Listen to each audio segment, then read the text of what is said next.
Okay, I should be live now.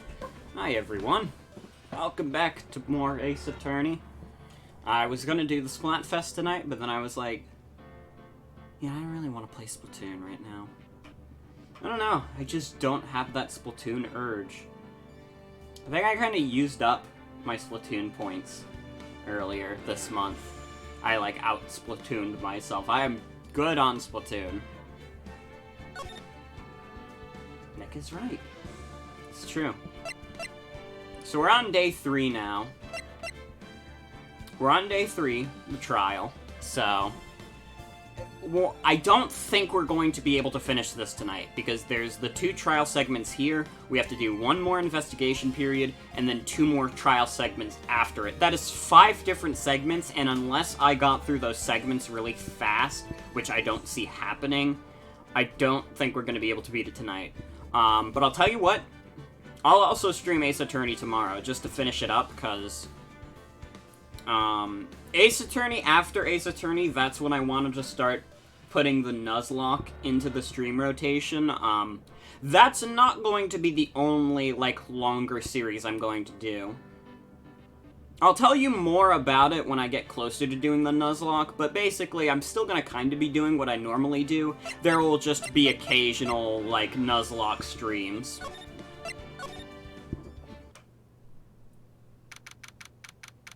Twitch update is weird as hell. Yeah, they just kind of put it out there, like, maybe a week ago. On the bright side, now I get to put under my streams, under every stream, I now have, are you gay? I don't know, I haven't made a decision yet. Because, like, consistently someone will ask me that, and it's like, why are you asking? Who cares? Enjoy the stream. So, what do you think, Mr. Wright? I think the prosecution is as confused as we are. After all, the victim was murdered in 2 different places at the same time, and a different suspect was arrested at each of the crime scenes. Lana! Good morning, Mr. Wright. I apologize for yesterday. I was indisposed. I hope they didn't hold you too long for questioning. We just finished, actually. I'm used to all-nighters, though. So, how'd it go? It's as Mr. Wright suspects. The police are clueless. I figured as much, so I struck a plea bargain. Plea bargain? What do you mean by that? We agreed that if I told them the truth behind this simultaneous murder, they wouldn't see capital punishment. That's what I mean, Emma. But, Lana! But don't tell me you... Much to my regret, I'm as much in the dark about this as they are. Miss Skye. We found trace evidence of a certain person in the police department's evidence room. They belong to Officer Jake Marshall. What kind of trace evidence? Blood-stained fingerprints, to be exact. That's the trump card I have up my sleeve today. You do understand what this means, don't you? In order to defend my sister, you're going to accuse Mr. Marshall? We have to play the cards we're dealt. Isn't that right, Miss Skye? Do what you have to do, Mr. Wright.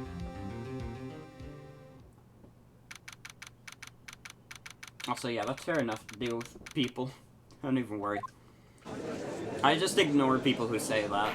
Because it's like... I don't get baited that easily. You're gonna have to get, like...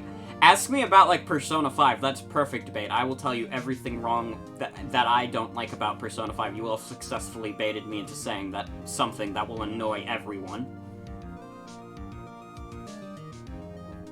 Court is now in session for the trial of Miss Lana Skye.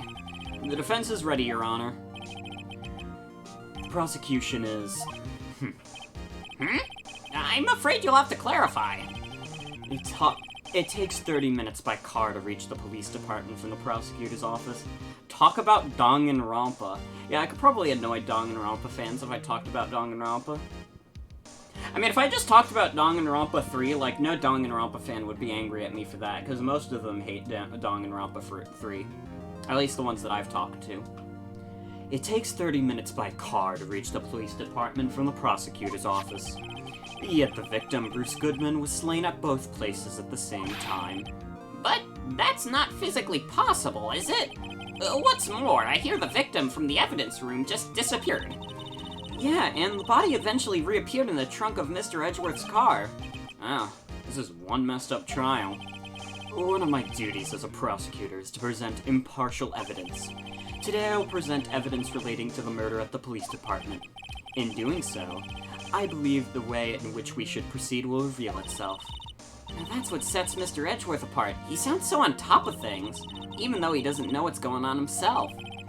And that's supposed to be an admirable trait. Very well, let the trial resume. On the day of the crime, what exactly transpired at the police department? Mr. Edgeworth, you may call your first witness of the day to the stand. For its first witness, the prosecution calls the suspect of the murder that occurred at the police department. The suspect? You mean the so-called murderer? Oh boy. Things are getting wild from the get-go. Now here's Mike Meekins. Will the witness please state his name and occupation?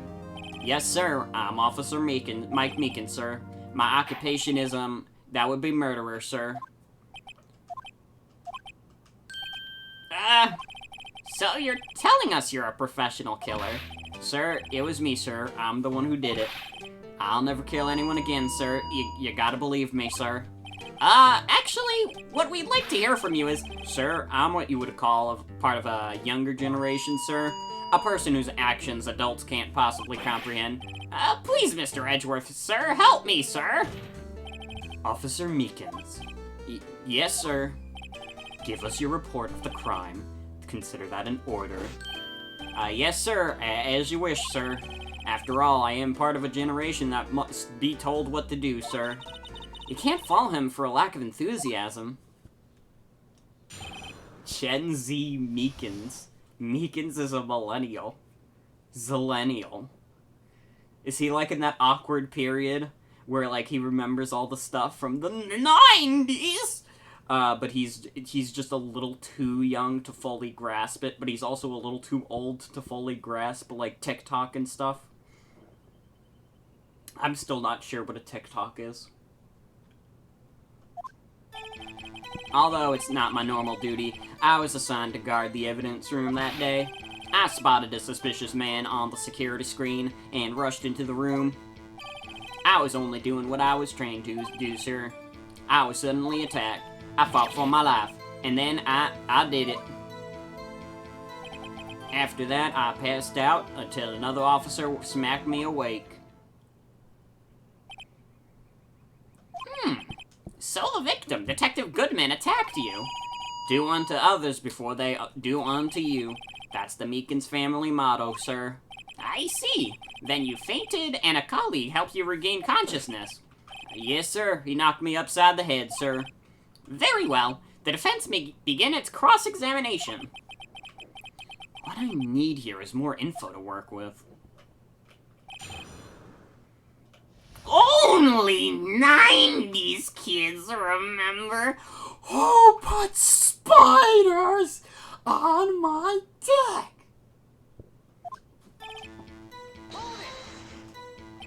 Mr. Meekins, you work in the General Affairs Department, do you not?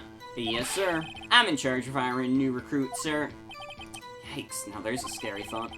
Evidence transferal was taking place on the day of the crime, which meant many officers were given special tasks not ordinarily performed. I was in charge of guarding the Blue Badger, sir. The Blue Badger? Yes, sir. The lovely police mascot created by the Chief of Detectives, sir. I was to ensure I wasn't broken during the transferal process. That was my sole mission for that day, sir. I see. Sounds like a very, important mission. After the award ceremony finished that day, there were so many people running around that I relocated the Blue Badger to the evidence room. Oh, so that's why you went to the evidence room. Tell us, what did you see when you got there? In order to enter the evidence room, you need an ID card, am I correct? Precisely, sir. I have one right here around my neck. So then, your ID number should be listed on here, right? There it is. I found it. This is the one right here. Could you please read us the number? Yes, sir. It's 5989596. That's my number, sir. I see, huh. But the number is shown as being used twice. Please explain, witness. No real mystery, sir. The first time is when I relocated the Blue Badger to the evidence room, and the second time is when I went to get him after everything settled down. I see. So it was during that second time when... Yes, sir. That was when I spotted the man on the security screen.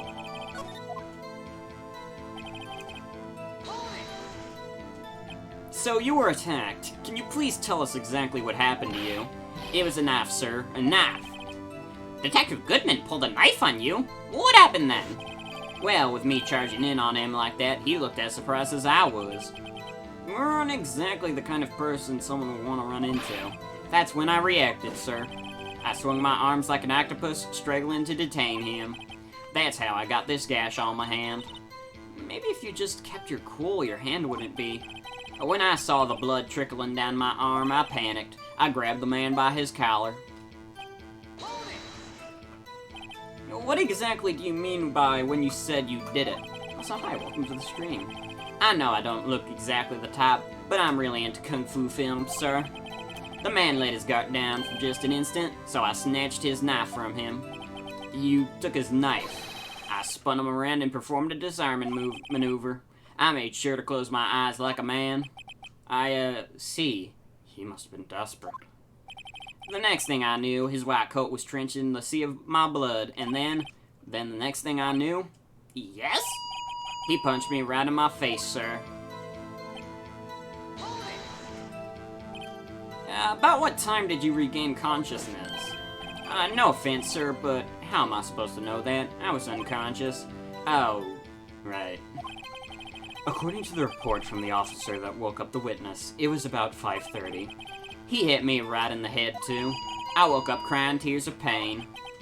That's nice. I mean, it's nice that you recovered, that is. When I came around, though, I made sure to finish my mission, sir. Your mission? Yes, sir, the Blue Badger, sir. I returned him to the entrance before things got out of hand. Well, we can all rest easy now. I believe we now have a fairly accurate picture of what happened. Yes, Your Honor. Only one thing remains unclear. Was the man this officer murdered really the victim? He's got a point. Yes, Officer Meekins? With regard to that, sir, take a look at this. It was sent to my jail cell. Chief Gant delivered it to me just this morning, sir. The Chief. Delivered it? What is that? A videotape? Yes, sir. That's absolutely right, sir. A videotape, sir. It contains footage from the security camera in the evidence room. What? But I specifically asked if there was such a tape, and was told it had been mistakenly erased. That's quite a mistake. I just do what I'm told, sir. It's the only thing I'm really good at. Looks like the communication with the police department is as good as ever. Also, hi Joey, welcome. Well then, let's have a look. Show us the video of you murdering the victim. Oh, please stop using the word murder, sir. It scares me. A videotape of a real murder? Just what are we getting ourselves into? I hope to God the people who brought their children to their case aren't still here.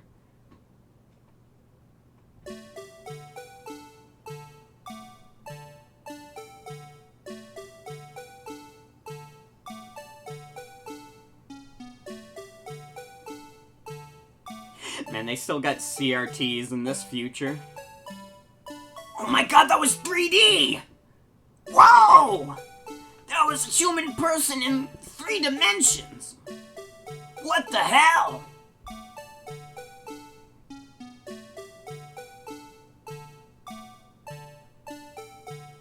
Yo!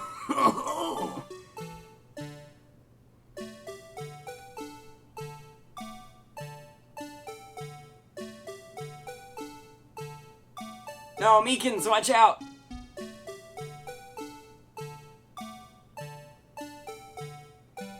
Man, this is some security footage.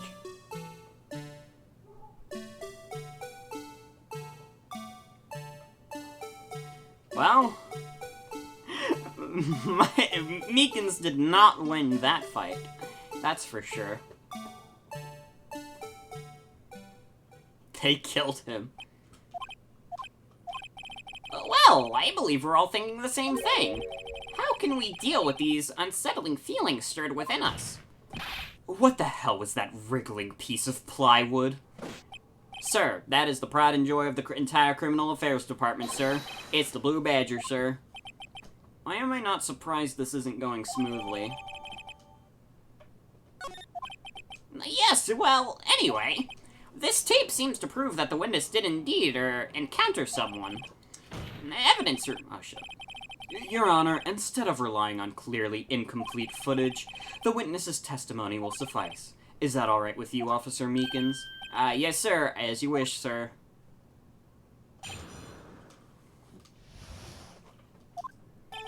His face can't be clearly seen in the video, but there's no question the other person was Detective Goodman, sir. I mean, he opened the locker, which required Detective Goodman's fingerprint to do. The locker he opened is unquestionably Detective Goodman's locker, sir. So it must be him. No one else could have unlocked it. What's this about a fingerprint? Each detective has been given a locker, equipped with a fingerprint-activated lock. These locks ensure that each locker can only be opened by the detective that it belongs to. Intriguing. That would mean the victim at the crime scene would have had been Detective Goodman. Very well, the defense may begin its cross-examination. I don't know where this cross-examination will lead, but everything begins with contradictions. That's where I have to start. He's still telling me about contradictions this far into the game. Fucking stupid game keeps giving me fucking tutorials. Tell me, were you able to get a good look at him? At the face of the man who attacked you with a knife? Sir, if you must label people as being seen or not seen, the man's face, I believe it would be classified as the latter. The latter? But you were standing right in front of him, were you not? More to the point, you are the person who fought him, aren't you? Oh, yes, sir, but I didn't get a clear look at his face, sir. I'm not the kind of guy who looks directly at people when talking to them, you see. Yeah, that's a good trait for a police officer. Still, I'm sure it was him. I'd bet my badge on it. But there's no question that it was Detective Goodman. But you don't know that for sure, do you? You never actually saw Detective Goodman's face. Well, I suppose you might say that. That is, if you must label people as being seen or not seen it. Since his face can't be identified in the video, only you can verify it. Oh, why is everyone looking at me? If I had to label your stares as disturbing or... Meekins? Having been shown a questionable video at best, we are not in the best of moods. Now please be more certain when you testify. Yes, sir. You claimed the man who brandished a knife on you was Bruce Goodman. Tell us why you were positive it was him. About these lockers, is there no other way to open them? No, sir. I myself tried all kinds of methods in the past. They only respond to registered fingerprints, sir. I wonder what kind of methods he's tried. If the man opened the locker's lock, which only responds to its registered fingerprints, then he must be the person the locker was assigned to. Exactly my point, sir. And this, too. How do you know that information? I've heard rumors, sir. From people in the know, sir. People in the know? The workers in the department cafeteria, sir. They keep me informed. They also listen to my romantic troubles, sir. For the record, the opened locker did indeed belong to Detective Goodman. I verified this information through a more reliable source. So the victim opened the locker with his own fingerprint. So it must have been him. No one else could have unlocked it. However, the most important detail is not shown in this video. The man's face. Sir, if I may say something, sir. Please do. After all, you are the one being examined. I don't understand why the man's face is so important in this case, sir. I mean, it was his hand that opened the finger lock. And it was his hand that tried to thrust his knife into my body, sir. My unsettled state can testify enough to this, sir. Yes, you do have a point. The footage doesn't lie. That is, unless the defense can find a problem with it. Mr. Wright, let's check the court record again. Oh, shit.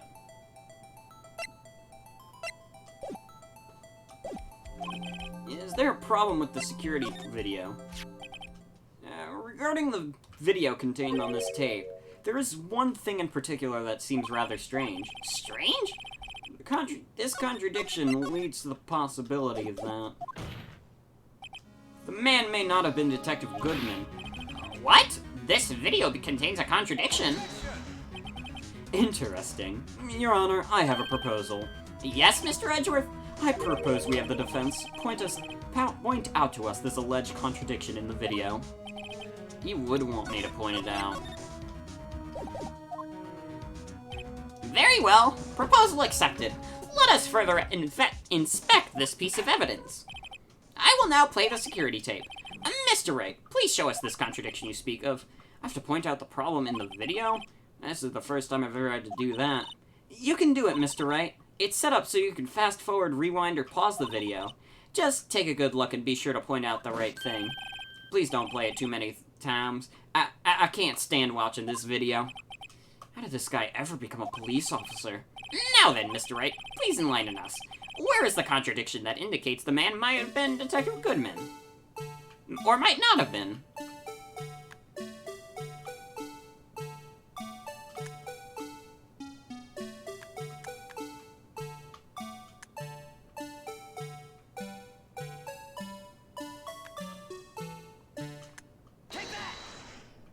Not what I meant. Not what I meant to do.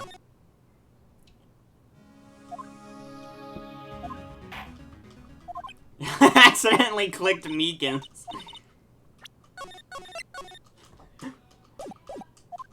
Let's try to figure out the controls. It's at the bottom. I pressed the wrong button. The man who was murdered was Meekins.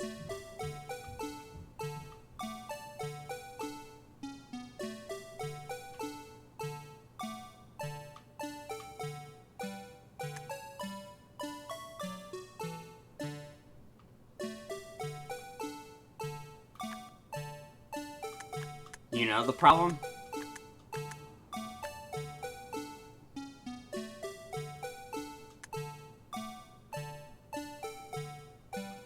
Alright, what's the problem? Because I have no fucking clue.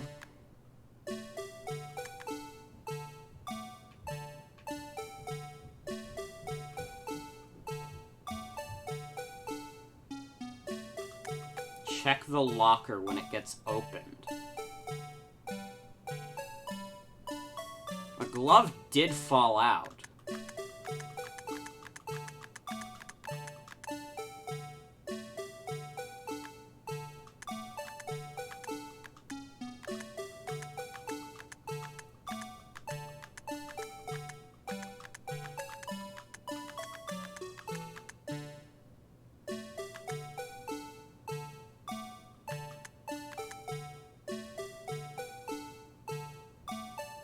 Before it opens, there's a difference between it and the other lockers.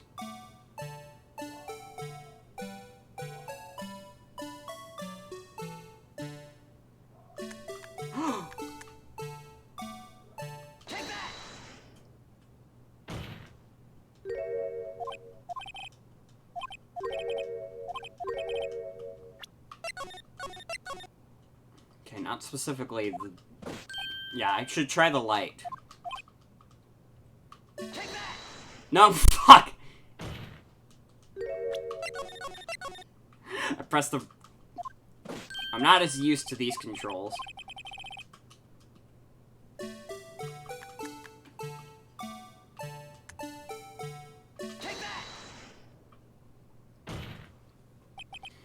The thing that's strange about this video has gotta be this. Officer Meekins.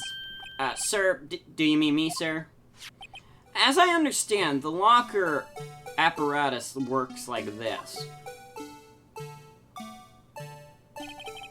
When you grab the handle, a sensor reads your fingerprint. If it's a match, The light turns on and the lock is released. According to my very limited experience, that's the way I understand it, sir. If so, then something is seriously wrong with this picture.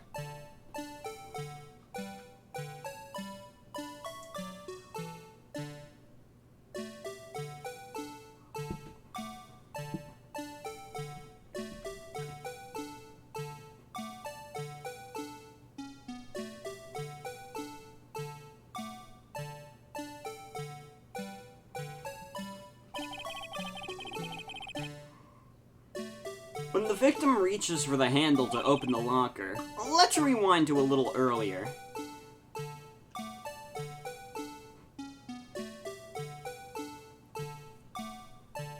Oh my god, they're really making us watch this again and again.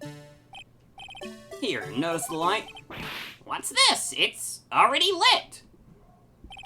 Precisely my point, Your Honor. The locker was already open before the victim grabbed the handle. That's the noise beacons made. Order! Order! What's the meaning of this? It's very simple, Your Honor. The locker wasn't locked on the day of the crime. But the locker locks are controlled by an electronic system. When a door is shut, a sensor is triggered, and the locker is automatically locked. Oh, I know! It must have broken down. Of course, I'm not an expert in this. That's not likely, Your Honor. The sensor would detect and report any malfunction. Oh well, it just goes to show novices should keep their mouths shut. So then, Mr. Wright, you have an explanation? Me, Your Honor? Yes. Why wasn't the locker locked? Me, Your Honor? Yes, well, you see, this isn't exactly my field. Now, what do you think, Miss Scientific Investigator? Huh? Maybe something like jammed the system sensor? Something jammed the sensor. Say, there's something else that seems out of place in this video. Yeah, I thought so too. There's gotta be another clue somewhere in this footage. Very well, let's inspect the video once more. The locker wasn't locked. Oh god.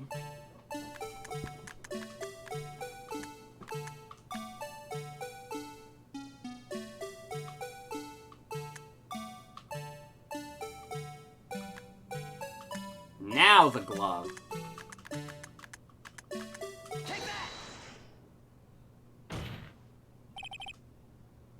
Please watch closely. This is the continuation of the part I showed you earlier. Oh, you can pause. So I didn't have to fucking trick shot the glove.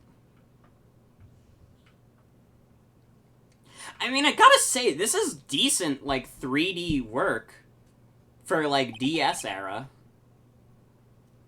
What's this? Something white fell out of the locker. But, sir, it's been my experience that things fall out of when doors are open. I often fall out and roll great distances when I can't open my door. Sir, we can't be sure that item was completely inside the locker to begin with. What do you mean? The sensor triggers the lock when the door is shut. What if something was inserted, say, between the sensor and the door? Inserted?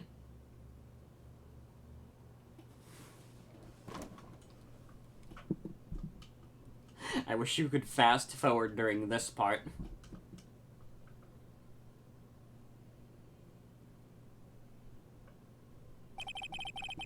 The white thing was gone! This white thing wasn't inside the locker. It was stuck between the door and the sensor. Oh, I understand now, sir. It's just like my tie. 2 out of 3 times it gets stuck in the door when I get out of my patrol vehicle, sir. And instead of the door closing, my tie chokes me. But the object would have to be extremely thin to fit in the door. Not only that, it would also have to block electrical currents. It would be nice to be an insulator. Yes, an insulator, but at the crime scene... There just might be something that fits the description. But, sir, by insulator, you don't mean... I think I finally got this all figured out. Very well. Will the defense please present the relevant evidence? What was this insulator? It's the glove, right? Had to be the glove. I found this near the locker, a thin rubber glove. But we can't be sure that was in the victim's locker. It has a tag on it that says SL9 incident. The video seems to depict the victim opening the locker, but that isn't the case. The lit lamp attests to this. On the day of the crime, even I could have opened that locker. Is that not so, Officer Meekins? Sir, it would appear so, sir. Those are my Meekin noises. Order! Order! Order! So, are we to believe then that the victim, whom this witness stabbed in the evidence room, was not Detective Goodman? Do not be misled, Your Honor. What do you mean, Edgeworth? The defense has merely demonstrated that possibility and nothing more. The victim in the video was indeed Mr. Bruce Goodman. The prosecution will offer one more testimony to prove this. What? Officer Meekins, please testify about this. Sir? Me, sir? I'm not sure what you're referring to, sir. Oh, you mean that, sir? Of course, sir. Is this a joke? Well then, begin your testimony. Meekins has to lean because it's the only way he can fit through doorways. Isn't he like 6'2"? Is Meekins that tall? That's fucked up. He shouldn't be that tall. There's one other thing that proves that man was Detective Goodman, sir. To enter the evidence room, one must use their ID card. When an ID card is used, there's a record of it. At the time of the crime, the detective had used his card. I mean, I guess, don't like police officers, like police stations, don't they usually have like a physical requirement? Like, you can't be too short, you know? 6'2" is probably good height for that. Or maybe I'm just making shit up. An ID card record, I see. I have had the ID card record right here, Your Honor. The ID used at 514 is that of the ID of the victim. Just before the crime, Yes, without a doubt, this is the victim's ID. However, one thing does strike me as unusual. Several hundred cases should have been due for transferal. Why were there so few people using this room? This particular evidence room is only used for storing certain special cases. Special cases? Extremely violent cases involving police staff. Just hearing that makes my hair stand on end. Me too, although it doesn't make much of a difference. There were only a few cases up for transferal there, and most were cleaned up by noon. Oh, right, I see. Now, let us move on to the cross-examination. I feel like Meekins also would not pass the physical exams required. He looks like he'd snap like a twig. I think, like, he would get, like, drafted into the army, and then they'd realize they made a horrible mistake and take him back. They'd be like, never mind, go back home. It's over.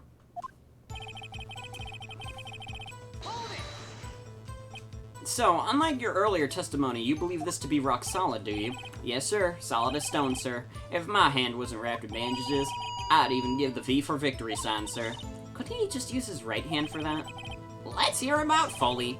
As we've seen, one never knows what he might say until the very last second. Or he gets Captain America. Do you mean, like, they eject, like... I don't actually know what happens to Captain America, because I didn't watch the movie.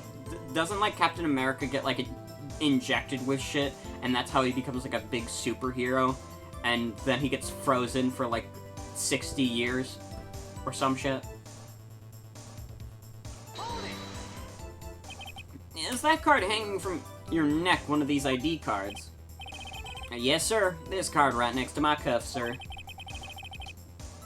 I keep it here so I won't ever forget it. But what if someone were to steal it from you, keeping it out in the open like that? Maybe I shouldn't wear it around my neck. Remember when I said 2 out of 3 times my tie gets stuck when I get out of my car? Well, the remaining time, it's my ID card that gets stuck. Instead of the door closing, my ID closes me. Maybe I should just leave this one alone. At any rate, each police officer only has one ID card. Both the police department and prosecutor's office can attest to this.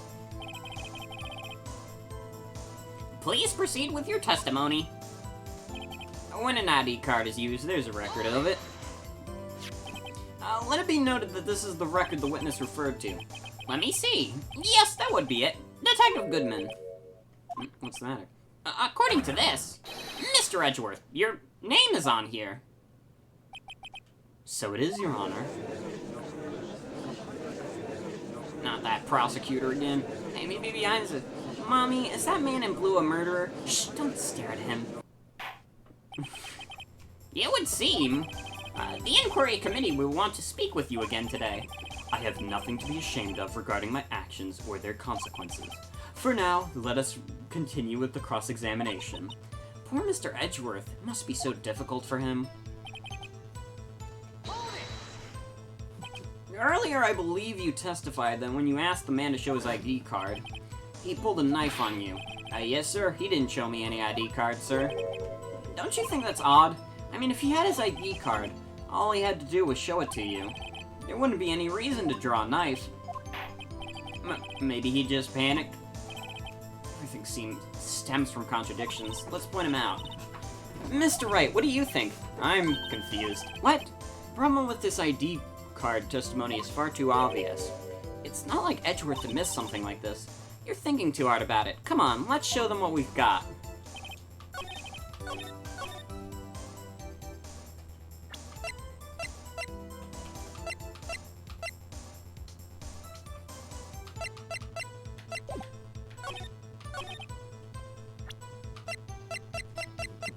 Alright, what's the contradiction?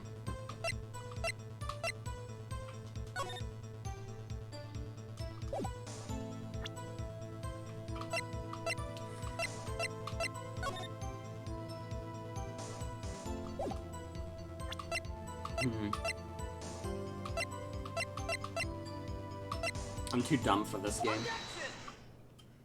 I figured it was that. Wait one moment, Officer Meekins. I'm not good at waiting, sir. I have the victim's ID card right here. I found it at the crime scene. That makes sense. When I say crime scene, I'm not referring to the evidence room at the police department. I mean the other crime scene. The underground parking lot at the prosecutor's office. Your Honor, I have one more piece of evidence to present. It's a very important clue regarding the victim's ID card. A lost item report? It's only half completed. But it shows that Detective Goodman had lost something on the day of the crime. Something important enough to fill out this report. Let me guess, you believe this something to be his ID card, right? I can't say for sure, but there is a high probability.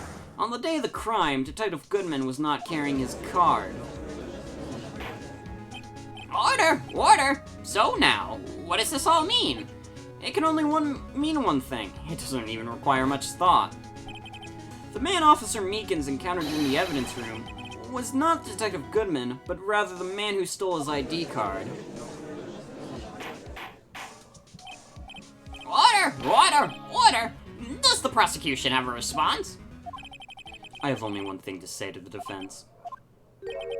Bravo, Mr. Wright. Bravo. Allow me to summarize the defense's argument. At 5:15 on the day of the crime, the man in the evidence room Officer Meekins encountered was not Detective Goodman. There are two grounds to support this. First, the locker in the evidence room was already unlocked. Second, the victim lost his ID card. Am I correct so far, Mr. Wright? Yeah? What's he up to? That being the case, we must inevitably arrive at a single conclusion. If the victim in this video is a fake, then the murder in the evidence room is also fake. In other words, the security camera does not show the instant of the murder. That is... Well, I guess that's right. Is something wrong, Mr. Wright? Only a moment ago, you seemed content to be pointing your finger around. This isn't going to end well. Well, it seems you finally realized exactly what you've gone to such lengths to prove. Explain yourself, Mr. Edgeworth. The defense has already done the explaining for me. The victim in this video is a fake, which means the murder did not take place at the police department at 5:15 on the day of the crime. So the real crime could have only taken place at one location, the underground parking lot at the prosecutor's office. The murderer being Miss Lana Skye, the defendant. The evidence is compelling. A trustworthy witness observed the moment the defendant used the murder weapon. Ah!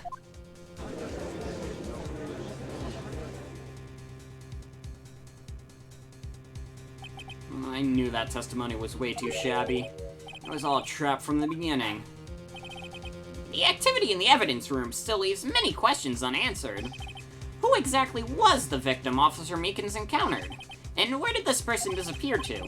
However, this trial's purpose is to examine only the murder of Detective Goodman. Just so, Your Honor. Mr. Wright, you have to do something or else Lana... What do I do? How am I supposed to get myself out of this mess? Well, you always object. You never wait and see what happens. One moment, Your Honor. What now, Mr. Wright? Don't tell me you're objecting to what you've just proven. Of course not, but I almost walked right into the prosecution's trap. What are you talking about? This cross-examination has proved one thing and one thing only. The security video did not show the actual murder.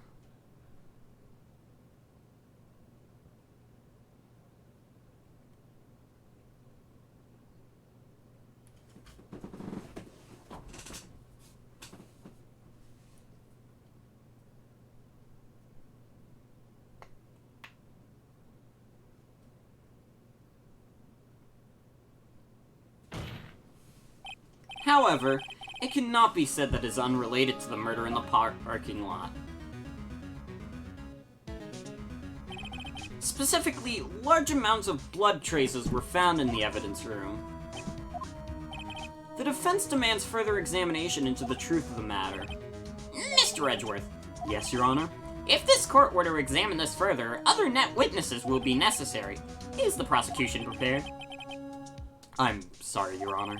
The prosecution considered the incident at the police department to be unrelated. We have not prepared any other witnesses for this incident. This may just be my chance. Time to call a certain Texas Ranger to the stand. Mr. Wright, do you mean... Your Honor, the defense would like to request a specific witness. Oh, whom do you have in mind? Someone we have reason to believe knows the truth. The truth behind the activities that took place in the evidence room. The prosecution requests to hear this person's name before deciding whether or not to comply. Very well then, Mr. Wright. This person whom you would have testify, what is his or her name?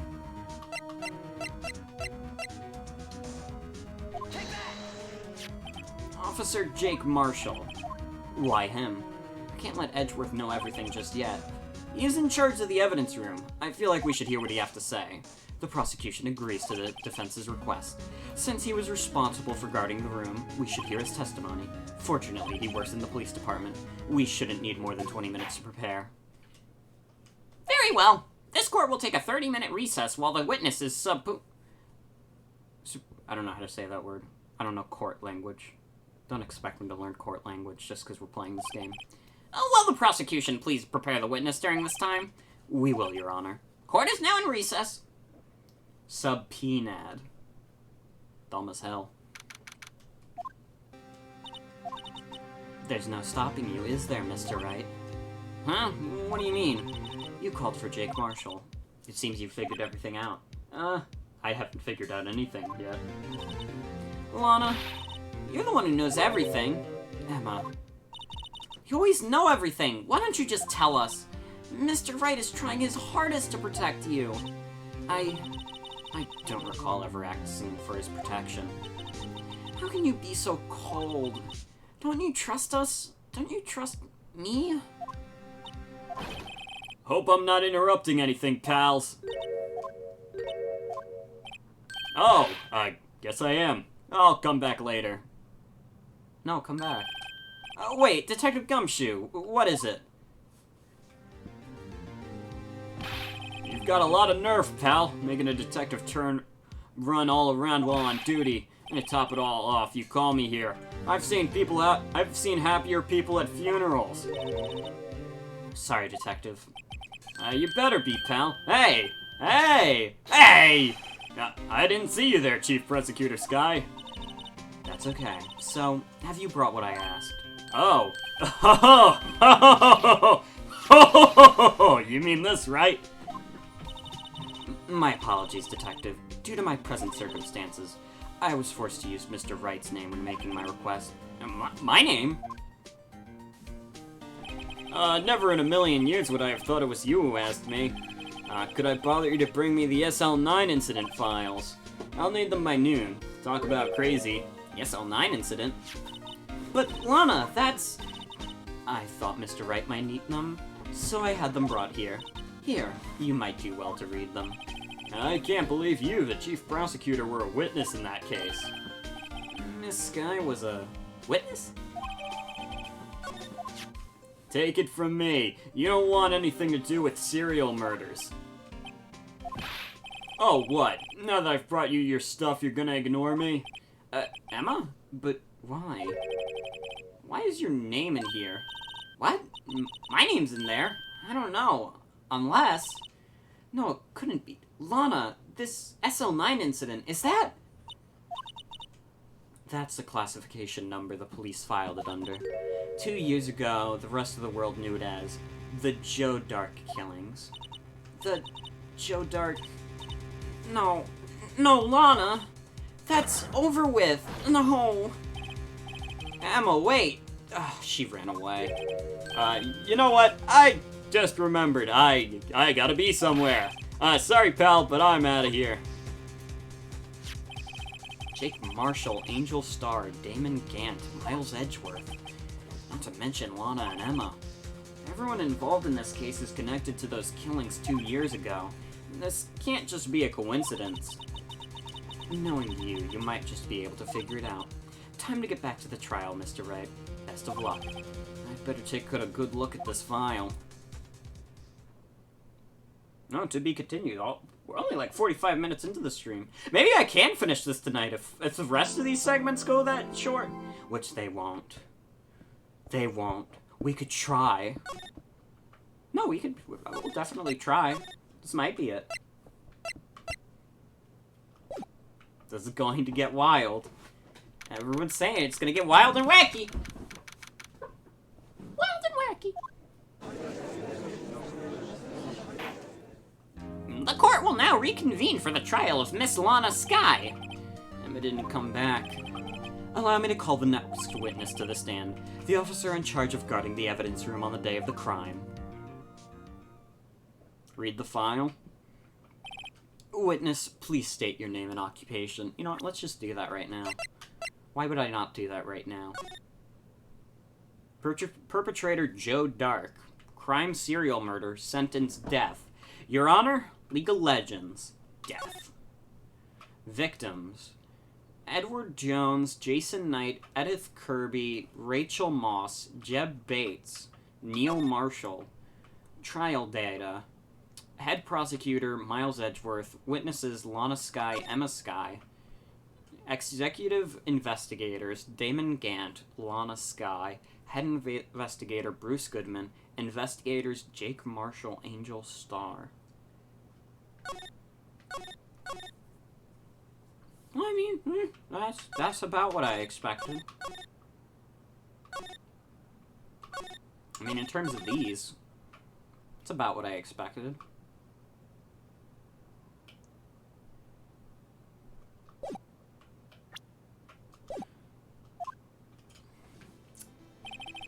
Me, partner? Oh, I'm just a man, same as you, wandering the trails of civilization.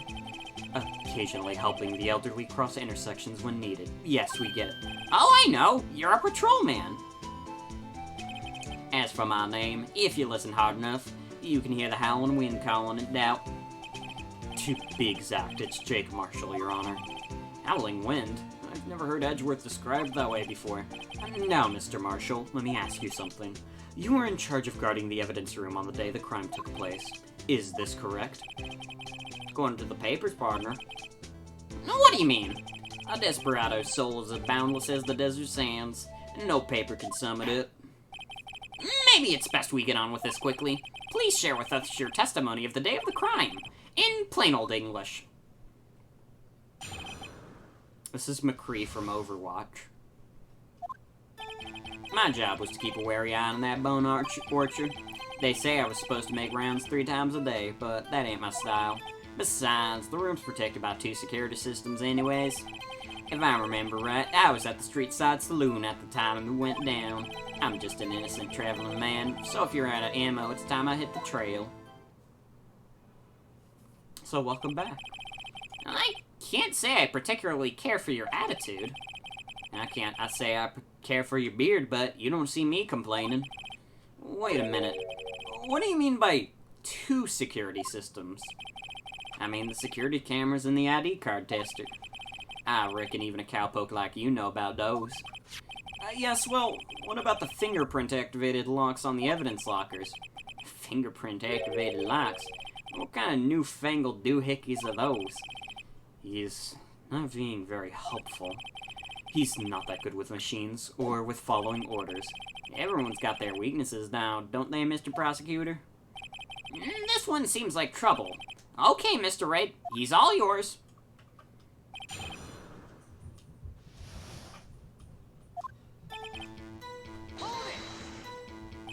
How exactly did you keep an eye on the evidence room? Oh shit, hold on, I gotta take a BRB. We will cross-examine in a little bit.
Okay, I'm back.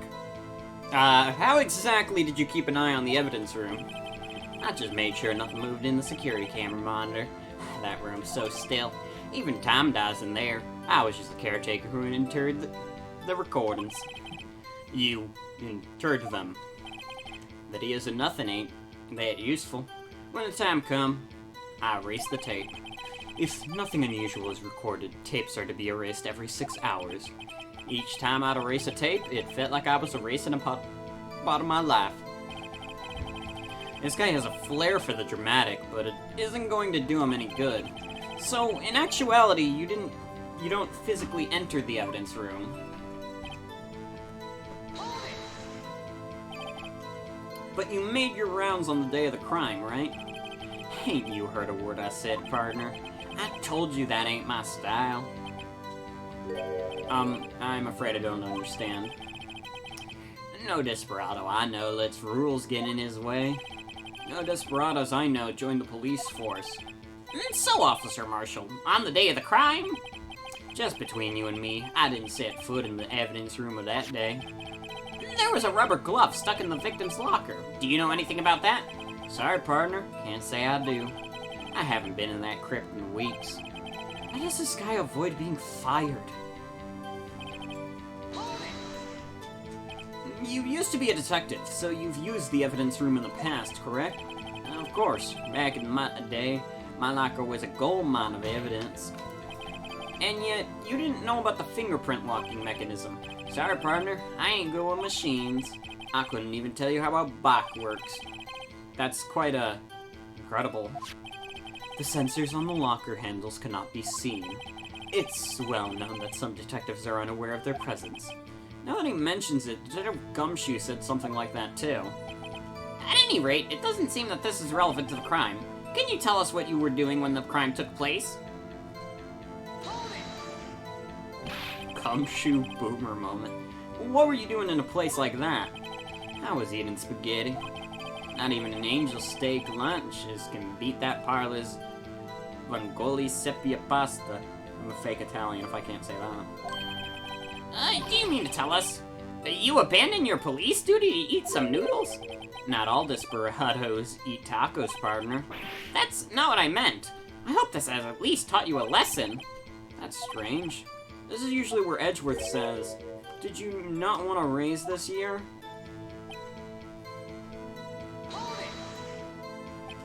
Out of ammo, Officer Marshall. That's right, partner, or as you call it, evidence. If you plan to pin me to this crime, then you'd better draw. Otherwise, you're just wasting my time.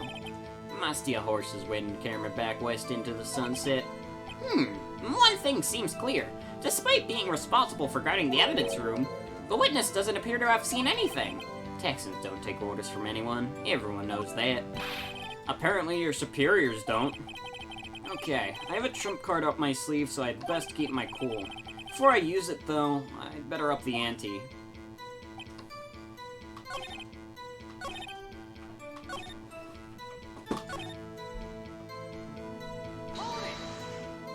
Oh wait, I didn't mean to press again.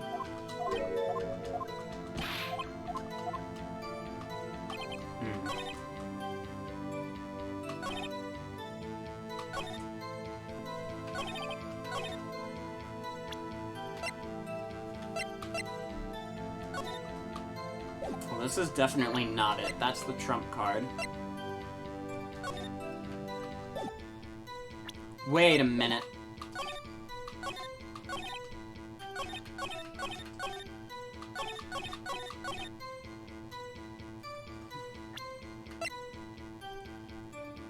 Marshall is yet another reason why fuck Texas is right.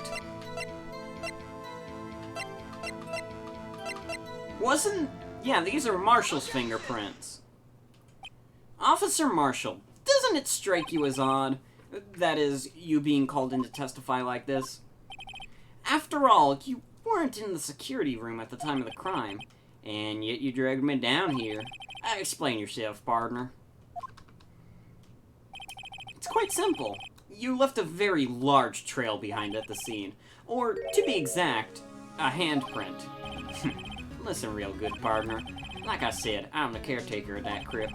I pay my respects, that is, make my rounds about once a month. It's only natural my fingerprints would be in there.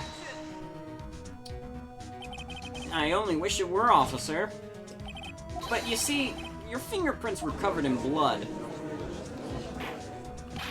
A witness! What's the meaning of this? Your blood-stained fingerprints were at the crime scene? The blood was wiped away. However, a luminal test clearly revealed this. Well, Officer Marshall? Seems to me, there ain't a person in this room with a head on his shoulders. I take it you have an explanation then, Officer Marshall, about the blood-stained fingerprints. Very well. You may begin your testimony about your fingerprints found at the scene of the crime.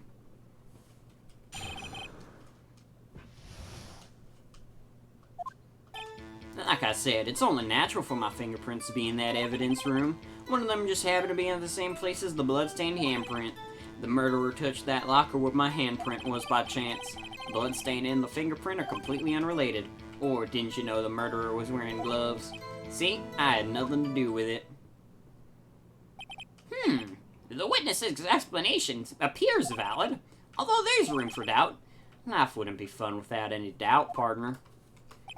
The defense may now cross-examine the witness. This guy's hiding something. I can feel it. Now's my chance to prove it.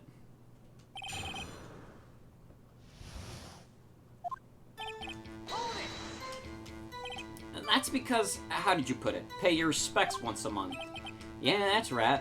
That and one more thing. That locker happens to be mine. What? What do you mean?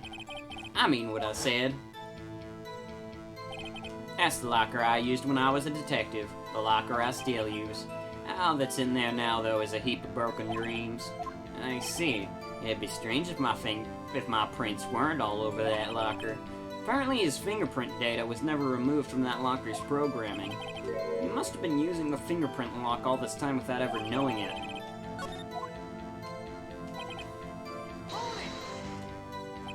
So then, what about the Flay handprint? It wasn't mine. It's no mystery.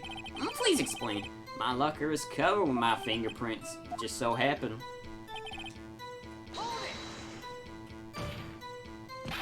The chances of that happening are 1,000,000 to 1. On the contrary, one could argue just the opposite. The chances of that are not happening are 1,000,000 to 1. Get one thing straight, partner. You ain't gonna get no reward for me with a mere fingerprint. You wanna know why? Unrelated. They're as different as night and the day. Kinda like cereal and, cereal. One's got to do with breakfast while the other types of murder. He's right. Although seemingly alike, they're totally different. I don't see what homonyms have to do with this. Or didn't you know the murderer was wearing gloves? How do you know that? I may be a loner, but I still do my job. I keep up on the reports. There was a bloodstain at the scene, though thought to be left by the murderer. That's right. It was found on Detective Gumshoe's locker. However, no fingerprints were detected on that handprint. Oh yeah, I think we tried too. So that would mean the murderer wearing gloves happened to place their hand on top of Officer Marshall's fingerprint. That's the only logical conclusion. Are you starting to get the picture, partner? The picture? This seal of blood. In the desert, it's just food for the buzzards. There's only one reality, and it's this. The security tape. So long as my trail ain't in there, can't say otherwise. This isn't getting us anywhere, Mr. Wright. Please consider carefully where you're going with this cross-examination. Yes, Your Honor. Now then, continue your testimony, Officer Marshall. What do you mean by that? You want to tie me to this crime, isn't that right, partner? If so. But that video is next to useless. It's full of blind spots. Blind spots? Places you can't see. The camera's panning back and forth. The floor isn't shown. If someone was familiar with the camera's position, they could leave the room without being caught on tape. We don't have time for your speculations, Mr. Wright. Well, Mr. Wright, if you can show us the evidence in this video that indicates Officer Marshall was present, please do so now. Can we do that? Can we do that?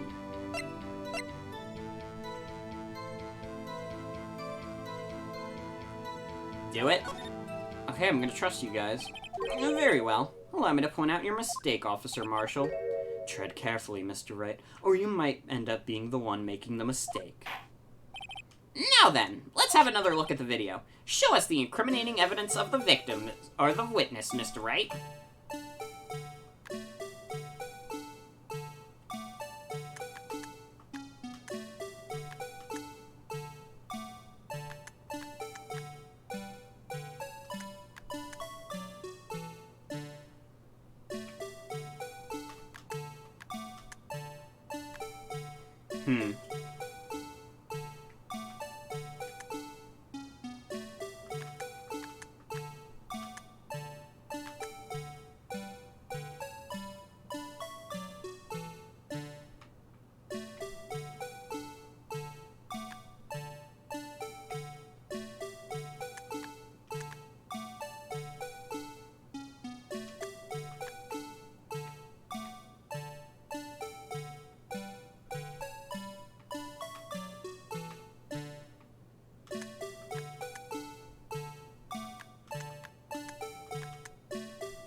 Hmm.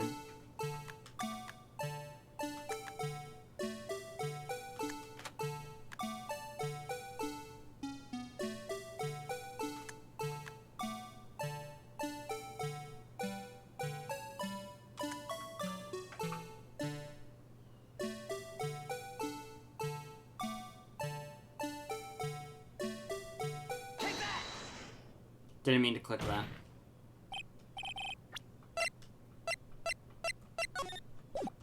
Keep accidentally clicking.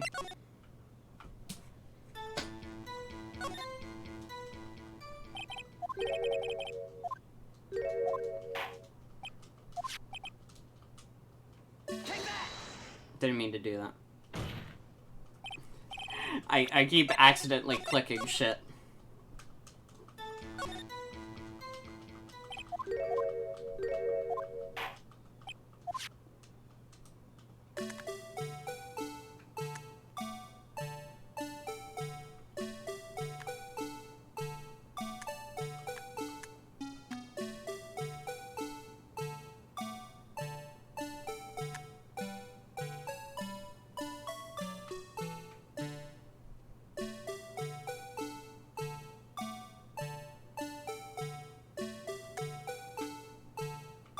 Rip Meekins. He's dead.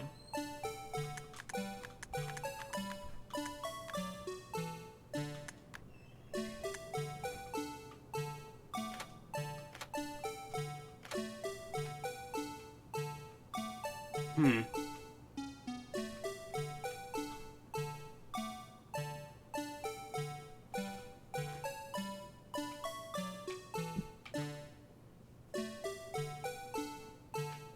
Pay attention to after Meekins is killed. I fucking accidentally pressed present again. God damn it. So it has something to do with after Meekins is killed.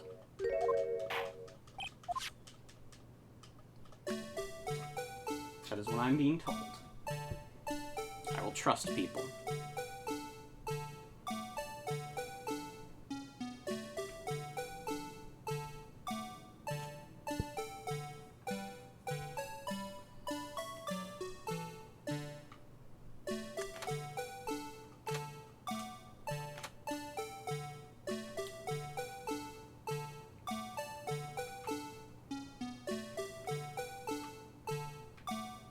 The camera panning matters too.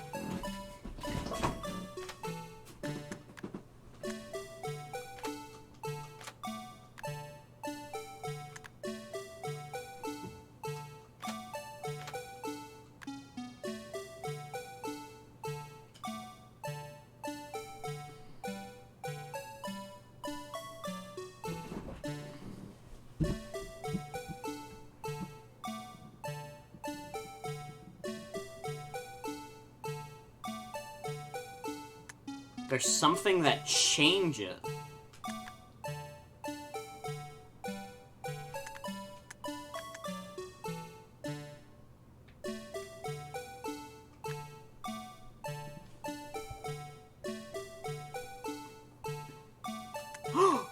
I saw the change. Hold on. What's that thing? What's this thing? Bringing our attention back to the security camera is a make I'm afraid you'll not soon forget, Officer Marshall. The days are short in Texas, and so are our tempers. Could you sum up what you have to say in 8 words or less?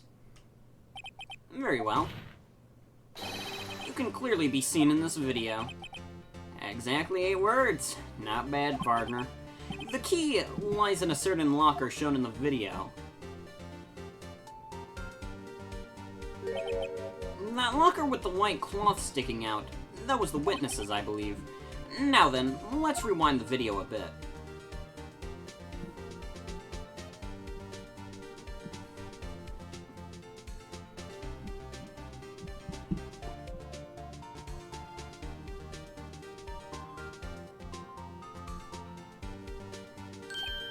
Oh, the white cloth, it's gone! What's the meaning of this, Officer Marshall? When the crime took place, the white cloth wasn't there. Then it suddenly appeared. There's only one explanation. Officer Marshall, you were in the evidence room at the time of the crime. What's more, you opened your locker when the camera was turned away. Order! Order! It would seem that's only... Hold your horses. Sorry, partner, but you got the wrong man. So what if my locker was open? That doesn't mean I'm the one who opened it. The murderer needed to hide something, so he opened the locker and stuck it in. It's not my fault he happened to choose mine. Why is everyone staring at me like I'm a wanted man? This guy isn't just playing dumb. He really doesn't know. I hate to rain on your parade, but you're the only person who can open that particular locker. Oh yeah? I call your bluff. You say I opened that locker? Now prove it.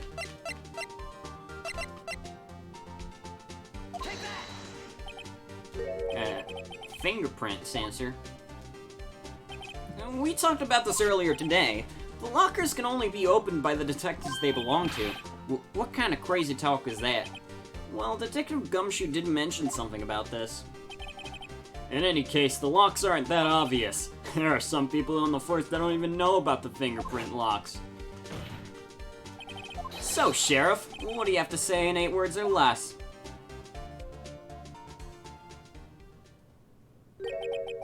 I only got 1 word for you, partner. No!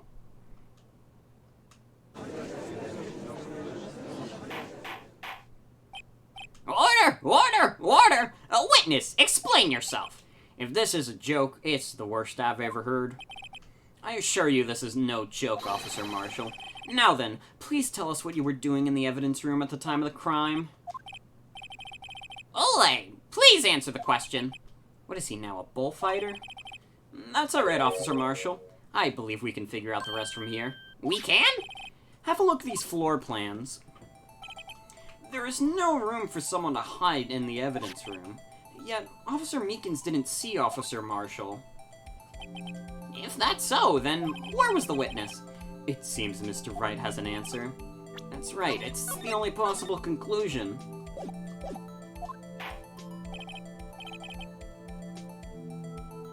Well then, let's hear it. Where was Officer Marshall at the scene of the crime? Well, he had to be the killer, right? He done did it. It's not... Meekins was attacked.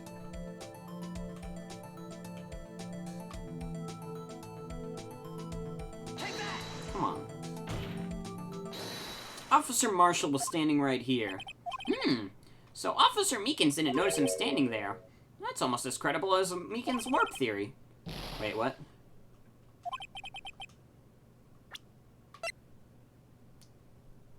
K is Meekins. What? What the fuck? Why?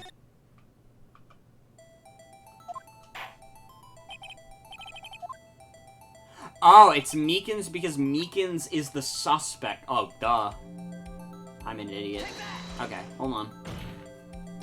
Officer Marshall was standing right here. There? But that's where the victim, Detective Goodman, was. Correct. Unless the man wasn't Detective Goodman. I believe the victim in the video is Officer Marshall.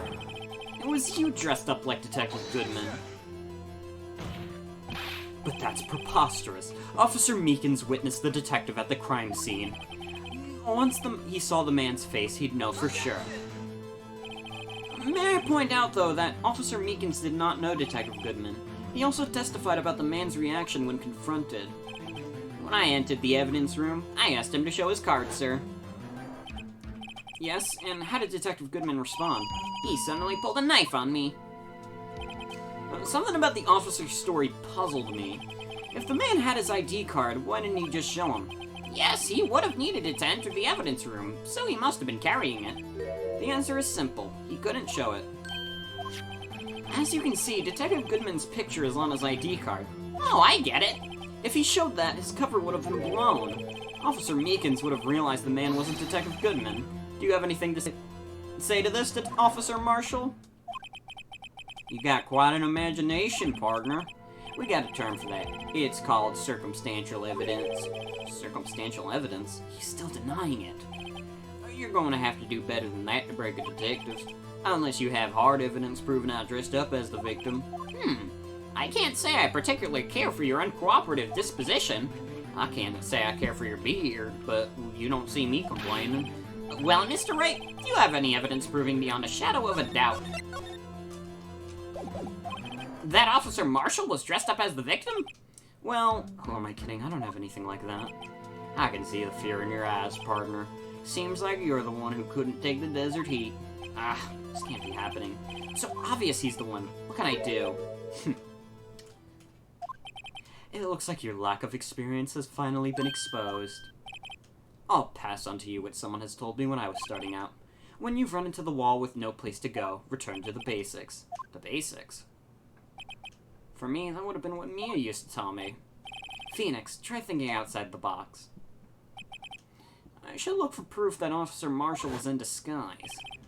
But rather I should look for evidence that came about because he was in disguise. Why do you think this locker was open in the first place? What do you mean? There's no reason for Officer Marshall to open his locker at the time of the crime. Yet he did, despite the chance it might be discovered later as it has been. Which means he didn't originally plan to open his locker. According to the defense's argument, Officer Jake Marshall dressed up as Detective Goodman at the time of the crime. Then, after the crime was committed, he opened his own locker for some unknown reason. The fact that a white cloth is sticking out of that locker seems to indicate that he opened it in order to put the cloth inside. So, just exactly what is this piece of cloth? Perhaps the video is key to all our unanswered questions. I don't have any evidence, so the video is my only shot. Very well, let's take yet another look at the security tape. After committing the crime, the witness opened the locker to put away the white cloth. Please show us why the witness opened that locker. Alright, why did he do it? Why would he open the locker?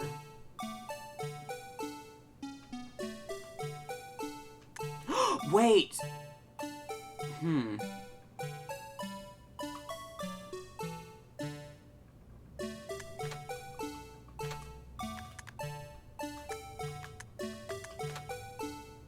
It's the blood stain, isn't it? For some reason, you disguised yourself as Detective Goodman and entered the evidence room, though I don't know to what end yet. However, something unexpected happened. Officer Meekins barged in on you. When asked to show your ID card, you pulled a knife on him. However, Officer Meekins panicked, and the white coat you were wearing was soiled with blood. A bloody white coat? You couldn't just walk out like that, so you hid the coat in your locker. Not bad, partner.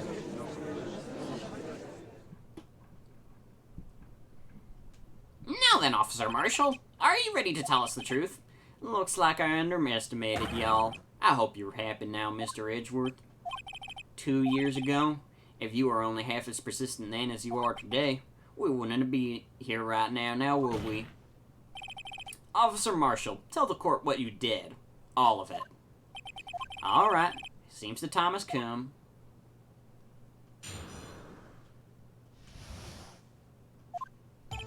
I had to do it that day. I couldn't just stand by and let it die. I stole the detective's ID and dressed like him. I planned to take out the evidence. I wasn't expecting Officer Meekins. I knocked him out and managed to escape. I knew which areas wouldn't be caught on the camera. There wasn't any murder in the evidence room at 5:15. So, the supposed victim was really you. But there's one thing I still don't understand. Traces of a large quantity of blood were found on the floor of the evidence room. If none was murdered, then how could that be? Officer Meekins managed to cut his own hand. My guess is he's the donor. It was way too much blood for such a small donation.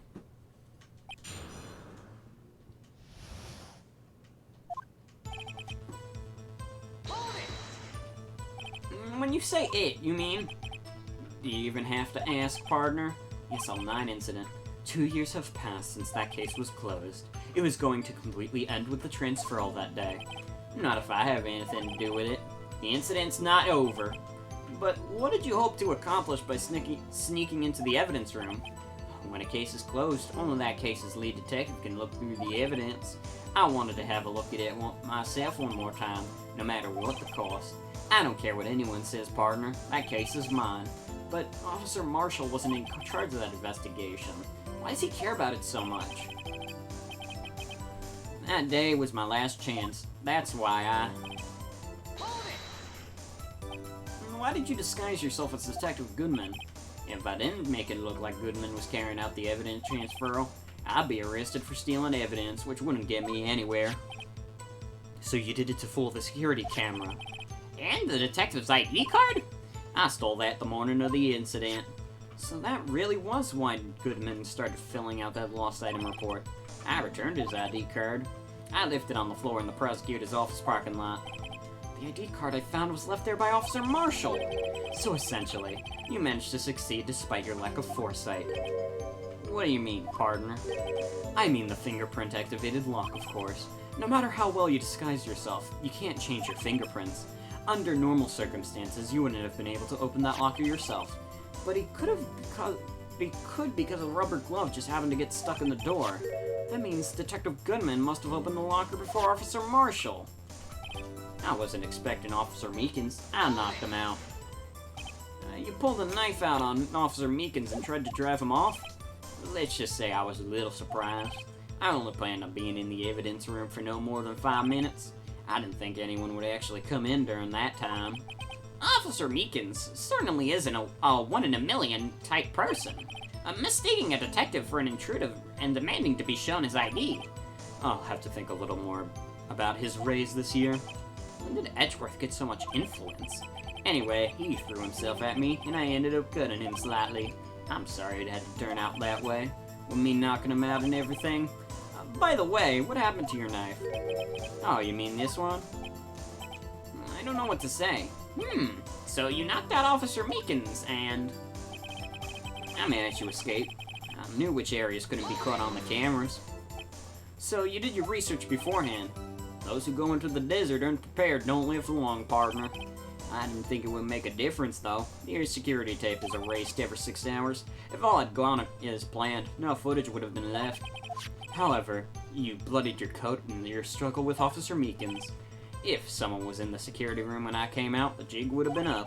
I opened my locker and stashed it in there. What was Officer Meekins doing during that time?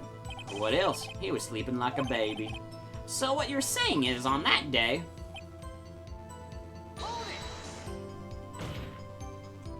But the blood found at the scene certainly indicates a crime took place.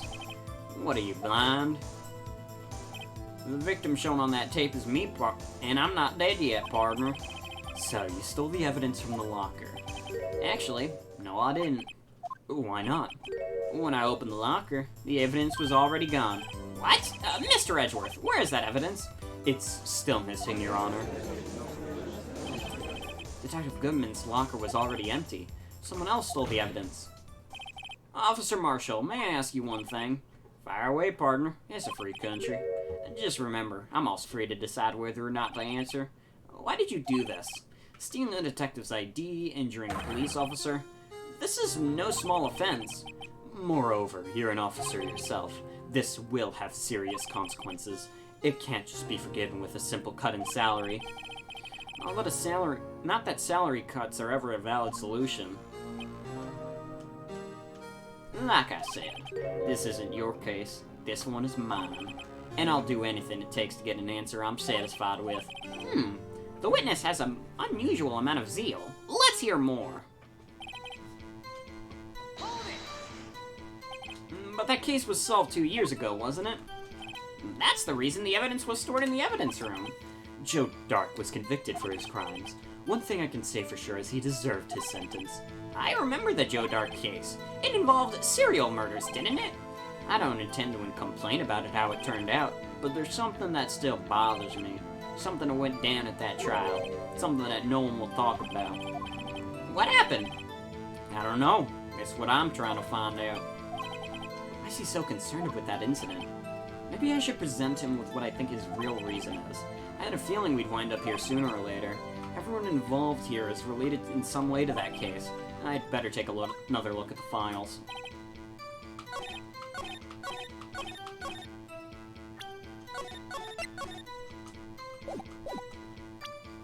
So I have the reason he can't forget about it.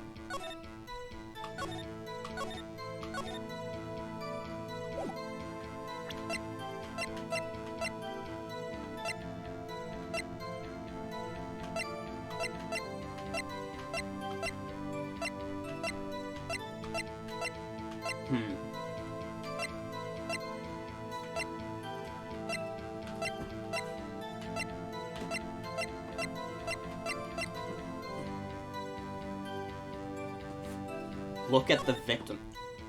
Wait. Neil Marshall.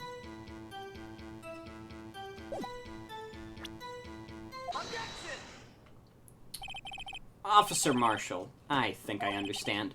I think I know why you care so much about the SL9 incident. Sounds like you've been sipping too much cactus juice, partner. I have the SL9 incident file here. The name Marshall is mentioned here in a list of murder victims. Neil Marshall. Are you related to this man? Neil Marshall? Yeah, I'm sure you've heard the name. 2 years ago, he received the same lousy prosecutor award you get. What? Prosecutor? You must have been talking about the King of Prosecutors award. Now I remember. Prosecutor Neil Marshall. He handled the SL9 case before I did. That's right, he was killed, and the case fell right into your hands. But what's his relation to you? He was my brother. He was investigating the murders with Damon Gant, the then Deputy Chief of Police. The group of detectives I was part of worked under them. Oh, we were desperate to prosecute the killer. Joe Dark. My brother fought Dark and was killed. That was the first time Dark left behind any evidence. That was all we needed. He was arraigned and incarcerated. The case was finally closed. At least, according to the public records. What do you mean? My brother couldn't have been killed by Joe Dark. I knew my brother better than anyone. No one could have beaten him in a fight. And that's it? That's your reason for your insane actions? There's more to my brother's death than what the records say. No matter how much you try to hide it, you can't fool me. Well, at least one thing's for certain. Now we know what happened at the police department on the day of the crime. That was the last day the SL9 case could have been reopened. Not satisfied with its resolution, Officer Marshall planned to steal the evidence. Disguising himself as Detective Goodman, he entered the evidence room. Officer Meekins confronted him, so he rendered him unconscious and fled.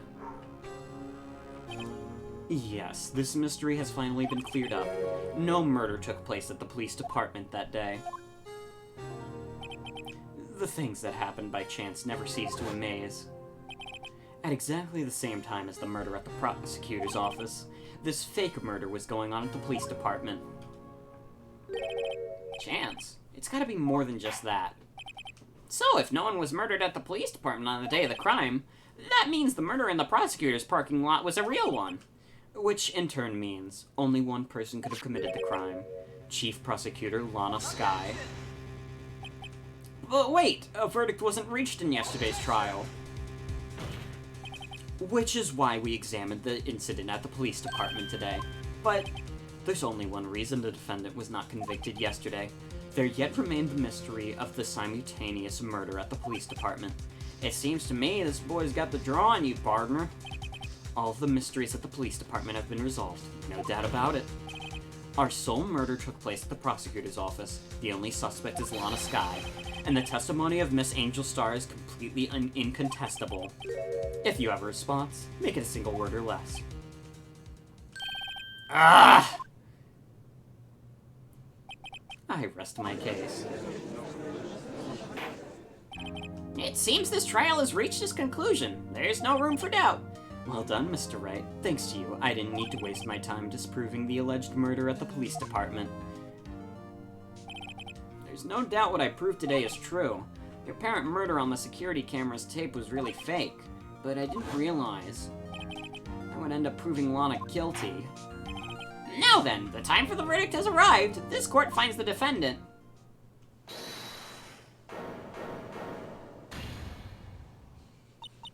Your Honor, wait. Emma, the defense has an objection. A scientific objection, right? What do you mean, right? Mr. Wright, are you this girl's guardian? Your Honor? Oh, in a sense. Please, Your Honor, all I'm asking is for a minute of your time. Please hear me out. Mr. Edgeworth, please. I don't want to leave any loose ends. You want a minute? I'll give you 3.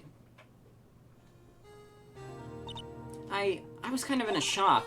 I mean, finding out that the SL9 incident referred to those Jake Dart killings. Now that she mentions it, the names of both the Sky Sisters were in that file, but that's when I figured it out. I mean, what Officer Marshall was trying to do that day.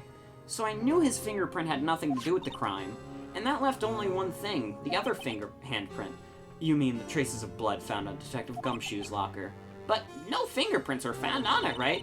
No, but I figured if I had examined it scientifically, I'd be sure to find a clue. So I ran over there and looked at it again. So did you find something? No. Huh? Sorry, I guess I'm not much of a scientific investigator after all. Is that all? Please don't be mad. I'm just a high school student. And I'm just an attorney.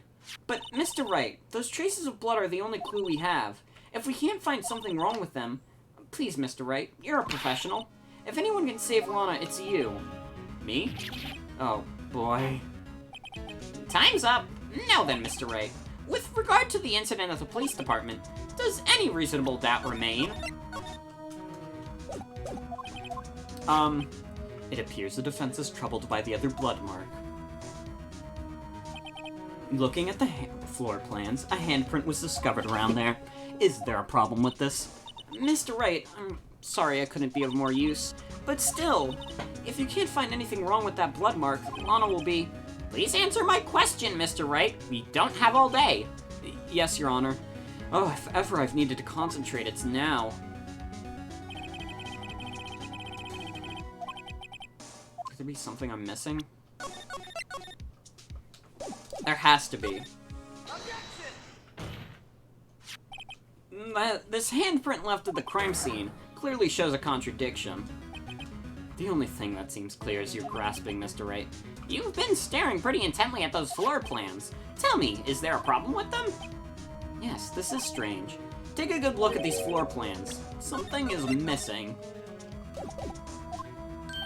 Missing? You mean something hasn't been drawn on there?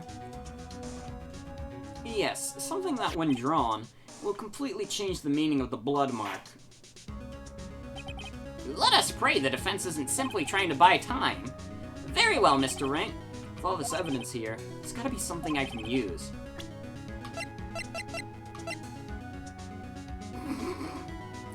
I'm, like, betting money it's this fucking blue badger. What about that piece of plywood? The blue badger, mascot of the police force. Defender of truth, guardian of proof. Explain yourself, Mr. Wright.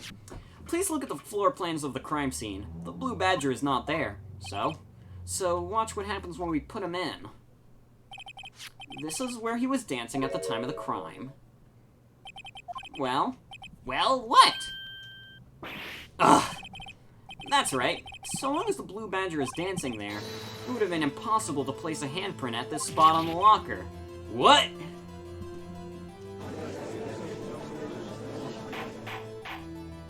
So, that means, just exactly what does that mean? It means it can't be done! What are you saying? Blood traces were undeniably found on that locker. Don't look at me, I didn't put it there. Mr. Wright, think it through scientifically. Emma, on that afternoon, Officer Meekins was the one who brought the blue badger to the evidence room, right? After he put it down, it would have been impossible to leave a handprint on that locker. So that must mean this blood mark was left there before the blue badger was put in. Just one moment. I will not allow such far-fetched balderdash in my courtroom. It may sound far-fetched, Your Honor, but it's the only possible explanation. On February 21st, in the police department's evidence room, blood was spilled not once, but twice. But how?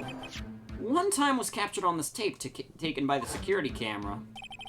Officer Meekins cut his hand, from which a trivial amount of blood fell. The problem is the other time.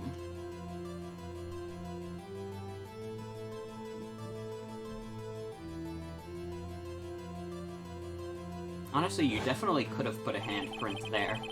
It's not really blocking that locker as much as we're making it out to be. Someone bled prior to the struggle shown on this tape. It had to have been...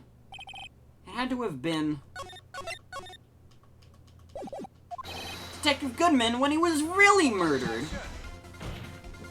That's ridiculous. I refuse to accept your absurd claim. The murder portrayed in the security tape has been proven to be fake. However, that does not explain the blood mark found on the locker. So then, assuming this murder you purport really happened, when did it take place? I demand you show evidence that proves when it occurred. When did the first incident occur? So to summarize, the defense claims that prior to Officer Meekins being cut by Jake Marshall, who was posing as Detective Goodman, another incident took place in that evidence room. That's right, the blood mark on the locker proves this. Very well then tell us. When did this first incident occur? As Mr. Edgeworth stated, proof must be presented. Proof that shows when the murder took place. There's only one piece of evidence that can show that.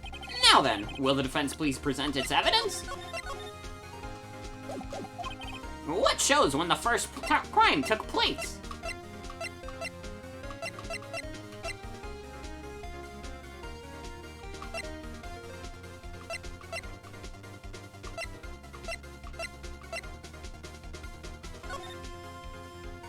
It had to have been 420. Weed.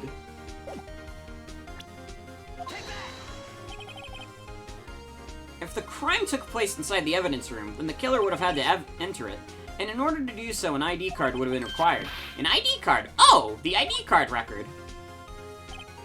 Officer Meekins brought the blue Badger panel to the evidence room at, let's see here, 5:50 p.m. If the crime took place before that time, then it would be 4:40. Miles Edgeworth, just what have you done? I never would have figured you had the nerve, boy. Drop the act, witness. It doesn't take a lot of thought to figure out it couldn't have been me. Nope, I ain't getting it. I'm afraid I don't understand either. It's clear from the luminol test that the blood was there. However, when the second crime took place, both Officer Meekins and Officer Marshall failed to notice the blood. That means the blood from the first crime was wiped away by the real murderer. It would have had just been 10 minutes to murder the victim, carry his body away, and clean up the blood. Unfortunately, that's physically impossible. That would mean the crime must have taken place before Mr. Edgeworth entered the evidence room. Let's take a look at the chart again. There's only one other card remaining. 7 times 7. Or rather, 7 to 7. 7. Talk about a lucky number. But wait, that doesn't make sense. How could Detective Goodman have entered the evidence room? Since there's no record of his card being used beforehand, he must have entered along with the real murderer. That's the only plausible explanation. He went in with 7777777. Mr. Edgeworth, please look into this ASAP. Find out whose ID number is 77777. That's 17 too many, Your Honor. Unfortunately, I am unable to look up the owner of that ID card, at least at present. What? Explain yourself, son. The ID card number 777 belongs to someone with a rank of captain or higher, someone who is a so-called executive officer. We don't have the authority to inquire into such a person's identity. But that's ridiculous. Just how? I'm not finished talking, Mr. Wright. There's one situation in which we can be granted such authority. If an official charge is filed against an executive is accepted. An official charge. You're all alike, aren't you? With your cover-ups and your 4Gs. That's how the prosecutor's office operates. I take pride in my work, Officer Marshall. I would appreciate it if you kept your slander to yourself. Slander, is it? Okay. Let me ask you a question. Yes? No, not you. To her. The defendant's standing over there. Your own little executive. Lana? Don't be stupid. She's been charged with murder. Of course, we've looked up her ID card number, and it's not 777. Don't play me for a fool, partner. That's not what I want to ask. All I want to know is one thing about that incident. The SL9 incident. Answer me this, Chief Prosecutor. In that trial 2 years ago, did you really only use legitimate evidence?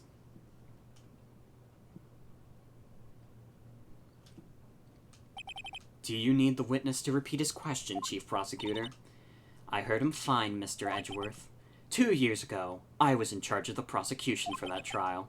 At the time, we felt the powerlessness of the law. At least, I did. Well, Lana, I became a prosecutor in order to suppress crime with the law. But before I realized it, we were the ones being suppressed by the law. Defendant, just what are you saying? I'll ask you again, Chief Prosecutor. During that trial 2 years ago, did you really present all the evidence in court? Can you look at me, an investigator in that crime, in the eye, and say that you did? Chief Prosecutor, you didn't! I don't have to, Officer Marshall. Why won't you answer him? Drastic crimes require drastic measures. That's just the way it is. We did what we had to, in order for him to get the verdict he deserved. But, Lana, even if it involved, quote-unquote, forging evidence.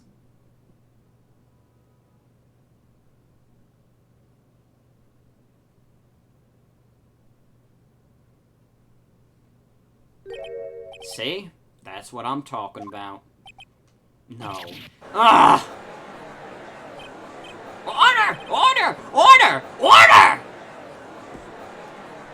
Wright's crying. It's a stir. I have to wait until the following day.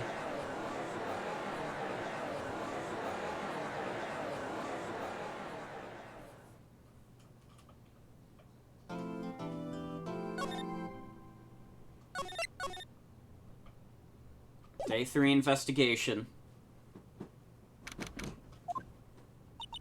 I'm so sorry, Mr. Wright. I'm sorry for what my sister said.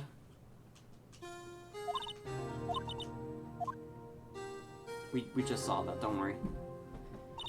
I didn't know. I never knew that the SL9 incident was just another name for the Joe Dark killings. Sounds like everyone's heard about these killings but me. Lana wanted Dark convicted so badly. That's why she used me. That's why she used what happened to me. What do you mean, what happened to you? It's all there in the file. Joe Dark's last victim was Prosecutor Neil Marshall. When he murdered Officer Marshall's brother, he left behind an incriminating piece of evidence. But what did you have to do with these killings, Emma? On the night Prosecutor Neil Marshall was murdered, Joe Dark tried to kill me. What? He tried to kill you? Officer Marshall's brother Neil was only trying to save me. So that means you... Yeah. I was a witness in the Joe Dark trial. I didn't see that one coming. I probably should have, but I didn't. With all the crazy shit that's been happening to me today, I should have seen this a mile away, but... Ugh. What a fucking day. Phoenix needs drinky. It happened 2 years ago. It was right around the time of this year, too. There was a terrible thunderstorm that day. Unusual for the season. I was alone in my sister's office. We were planning to eat dinner together once she finished her work. Then suddenly, this terrifying man came bursting into the office. Joe Dark. It seemed like he was running from someone. He pulled out a knife and screamed at me. I didn't know what was going on. Just then, Prosecutor Marshall showed up. Jake Marshall's brother. Joe Dark tried to take me hostage, but before he could, Mr. Marshall tackled him. Then, what happened? I'll never forget it. Lightning struck and the lights went out. Suddenly, a bolt of lightning flashed outside the window, lighting up the office for an instant. What I saw then burned a permanent picture in my mind. I can still see it now. Permanent picture. Everyone in this game has had fucked up shit happen to them. Except Phoenix. Phoenix just kind of had an incident where everyone was being an asshole to him in, like, grade school. And then he was like, you know what? That's it. I'm becoming a defense attorney now.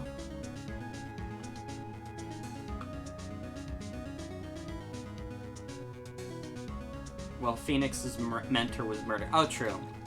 I mean, I guess so. I guess so.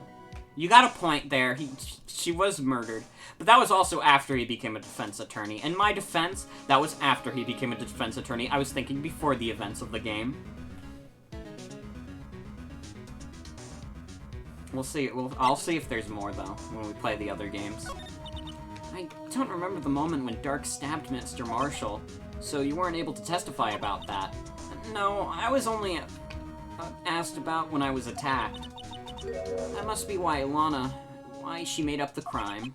Made it up, you mean provided bogus evidence? The prosecutor's office wanted that guilty verdict so badly. Lana forged the evidence and Mr. Edgeworth used it. Edgeworth? Yeah, but I'm sure he didn't know anything about it. He couldn't have known he was being given false evidence. Even so, that's when it all started. The rumors about Mr. Edgeworth, I mean. It's all my fault. If I could have just testified properly, none of this would have happened.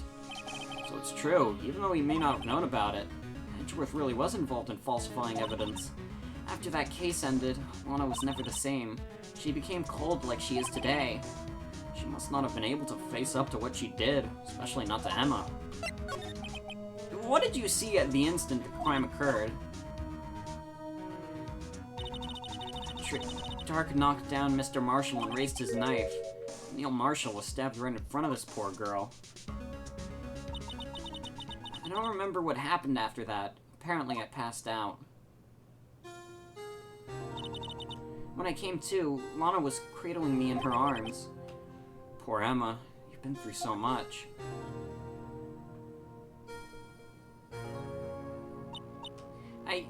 I couldn't bring myself to testify about that instant. I tried, but the words just wouldn't come out. I drew a picture, but it wasn't any good. 2 years ago. You must have been 14. That's understandable.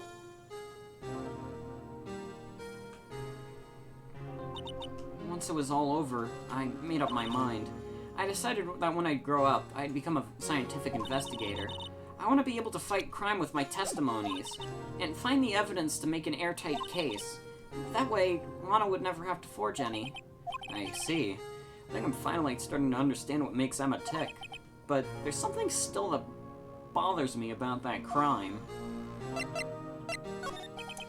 There's something that's puzzling me, Emma. What is it? You said you were in Lana's office at that time, right? That's right. Why then would a serial killer come running in there? Not only that, but he was being chased by a prosecutor?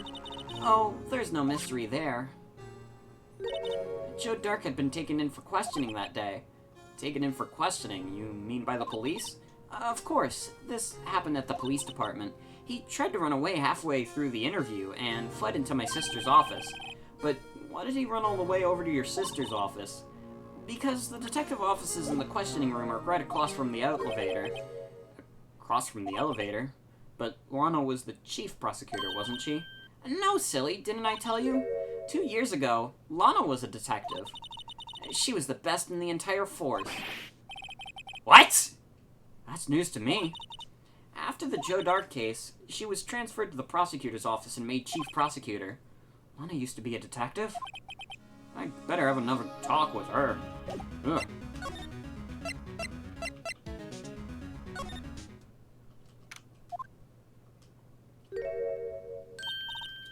Lana. Mr. Wright, it seems I keep causing you trouble. Falsifying evidence. I didn't think you were the type. Criminals don't mind playing foul. Why should we? But, Lana, if you're wrong, an innocent person might be found guilty. Believe me, I understand the risks. Lana, Emma told me about you. Oh? About how you were a detective 2 years ago, and how the SL9 incident was the reason for your transfer to the prosecutor's office. That's right. Could you fill me in on the details, especially about that unusual change of jobs? I suppose you have a right to know, Mr. Wright. A lot of revelations were uncovered at the trial today, not the least of which was the fact that this case is largely connected to another one 2 years ago. Evidence from that case was stolen as well, though I expected as much. I know how obsessive Officer Marshall can be. That trial, it really wasn't fair, was it? I believed in you, Lana. I believed that no matter what happened, you'd always stick to the truth. It couldn't be helped, Emma. At that trial 2 years ago, I sold my soul. Well, all the drama aside, the fact of the matter is at 5:15, there was no murder at the police department. Tell me it's not true, Lana. What the witness, Miss Starr, said. About you stabbing Mr. Goodman with a knife. Lana, I don't understand. Why won't you tell us? Emma, this doesn't involve just me. I don't think I've ever seen Lana look so fazed before. It's true. I was a member of the police force 2 years ago. She was amazing! They still talk about all the cases she and Chief Gant cracked together. Chief Gant. He was the deputy chief of police back then, but he still worked on the crime scenes. Damon Gant. He was everything I aspired to be. They were the best team ever! They solved crimes before the reports could even be filed! Emma really idolizes her big sister. But now you're chief prosecutor. What happened? I always planned on becoming a prosecutor. The reason I became a detective was to gain experience investigating crime scenes, so you could use that experience in court, right? Gant's help in the SL9 case was crucial to its resolution. After that, he became chief of police and arranged my transfer to the prosecutor's office. Maybe I should ask more about this investigation of theirs 2 years ago. 2 years ago, I was second in command of the detectives investigating Dark. Second in command? That means the investigation led was Damon Gant, right? Yes, Deputy Chief Gant and I shared the same office and the same investigations. We even had the same office. We led a team of the best detectives on the force. Detective Goodman, whose case it was, Jake Marshall, and Angel Starr. It was the first time Marshall had worked with his brother. He was quite gung-ho. Without a doubt, Joe Dark was the serial killer. We asked him to come in for questioning. We were desperate for evidence. That's when his final murder took place. When he tried to murder Emma. Prosecutor Marshall was trying to save me from Dark. You see, the first person who happened upon the scene of the crime was me. Now you tell us. Damon Gant and Neil Marshall were the ones questioning Dark that day. The investigation was in its final stages, and Dark must have suddenly panicked. So he waited until Gant and Marshall let their guards down, then fled the room. That's where he found me. So you were the first person to run to the scene, Lana. It appears so. I was filing some papers while Gant and Marshall were questioning Dark. Why'd you let this guy have a knife while you were interviewing him? That's the big problem here. When I returned to my office, I saw 3 bodies on the floor and smelled blood. 3 bodies? Prosecutor Marshall, the victim, Emma, who had passed out, and the suspect, Joe Dark. During the struggle, it seems Mr. Marshall struck a final blow before he died. Joe Dark had incurred a minor concussion and lay unconscious. What did you do? To be honest, I panicked. I picked up Emma and carried her out of the room and just held her. Can't blame her, after all her sister must have gone through. After that, I placed Dark under immediate arrest. Let me get this straight. You were all involved in the SL9 incident? That's right. Quite a coincidence. I don't buy it. What are you saying? There's no way everyone involved in this trial was also involved in that incident just by chance. But that case was solved 2 years ago. At least one person went to extremes because they didn't believe it was truly solved. Officer Marshall. Yes, his actions came as a surprise to me as well. Ever since his brother died, he's changed completely. I guess he wasn't convinced with the ruling against Joe Dark. Life doesn't end with the closing of a case. Everyone has to live the rest of their lives with their memories. That case just might not be over yet. Emma was assaulted by Dark at the police department, right? Yes, in the office that Damon Gant and I shared. The office that Mr. Gant now occupies by himself, the Chief's office. Maybe we should have a look at the Chief's office, the site of the final SL9 murder. Alright, let's head there. No one's here today. Not even Miss Starr, thank fucking God. Everyone's probably busy looking into exactly what went down in the evidence room. That must be where the detectives are. But we proved in court today that on the scene of the crime, no one was murdered in the evidence room at 5:15 p.m. Yeah, I thought we were finally making some headway in our case. But instead it looks like we just ended up making Lana look even more guilty. Hang in there, Lana. I've got to find all the answers by tomorrow.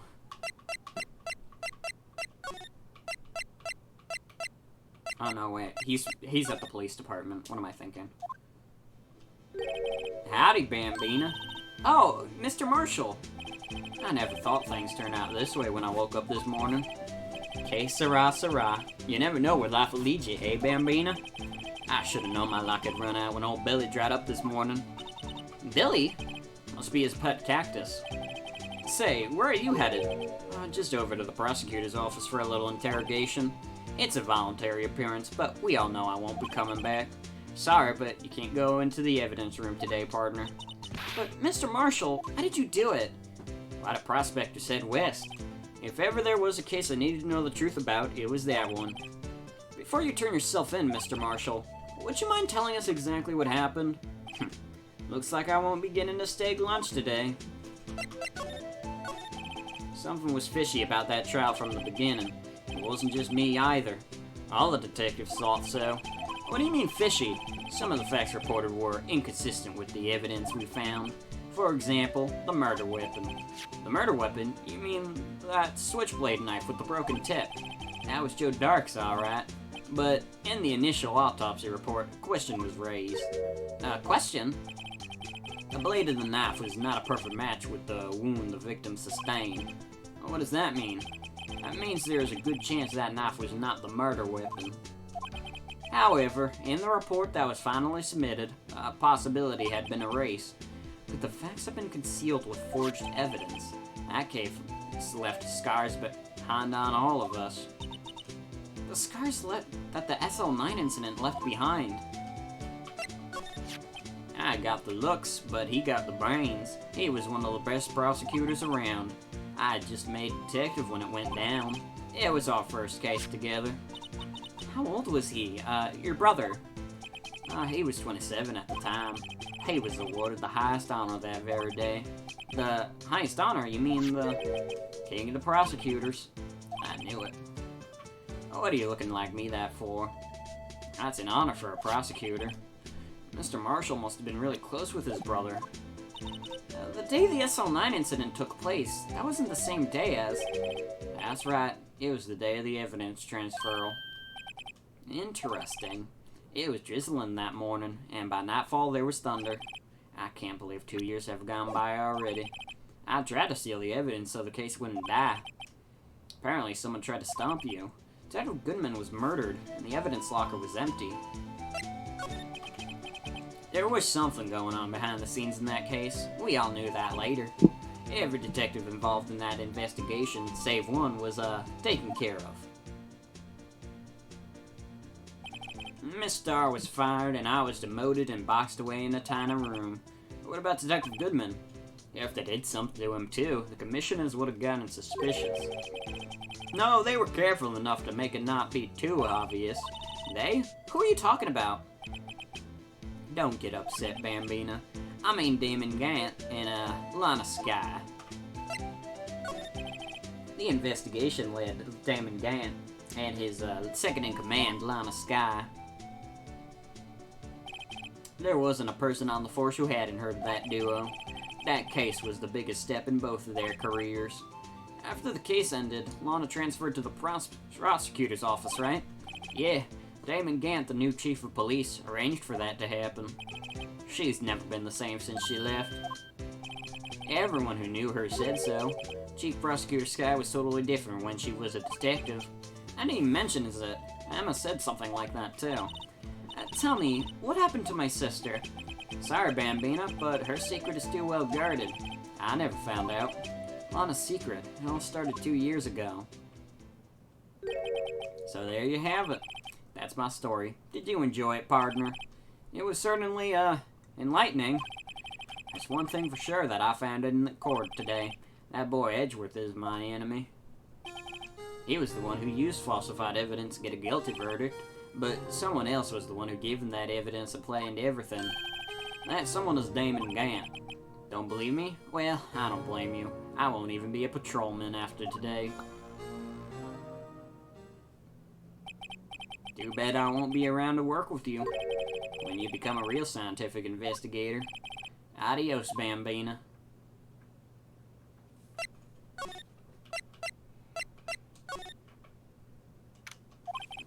This place is always pretty empty, but today it's deserted. Except those two guys who are always here. That must mean everyone's busy solving crimes. Oh, if you're looking for the others, they're all in the conference room. Thanks. Wow, he actually talked to us. With the chief prosecutor saying what she did and the decision about what to do about Mr. Edgeworth, not to mention our statement about to the media in tomorrow's trial, there's more chaos going on than Thanksgiving and Christmas put together. I think festive is the word usually used for those. Sir, we'd like to have a look around Chief Gant's office. Just use the connecting hallway to the other building and take the elevator to the top floor. Really? You mean it's okay for us to go in there? I mean, we aren't police officers or anything. Hey, you're right. You can't go in there. It's off limits. Now I see where Detective Gumshoe gets his unique charm. Well, what are we waiting for? Let's head to the chief's office. Oh my god. He's just got like a fucking organ. What is he planning to do? Play fucking like Luigi's Mansion music? Vampire. I mean, I didn't take Gant for being a vampire. I did not take Gant for being a vampire. There's a couple people in this game I took for being a vampire. Not Gant. But I guess he could be one if he wants.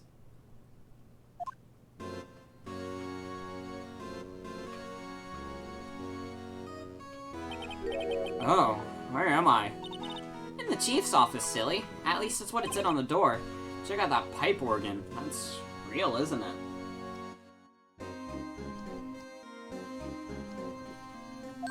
Hey, I used to take organ lessons in kindergarten. They used to call me Little Miss Bach.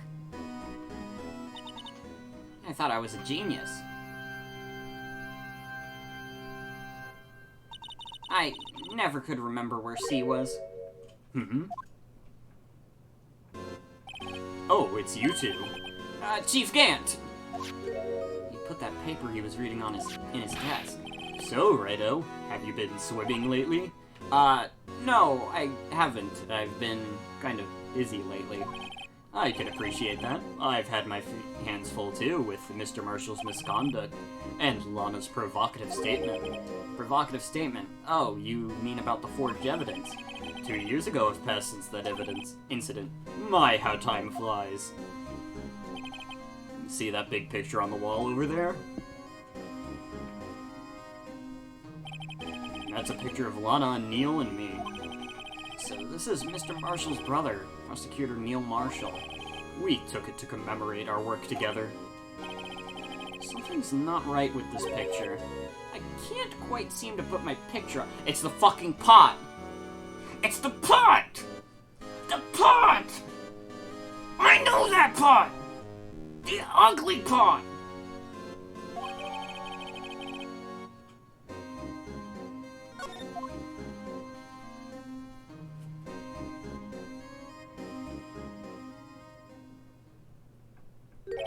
Anyways, I'd like to reminisce all day, but there are matters that need my attention. I'm going to lock up here, so let's go out together. Oh, but this office, it was a crime scene 2 years ago, wasn't it? That case has long since been over. There's no need to investigate anymore. All the same, we'd still like to have a look around. Perhaps you didn't hear me. I said there's no need to investigate it anymore. Now hurry up and get out. I have a meeting to attend. Oh. Looks like we aren't welcome. It seems that case isn't over with yet after all. What do you mean? Chief Gant denied our request to search the crime scene. That must mean there's a reason he doesn't want us looking around in there. You mean like a clue? There's gotta be a way we can get into the chief's office. But how? Hey, pal. Detective Gumshoe. aren't you supposed to be in a meeting? I'm, just taking a breather. My feet hurt. From sitting so long? Actually, from serving everyone coffee. Sounds like Detective Gumshoe's still out of the loop. Say, have either of you seen Mr. Edgeworth? Edgeworth? No. Why do you ask? He's under fire from both the police department and the prosecutor's office. It's almost like the battles between you and two in court. It sounds serious. Is it because of what my sister said? That's basically what it all boils down to. That falsified evidence 2 years ago. Now Mr. Edgeworth has the whole world after his blood. Yikes.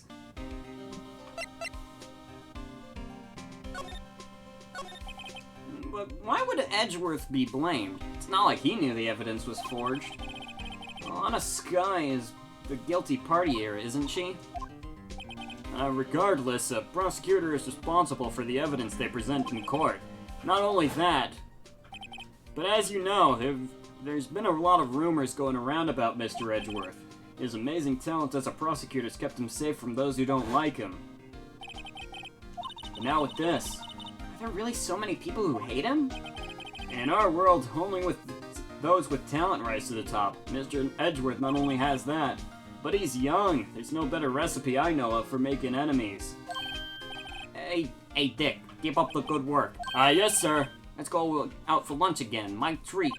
Yes, sir. You gotta take me back to that joint sometime, okay, Dick? Yes, sir. Seems you don't have any problems with enemies. Yeah, well, I'm careful not to stick out. Anyways, I'm a bit worried about him.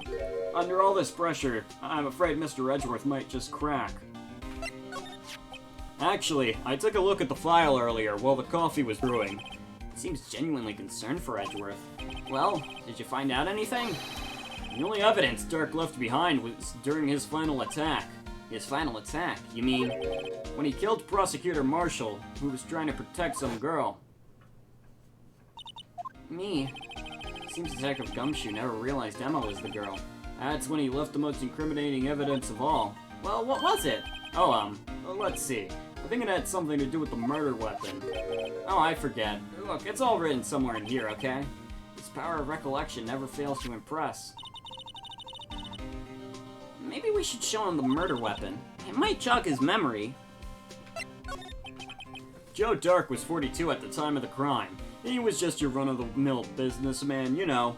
All those fucking CEOs are sociopaths. Businessman? What made him take to serial killing? One day on his way home from work, he hit someone with his car. With his car? So, it was an accident. An accident, yeah, but it transformed him into an animal. An animal? He killed a man.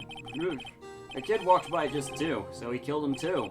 That's when a jogger came upon the scene and was killed as well. Finally, he turned himself in. Seems he was a pretty careless animal. Of course, this is all conjecture. There wasn't a single shred of evidence. So he turned himself in. Yeah, but in the middle of his questioning, he fled and murdered his final victim, Prosecutor Marshall.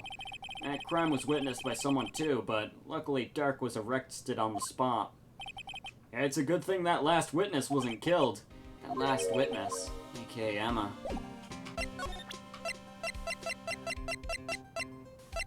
I mean, we have too much fucking evidence. Just take it. About this. Hey, is that? It has a tag attached to it with the label SL9 incident on it.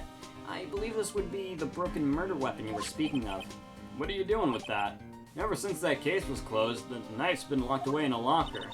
On the day Detective Goodman was murdered, this suddenly disappeared from the locker, and was found in Mr. Edgeworth's car muffler.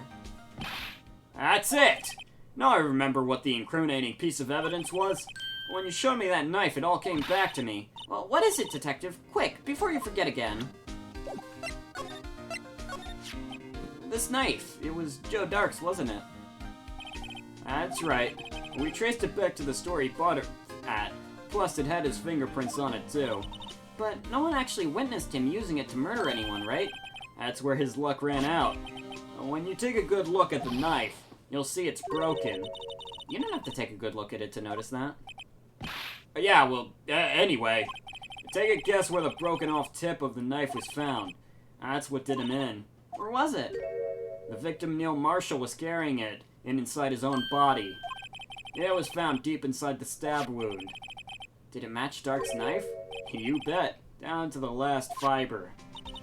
That's pretty conclusive.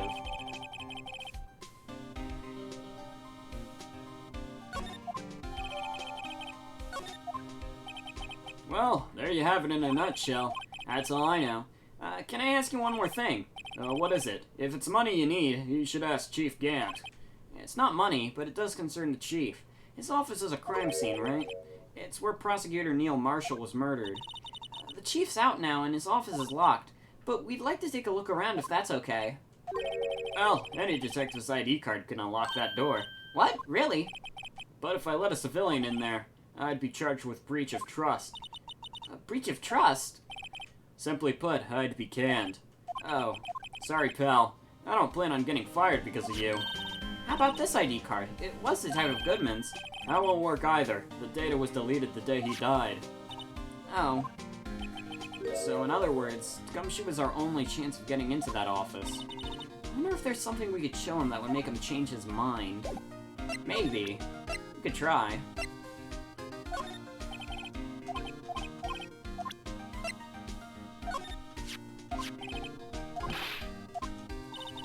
Looking into the case for Mr. Edgeworth? I meant to talk, sorry. Yeah, it was a pretty big deal. Alright, I skipped the first piece of dialogue, so it was just like, I should probably, but then it was like, oh, it's probably gonna be real. Yeah, it was a pretty big deal while it was going on, you know. After all, a serial killer was on the loose. But Lana was pretty clear in her confession. She forged evidence in order to prove Joe Dark guilty.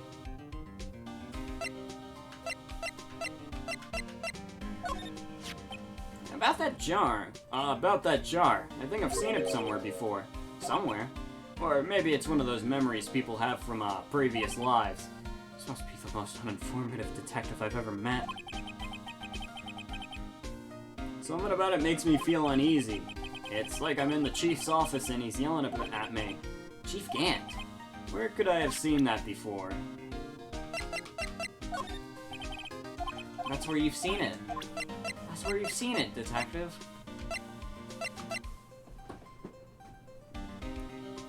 Yeah, I already gave the steak dinner to Marshall. That happened yesterday. You should have been there. Should have seen it.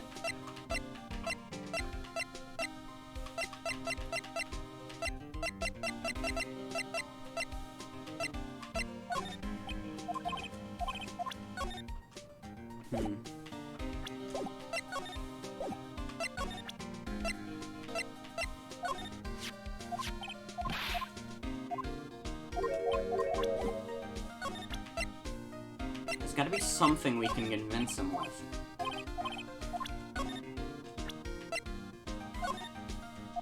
I can't believe Miss Officer Marshall would do something like this. You know Officer Marshall? Of course I do. He was like a mentor to me. When I first started out, he even gave me a small cactus. Really? He said, Dick, she'll listen to all your troubles. Note to self, Detective Gumshoe talks to a cactus. Hard to believe he's just a patrolman now. Someone ought to trade places with him. What? Why are you looking at me like that? No locker can be opened without a fingerprint match. Besides, there's no reason for the murderer to touch his own locker. Hey, wasn't your locker the one with the blood on it, Detective? A handprint of the real murderer's gloved hand without any fingerprints. Shh! If they come to arrest me, you'll defend me, won't you? If that happens, I think you'll do better pleading with Edgeworth. Show me your badge? Detective Gumshoe, here's my attorney's badge. Show me to this every time we meet, pal. Real men show their police badge, enough said. We've gotten that dialogue before.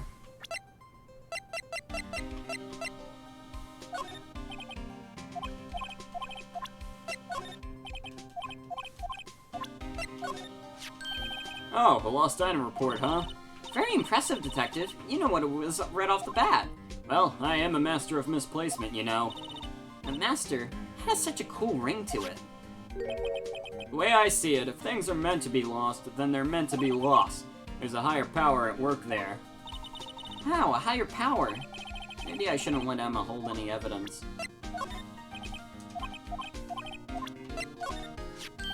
Hey, that powder's used for detecting fingerprints. Yeah, Mr. Edgeworth gave it to us. He did what? All I have is some flour. You okay, detective? Quick, run! Ugh! I can't do a fake sneeze. If it's any help, one time I took a nap on a bench with wet paint. Why am I not comforted? That's the ID card record, isn't it? Yes, there's only one number left to investigate, at 4:20 p.m. The victim, Detective Goodman, must have entered the evidence room along with someone else. Someone with an executive officer number. 77777777777. That's 17 too many, Detective. Executive officer. I might have a hunch. I might have a hunch, too. Hey, I just brought a bunch of this stuff. Now I can go around detecting blood traces, too. Wow, is that a new type? I've never seen that bottle before. Add 3 inches to your base height. Base height? Hey, let me see that. Looming tall. New and improved growth formula. You mean this can't detect any blood traces? Well, it's not quite the same thing as luminol. So that's why the lady at the counter had that smirk on her face. Gumshoe, I don't think you need three more inches on you. You're already a big man.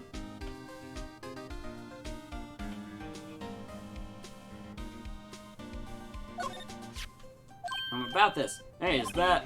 It has a tag attached to it with the label SL9 incident on it. Oh, wait.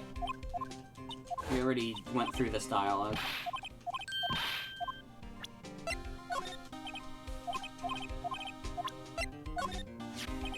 That's the photo that Miss Starr took.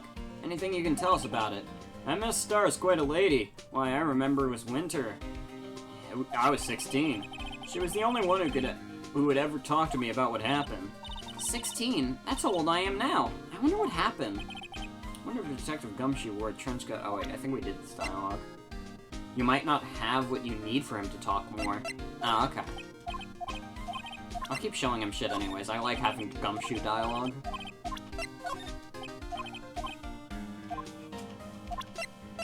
I think we showed him all this, though. If we don't have what we need, we don't got what we need.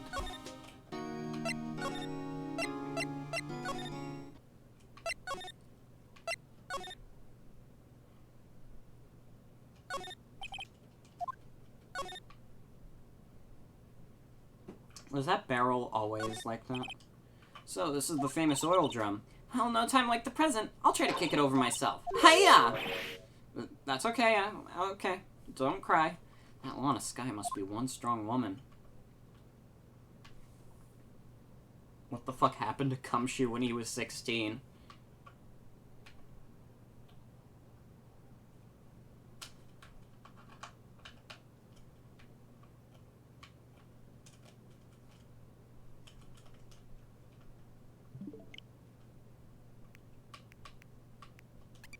Hold on.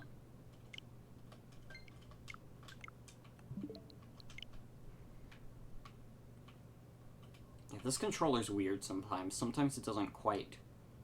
It drifts a little bit, but it's not because it has, like, the fucking Joy-Con thing, because this is a Pro controller.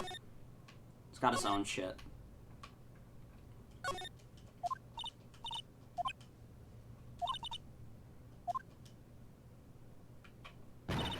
Eek! It's okay, don't cry. Maybe there's a Lunchland Olympics team? That's about as red as a sports car can get. Yep, it's, pretty red, alright. Body was found in Edgeworth's car trunk. The lock on the trunk was broken. So the question is, why did Miss Skye choose this car? So, what model car is it? I think it was called a sedan or a coupe. Something like that. Those are car types, Mr. Wright, not models. You're a guy, aren't you, Mr. Wright? You're supposed to know these things. Maybe it is about time I got my driver's license. This rope, is it? Yep, they laid it out to outline the victim's body. So wait, the victim must have died when the killer closed the trunk on him. You've got to be the only person I know who would come to that conclusion.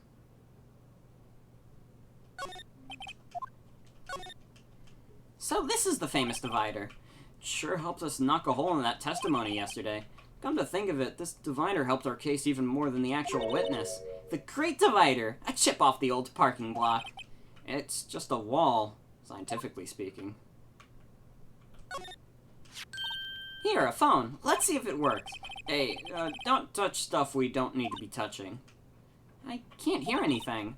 My ears. No, my ears. Maybe it's due to the barometric pressure. What is she babbling about? Hello? What did you just say? Look, you can hear just fine. The phone's broken. Aha! A ladder! That's a step ladder. What's the difference? In scientific terms, please. Scientific, huh? Look at the basic nature of the thing, Mr. Wright. This all seems so horribly familiar somehow.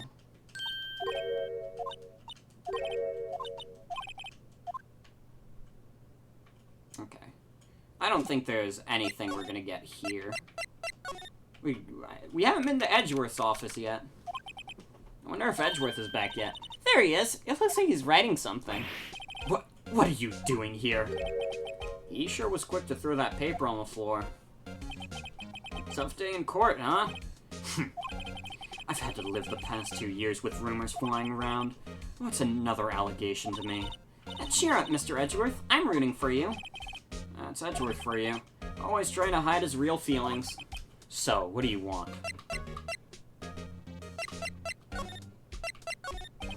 There's no excuse for what I've done. 2 years ago, I used false evidence to obtain a guilty verdict. That's what it all breaks down to, and nothing I do can erase that fact. But you didn't know, did you? I mean, that evidence was falsified. The police department and prosecutor's office share a bond of trust. If that bond is broken, we stand to lose everything. The police department's error is my error, my responsibility as the prosecutor in charge. That fact remains the same no matter what excuses I might have. Mr. Edgeworth, I take pride in my work, so tell me why. Why has it all come to this? Even Edgeworth can't keep this kind of emotion bottled up. Are you up for the trial tomorrow? First last year's trial, now this one. It seems all you do is worry about me. To be honest, you're getting on my nerves. But Mr. Edgeworth, you can't just walk out on the trial. Tomorrow's the last day. It's too late to change prosecutors. I'll bet that's what my superiors are banking on. I never thought that case would come back to haunt me like this. What do you mean? The list of evidence. It seems too short. Most lists run twice as long. It's only half as long as most lists? That is odd. After Neil Marshall was murdered, I became prosecutor for that case. I may not have been a part of the investigation, but I knew what I had to do. Use the evidence I was given to prove the suspect guilty. That was really the only thing on my mind at the time. Say, we just saw a picture taken around that time. That picture. Something seems strange about it. Could you tell us about what happened that day? The day Detective Goodman was murdered. You were participating in a ceremony over at the station, right? I've never cared for ceremonies, but I had to attend that one. Because you were awarded this? Those receiving awards can't exactly skip out on the ceremony. I finished up at the office in the morning, and then drove over to the police department. You finished up at the office? Yes, just odds and ends. Clerical stuff. I didn't plan on returning to the office that day. That is, until I was asked to take something back. Take something back? This. Oh yeah, Chief Gant asked you to hold on to that, didn't he? Yes, it was a piece of evidence in a case that was closed half a year ago. He asked me to bring it back to the prosecutor's office. That's the story we heard yesterday. So you came back here to the prosecutor's office because the chief asked you to. That's right.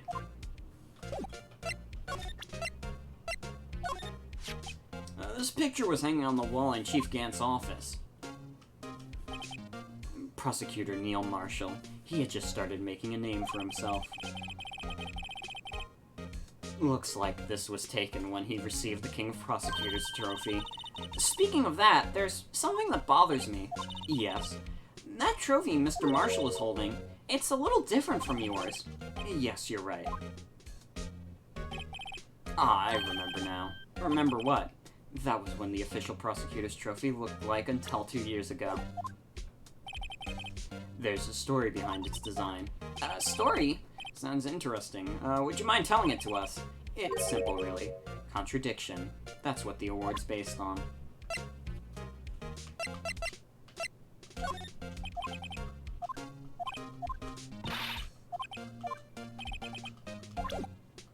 Let's see, is there anything else we can show him?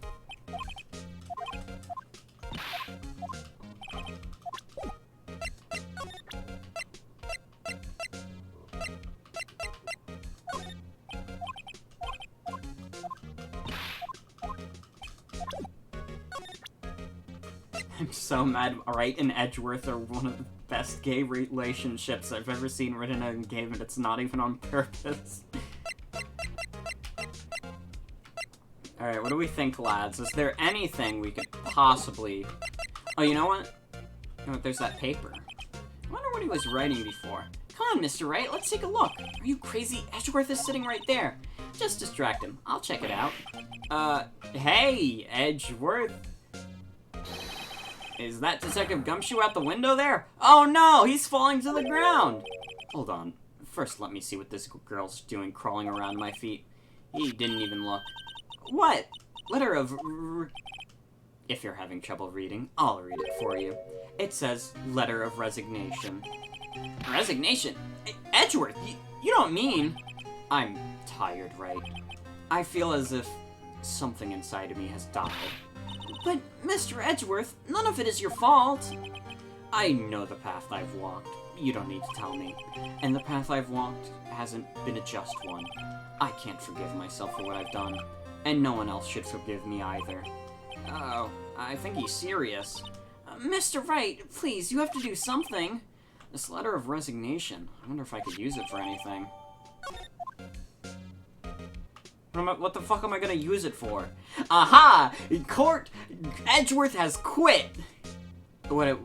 That's not gonna do anything.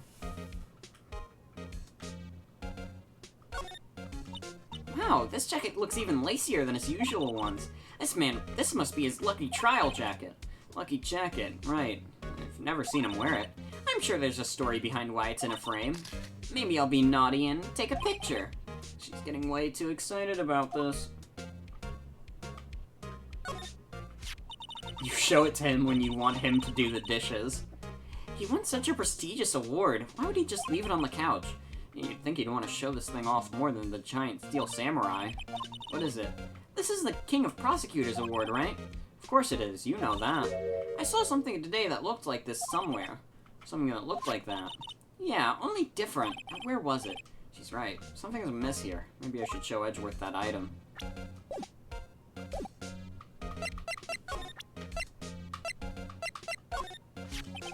You know, it wouldn't hurt if you put this up somewhere, like on a shelf. That has no meaning for me anymore.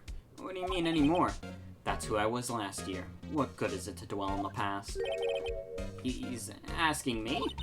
Why can't he just accept it graciously? Actually, something's been troubling me about this shield. Look, do you notice anything different? Different? Yeah, don't you remember the other shield in the court record? I guess I better present this other shield. I accidentally showed that first.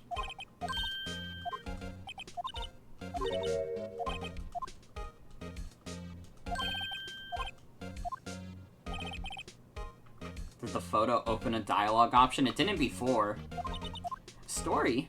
Sounds interesting. Would you mind telling us to us? Simple, really. Contradiction. Maybe it did now, though, since we showed him both. Now it did! Hey! This award originates from an ancient Chinese tale. In Chinese, the word contradiction is written with two characters. The first means halberd, and the second means shield. Have you heard this story? Me? Oh, sure, everyone knows that. Why don't you tell it, though, for, Emma's sake? Very well.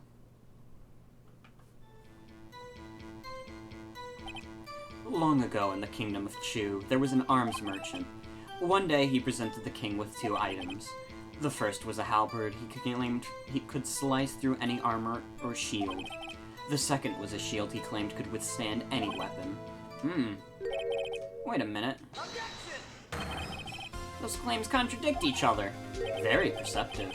But then again, you've heard the story before, right? Anyway, as you mentioned, the very descriptions of these items discredit them both. When the king pointed this out, the merchant was left speechless, and thus the Chinese word for contradiction was born. Oh, I see! So the chipped shield and the broken knife symbolize... Precisely so. They symbolize the merchant's items. The ancient tale ends with the merchant at a loss for words, but it's in our nature to pursue matters to their conclusion, even if it results in something as ugly as this. Wow! Thanks, Mr. Edgeworth. I learned something new today. That's funny. If that's so, then How were you only given a shield? You'll have to ask Chief Gant. 2 years ago, he had the halberd part of the award abolished. Chief Gant?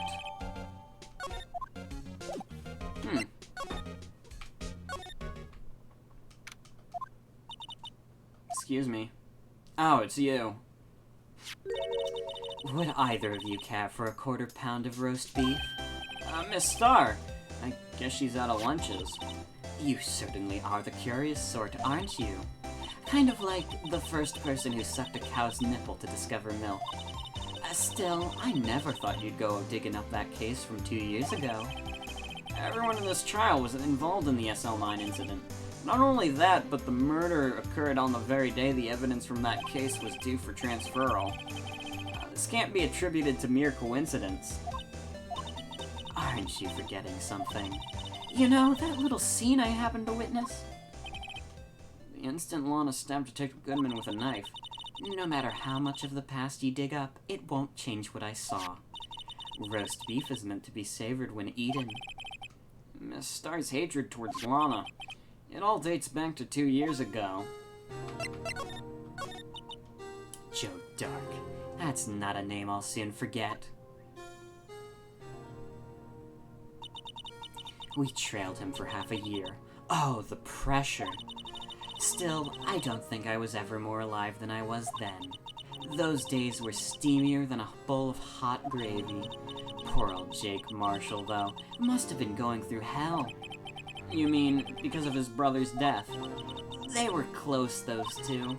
After Neil died, something took over Jake. He became obsessed. Seeing Jake like that made her all the more desperate. Her? Lana Skye. My sister? The best of the best were put on that SL9 case.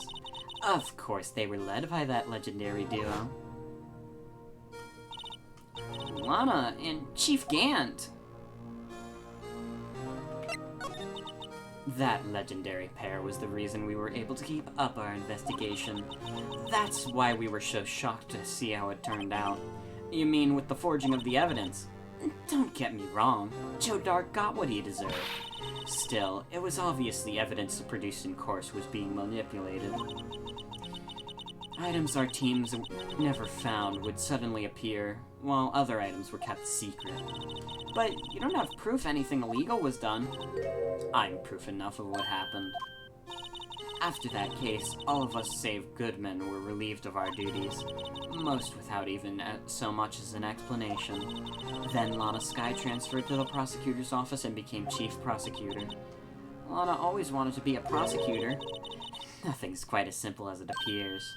Huh? Lana Skye was merely being used as a pawn. That's my take on the matter. She was being used. Damon Gant and Lana Skye. Gant led the investigation with Lana second in command. They were the best. They solved all kind of cases together, didn't they? Damon Gant's magnetism in particular was almost unreal. His magnetism, by that I mean his ability to attract evidence. He'd produce the most incredible evidence in the cases he handled. Incredible evidence? You mean... Oh yes, there were rumors about him back then. No one even dared confront him, though. I take it she's talking about forged evidence. Back then, everyone looked up to Lana. All the detectives wanted to be like her. Really? Oh yes, myself included. I was a fool, really. She hated anything crooked, and always watched out for the other detectives. That's why she was so concerned for Jake. Mr. Marshall. When Jake's brother was murdered, she felt as if she had lost her own brother. If it wasn't for her, I don't think Jake would have ever recovered from his shock. That's what makes it all the more infuriating. Miss Starr. That's why I'll never be able to forgive her. Why did she have to turn so cold after that? Lana transferred to the prosecutor's office 2 years ago, didn't she? Yes, thanks to Chief Gant's powerful influence. Chief... That's right. Having solved the SL9 case, his position as chief was secured. There was only one thing left for him to control, and then no one could stand in his way. the prosecutor's office. What?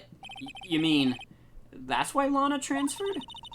If he can control the chief prosecutor, he can control the prosecutor's office. That must have been his goal all along. But how could he control Lana? I don't know, but one thing's for sure. Ever since that case ended, she's never been the same. It's only logical to conclude there must have been a reason for her change. At last, I'm finally getting close to the bottom of this ugly mess. Thank you, Miss Starr. You listen to me, rookie. It takes more than just ingredients to create a fine cuisine. I hope you turn out to be a better chef than I've been. There's so much trauma between all these detectives. They all subtweet each other. The only one who doesn't is Goodman, who is oblivious to all of it.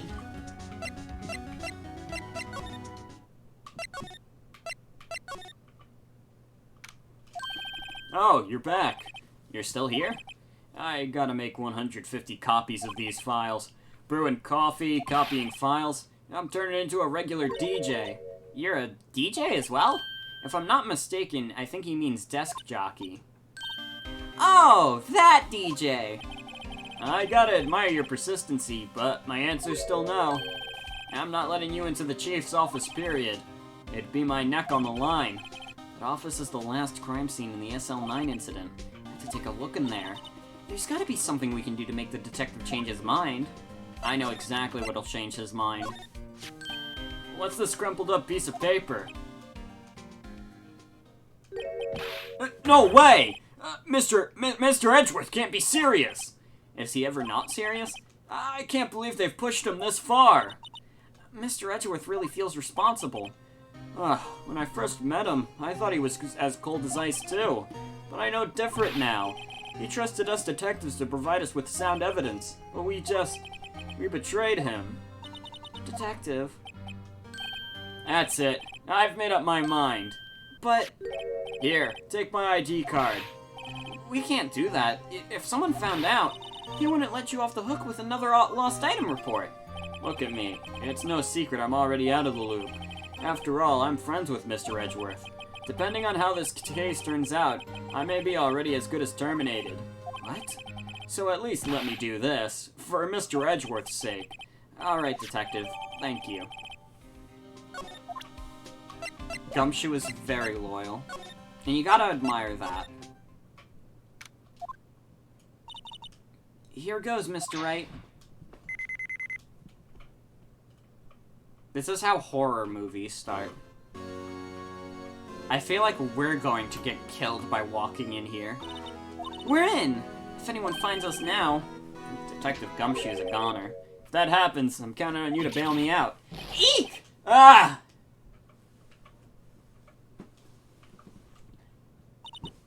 Sorry, I thought you were a ghost.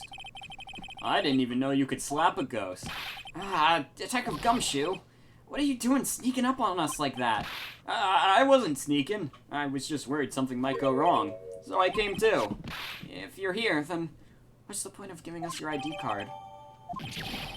Hey, don't do that to my card.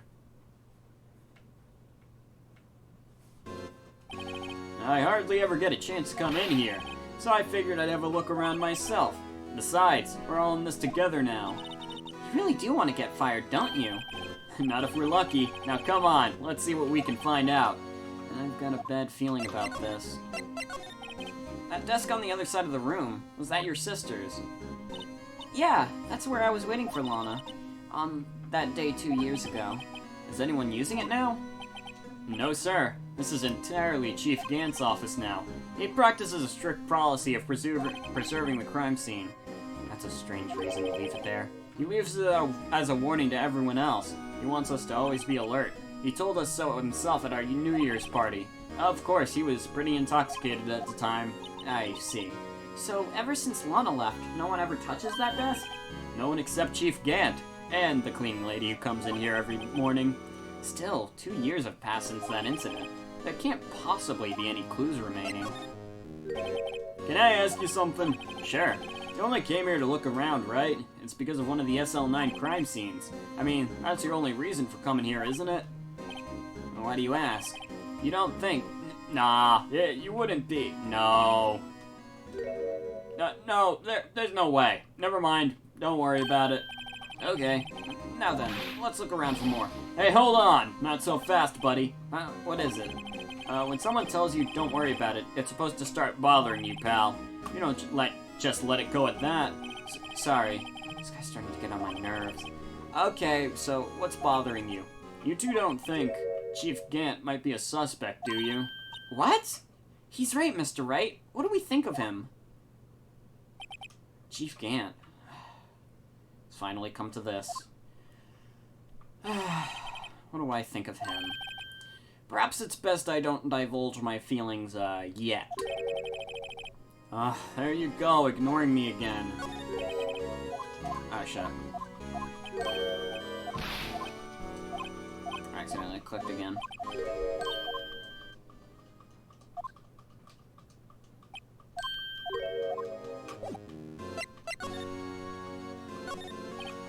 This is a safe, isn't it?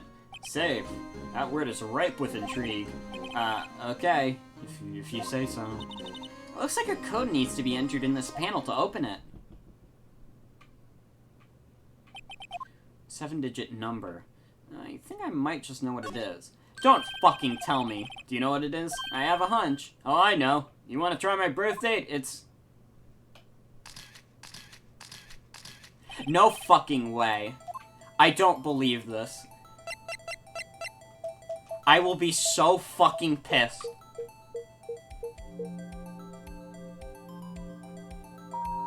Unfucking believable. You... This fucking guy. Bingo. What number did you enter? Whose birthday was it, pal? 77777. The final ID card number on that record. What? The number of the mysterious executive officer who entered the room that day. You mean 777777? That ID number? I think you're 1 7 shy this time. This can only mean one thing. That's Chief Gant's ID number. Say, anyone care to look inside? Oh yeah, that would be the next step to opening it. Is there any money in there? How much does he have stashed away? Look, it's, A shard from a broken cup. This somehow looks familiar. Where have I seen this before? There's something else in here, too. What's this? Looks like a piece of leather cloth. This is a handprint, isn't it? Hey, I saw someone wearing a shirt like that once. Do you think the chief made up the design? I don't think so. Oh, well, it was just a thought. Is that it? This is all that was in the safe? Apparently so. It's empty now. Piece of cloth with a handprint on it and a broken shard from a cup. They look like pieces of evidence. Yeah, but unless you can prove they have something to do with this case, I'm afraid I can't just let you take them. After all, it's my neck on the line here. Great, now I have to prove their relevancy to get to them. How are these two items related to the SL9 evidence? Come on, there's gonna be something we can show the detective. Well, that's easy. Zitter Gumshoe, could you have another look at this jar? I remember when the three of us put that back together. Ah, those were the days. Kind of early to be nostalgic. Wasn't this jar a piece of evidence from that case? That's right. One of the shards had an SL9 incident sticker on it. Doesn't this ring any bells? You know, that fragment we just found? You mean this one from the safe? Yeah, that one. That was in the safe. Now that you mention it, it's ringing a lot of bells. Let's see if it fits. Here, let me check that shard. I'll take a crack at this. Go ahead, pal. Show us what a rookie can do. Mr. Wright, here's some glue. If I can piece this together again, it'll prove Chief Gant was knowingly hiding evidence. Here goes.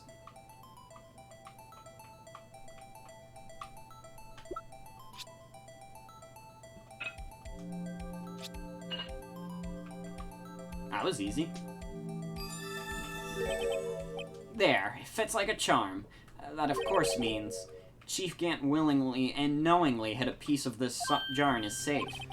In other words, he concealed a piece of evidence from the SL9 incident. But, hey guys, get a load of this! This piece you just attached, it's different from the others.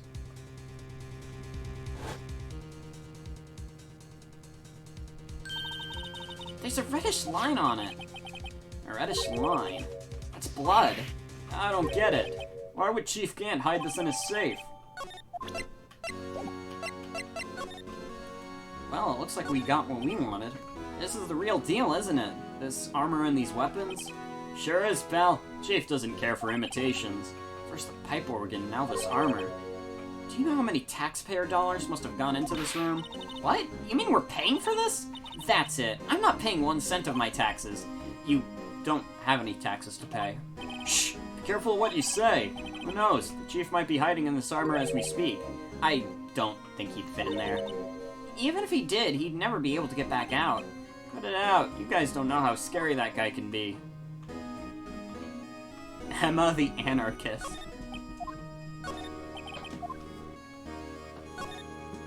Wow, look at the size of Chief Gant's desk.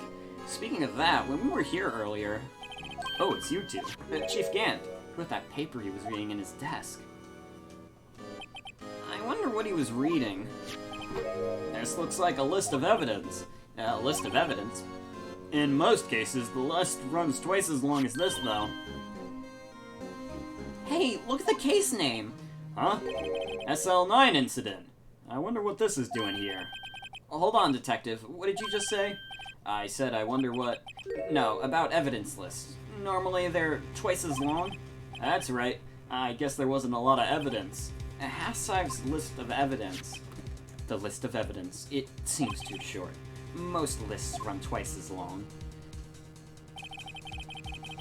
What would the other half of the list be doing here? I knew it! The Chief must be hiding something about that case. It would appear so. I swear, like, Gant's gonna come in here and, like, kill one of us. It's either me, Emma, or Gumshoe do not make it out of this room. I'm telling you, this is a second murder waiting to happen.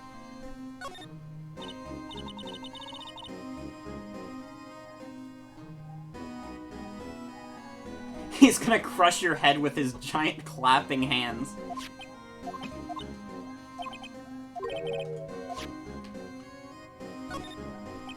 The Chief's organ sure is a sight to behold. Occasionally we hear him playing it from the Criminal Affairs Department.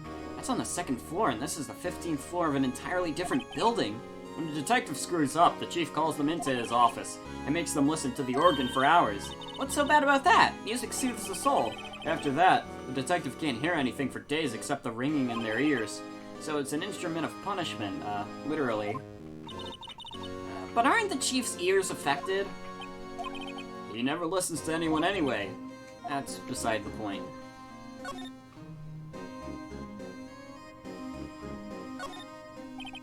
Look at that giant window. Makes you want to crash through and jump outside.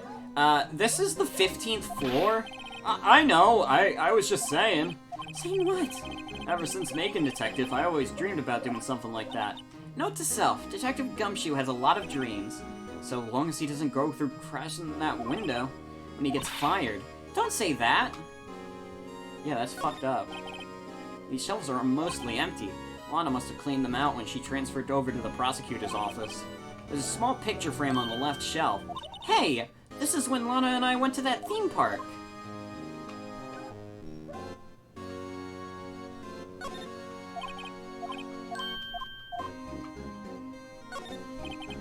This was Lana's desk. Sure is tidy.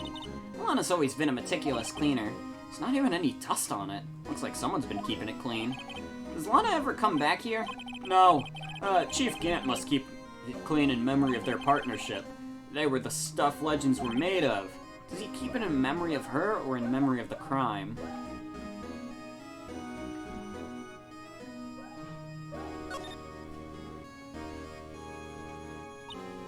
This was taken on that day 2 years ago. The day Joe Dark ran out of the questioning room and tried to kill Emma. After receiving his award trophy, Mr. Marshall took a picture here, and then went along with Chief Gant to question Dark. And I bet he never knew he'd been dead just a few hours later. Gee, you think? Shit, what else do we got to investigate here? I think we've taken a look at everything we can.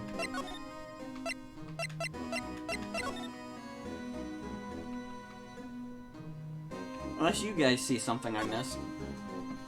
You can see pretty far from 15 stories up. You were to drop that suit of armor there. At first, the chief wanted to use stained glass for this window. Really? Why didn't he? They say he changed his mind because he wouldn't be able to see the view. Oh. Stained glass or not, it's a huge window. Take a look at the evidence list. Awesome. What the fuck?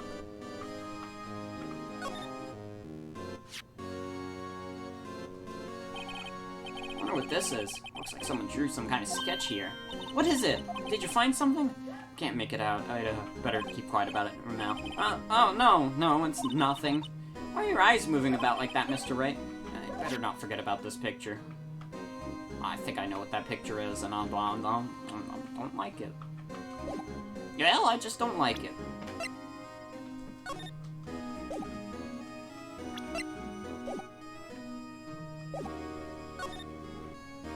You remember now? What do I do? Where am I?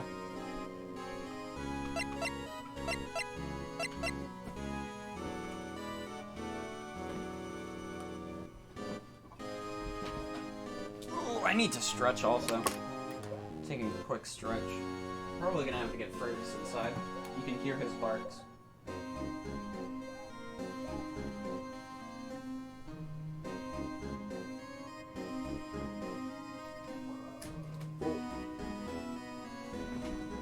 You remember what the image is? Oh, okay. Yeah, I think I got what the image was, like, right off the bat. I'm pretty sure I could tell you what that is. I won't, but I could. You know what, I will. I'm pretty sure that's the picture that Emma drew. I'm, like, pretty sure.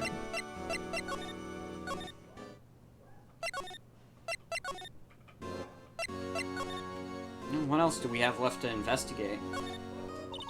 This mark looks like some kind of flower. Word is, it's designed after the insignia on the prosecutor's badge. Prosecutor's badge? Yeah, like the one hanging from your collar. What? They have badges too? The design's supposed to portray the severity of the punishment system.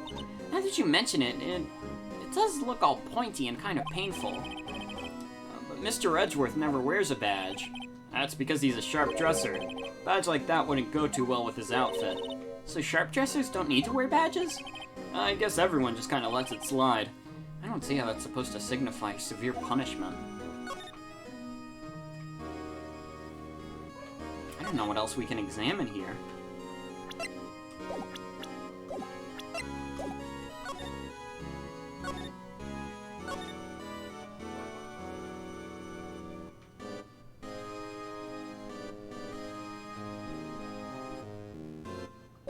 Maybe you need to present more shit to Gumshoe? That's what the chief was reading before, isn't it? You know, when we first came in here? Yeah, looks like the right side of the form's been torn off. So Mr. Edgeworth's list really was only half of the whole thing. Something else is bugging me more than that. Take a look at the back of that form, pal. The back. Oh.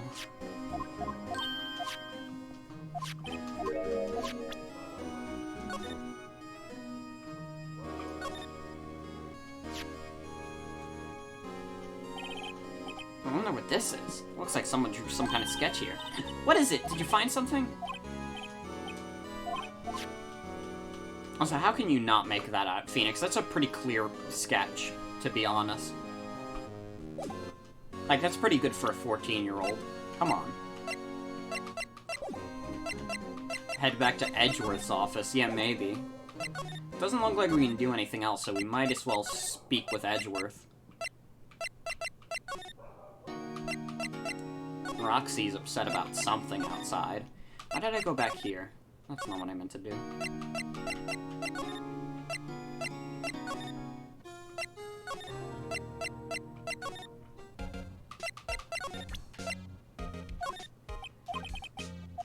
Oh no, he doesn't care about the evidence list. A 14-year-old making an accurate depiction of a horrific, traumatic event she experienced. Well, he doesn't seem to care about the evidence list. desk. It's quite tidy.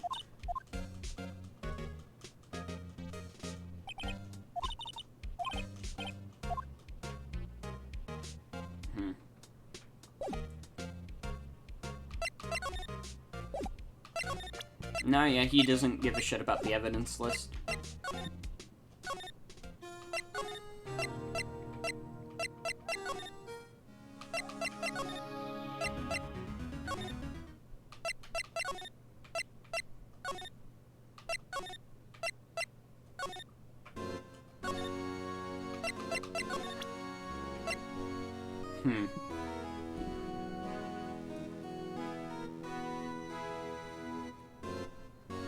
Maybe you have to link the piece of fabric to something you have. Oh, that makes sense. That makes sense.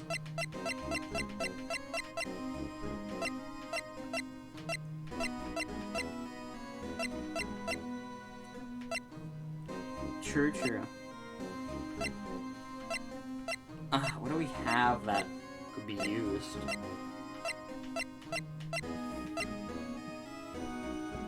Oh, wait. Also, good night, Atticus. See you later. Hey, I know what that is. So, you want to take some fingerprints? That's a great idea, Detective. Alright, go to town. Sheesh. What are you doing? What are you doing? Why are you sticking your hand out like that? Go ahead, take my fingerprints. It's not your fingerprints we want to take, huh? Come on, this isn't the time for jokes. We're talking about that cloth we found in the safe. Oh, I knew that. The one with the handprint on it, right? Sheesh, where's your sense of humor? Okay, Mr. Wright, let's check for prints. Sprinkle the powder on the cloth. Then, once they've been absorbed into the prints, blow the rest away. What are you, my mom? I don't need to be told a million times. Alright, let's get this over with. Okay, my capture card doesn't like this, so prepare your eyes. Oh! Gave it my best shot. That kind of result won't be good for getting any matching prints, will it? Well, it doesn't look like we'll get a clearer result from this print. Okay, let's try a different finger then. I'll just scream at my Nintendo Switch and have it work.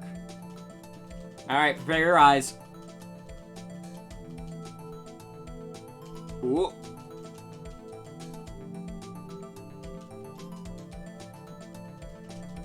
Prepare your eyes.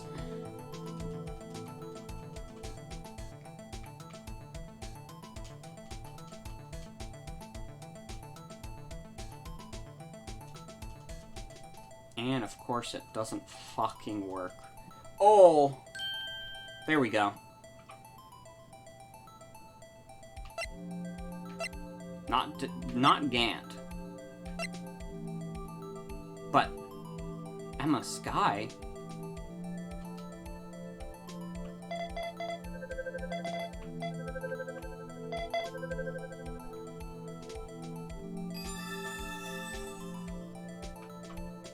Uh-oh. No, how can this be? What are Emma's fingerprints doing here? Hey, you found a match? Whose fingerprints were they? Huh? Oh, it seems the prints are too old. They aren't clear enough to get a match. Oh, that's too bad. I thought they'd be Dark's prints. Psst. Hey, you. Over here. What's going on here? What are that kid's prints doing inside the chief's safe? Don't ask me. Let's just keep this information from Emma for now. Here, maybe you should hold on to this.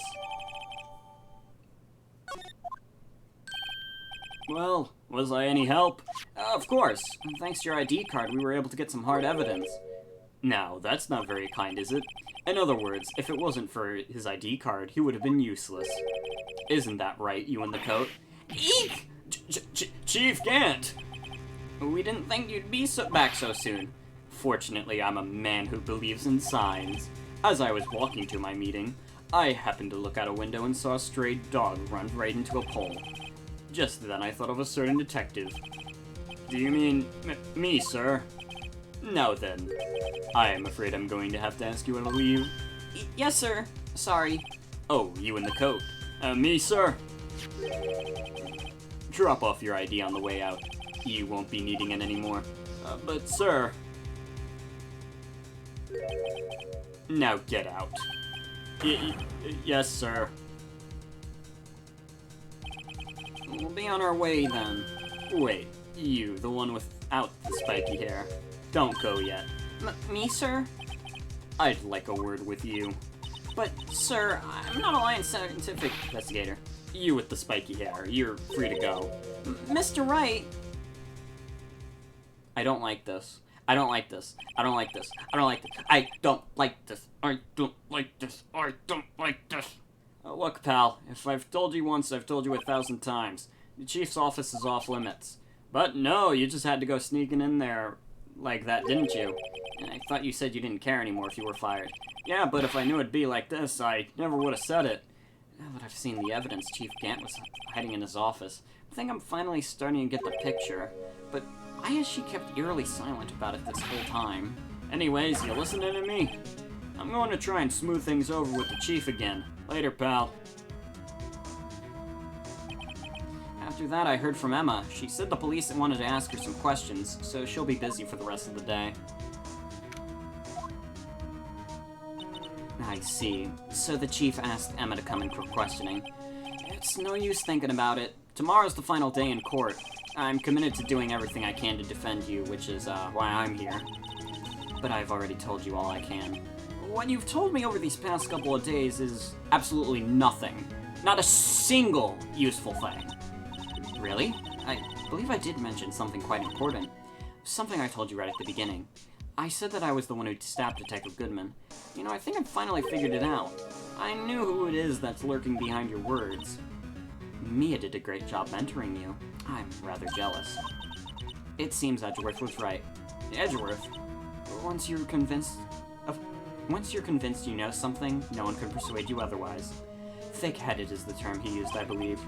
That's my chance to get her to tell me the rest of the story. I have to admit I was more than a little perplexed at first. You insisted you did it, yet there was no incriminating evidence. That's when it hit me. It's not that you're unwilling to tell the truth. It's that you're incapable of doing so because of a certain individual. What an intriguing notion. A certain individual, you say. So you think I'm protecting this person. Protecting... No, I think afraid of is more like it. If I'm not mistaken, the person in question may have persuaded you into silence. For argument's sake, Mr. Wright, whom, may I ask, is this person you're speaking of? The one I am supposedly frightened of. Who is this person? Well, Miss Skye? Mr. Wright, you are addressing the chief prosecutor. Do not forget your place. I take it she's not ready to spill the beans yet. My apologies. Could you please tell me a bit more about what you think you know? We were partners until 2 years ago. I respected him as a detective. Assuming he is respectable, then tell me something. Why would he try hiding his crimes? His crimes? Both you and Edgeworth will be brought before a board of inquiry for what you did, specifically hiding and forging evidence. Of course, these are serious offenses. Why is it, though, that Chief Gant's name was never mentioned? Chief Gant? Edgeworth didn't know the truth behind the forgery. The only party who could have possibly tampered with the evidence was me. I had access because I was second in command of that investigation. Yes, you, but also one other, Damon Gant. If you intend to accuse Chief Gant, you'll need more than just words. Show me proof that Chief Gant falsified evidence on that case. I just found this in a safe in the chief's office. This jar piece and this piece of cloth. Do you know what these are? They're pieces of evidence from the SL9 incident. The person concealing evidence was none other than Chief Gant himself. Now tell me, why are you taking all the blame for him? Touché, Mr. Wright. It's as you surmised. I cannot disobey the Chief's orders, even if it means being found guilty for murder. Why not? Come now, Mr. Wright. You can't possibly expect me to be able to tell you that. 3 days ago, I had no choice but to cooperate. In the murder of Detective Goodman, or perhaps I should say follow orders. Yes, that's more accurate than cooperate. Although I can't tell you the details, I can say that I was given an order that day. I need you to dispose of Bruce Goodman's body. You'll find it inside of the trunk of Miles Edgeworth's car. Just as I suspected. Despite what everyone believes, you were not the one who murdered Detective Goodman. Correct. I was trying to take the body out of Edgeworth's car. The trunk's lock was broken, and I discovered that murder weapon while inspecting the body. The murder weapon? You mean Edgeworth's knife? No.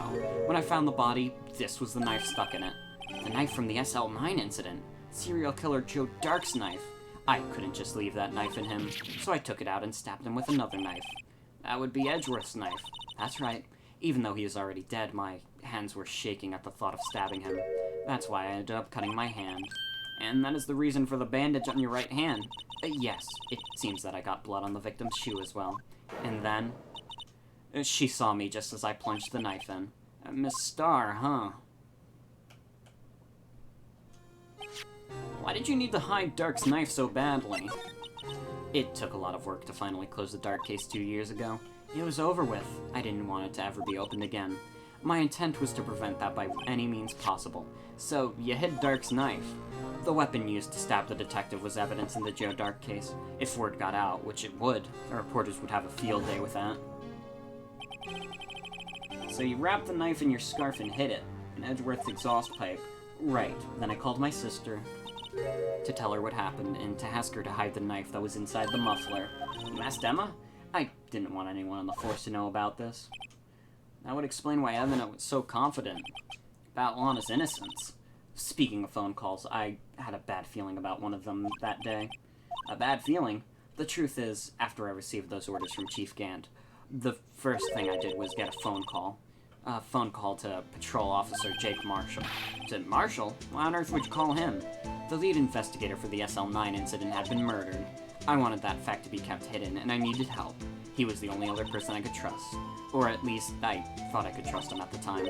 However, it seems that after I spoke to him, he went on his own escapade. Oh, you mean, not wanting the case to die, he decided to take things into his own hands. He disguised himself as Detective Goodman and tried to steal evidence. He had already stolen the ID card, but it seems that he still hadn't made up his mind to break into the evidence room.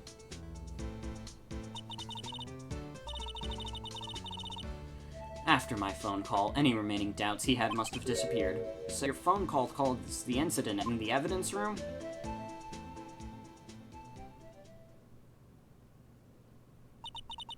I'm afraid that's all I can tell you. But Lana, you've earned my respect, Mr. Wright, both as a defense attorney and as an investigator. Now please, don't pursue this any further in court tomorrow. Tomorrow's trials. There's only one way to drive off Lana's demons. I've got to get to the bottom of everything. Detective Goodman's real murderer. It's definitely Damon Gant. And what went down in the chief's office 2 years ago? Alright. I'm gonna be right back. I gotta do something real quick. I think we can finish this tonight. There's only the trials. Finish this in a bit.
I was muted that whole time. Oh my fucking god. Thank you for telling me. Oh my god.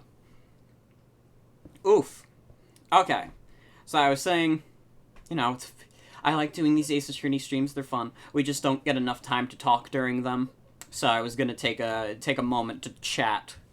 But instead we had awkward silence. But we'll still chat for a bit. We're right at the end of this game, I figure. We'll finish it tonight. We're just... Whoever decides to stay up, know that you're in for the long haul. I assume Zen will definitely have to go to bed at some point. This is gonna be a big one. It's gonna be a big one. I don't know how long these trials are. They might be the longest in the game. Or they might be shorter than I expect, like the earlier trials were. I don't know. I honestly thought at this point, like, we would have been, like, 4.5 hours in. We're a little over 3. But... Yeah, I was talking about future stream plans also. I was going to start the Nuzlocke during this week, assumedly after the Mario Party stream, but I also have to schedule my streams out that I don't schedule them for the day Bug Fables comes out. I still need to ask Perry about it. Perry had interest in getting it for me and letting me stream it. I believe that's the 28th. And if I do it the 28th, then obviously I'd need to plan out, like, I can't start the Nuzlocke then. I would like to be able to stream that day one. I like to do day one streams if I can. Yeah, it's going to be released May 28th, according to Google. So I'll have to plan out things so they're not on the 28th.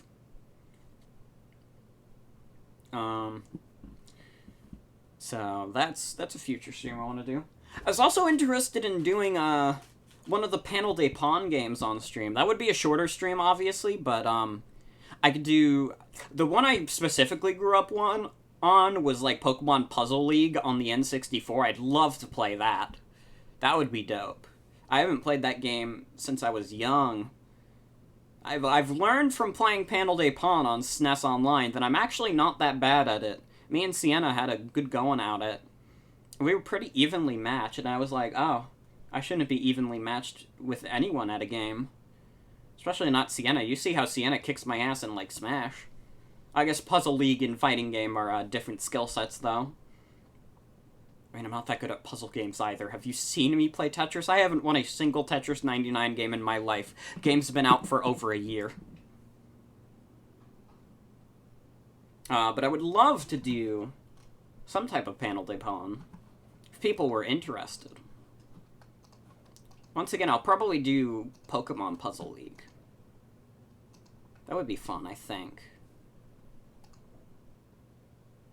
This title is very funny now that I am probably going to finish this case tonight. It is still long as hell, though. This has been... I think this case, by the end of it, will be over, like, 10 hours long. Panel de Poinus.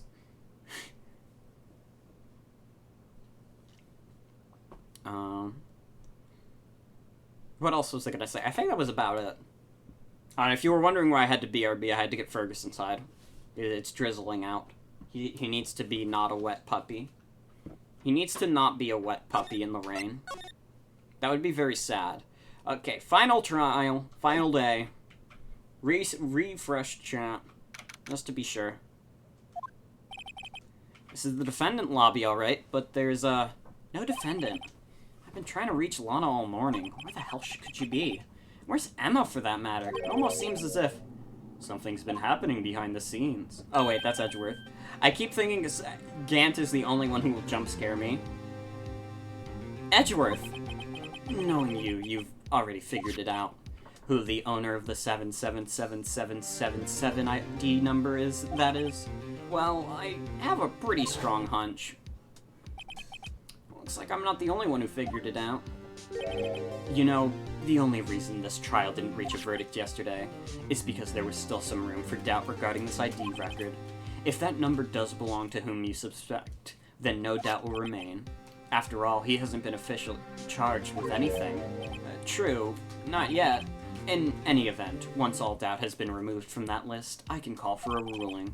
5 minutes, right? And Chief Prosecutor Sky will be found guilty. But she didn't do it. I figured you'd say as much. That's why I came here to hear what you have to say. It's the first time he's ever done something like this. Lana's hiding something, and the only way we'll ever know the truth is to draw it out of her. The truth. Everything goes back to the SL9 incident. Don't be stupid. Today's the last day of the trial. We don't have time to reminisce about the past. It depends on you. If she's found guilty, you'll lose your only chance to find out what really happened. I'll think about it. See you in court, Wright? This is it. If I'm ever to find out what Chief Gant has on her, it's now. Listen to your boyfriend, Edgeworth. I'm taking a quick snack before we get started for real.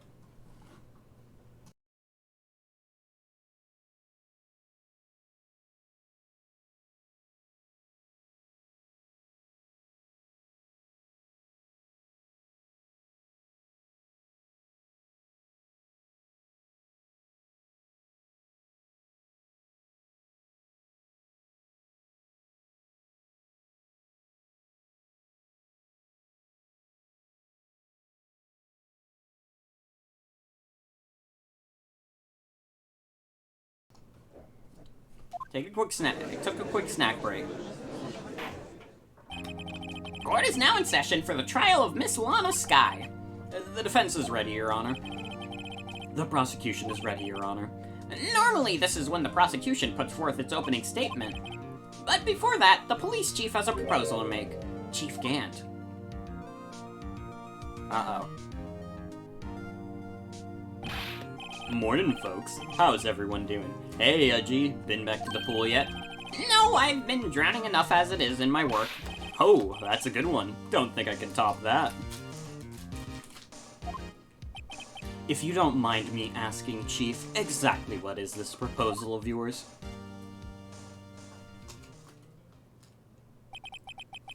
Lana, that is to say, the defendant, has asked me if she could speak directly to the court. She wants to do what? Having heard what she intends to say, I feel she should be granted her request. In the end, it should save everyone a lot of time and trouble.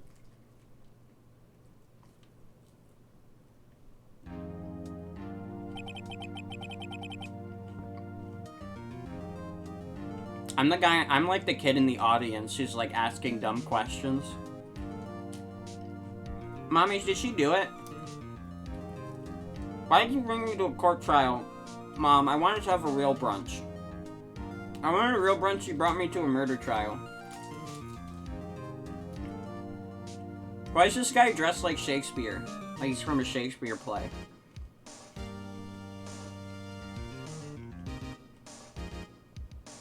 This is the worst birthday ever, Mom.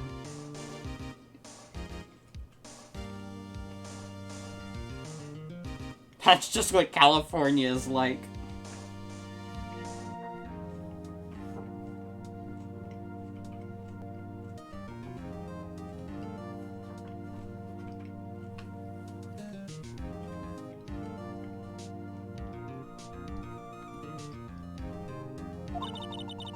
I'd like to make one simple request and I'll be finished.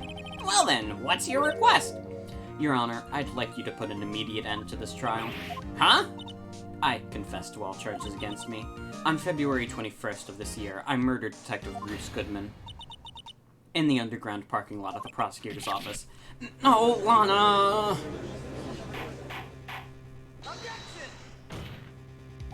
You can't! Your Honor, the defendant's claim does not change the defense's plea.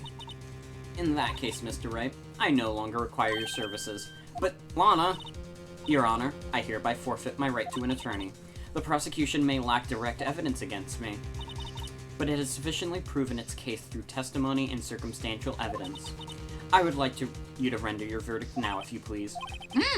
Well, the defendant certainly has the right to self-representation. Her request is legally valid, although this is an unprecedented situation. Indeed, it appears there's no further need to continue this trial, even if Mr. Wright may feel otherwise. This can't be happening. It appears the time for the verdict has arrived. The court finds the defendant. Thank God. One moment, Your Honor. Mr. Edgeworth? The prosecution has not yet proven the defendant guilty beyond reasonable doubt. Any ruling at this stage would certainly be premature. Come now, Worthy. I understand this is a difficult time for you, but why don't you just be a good little boy and keep your mouth shut,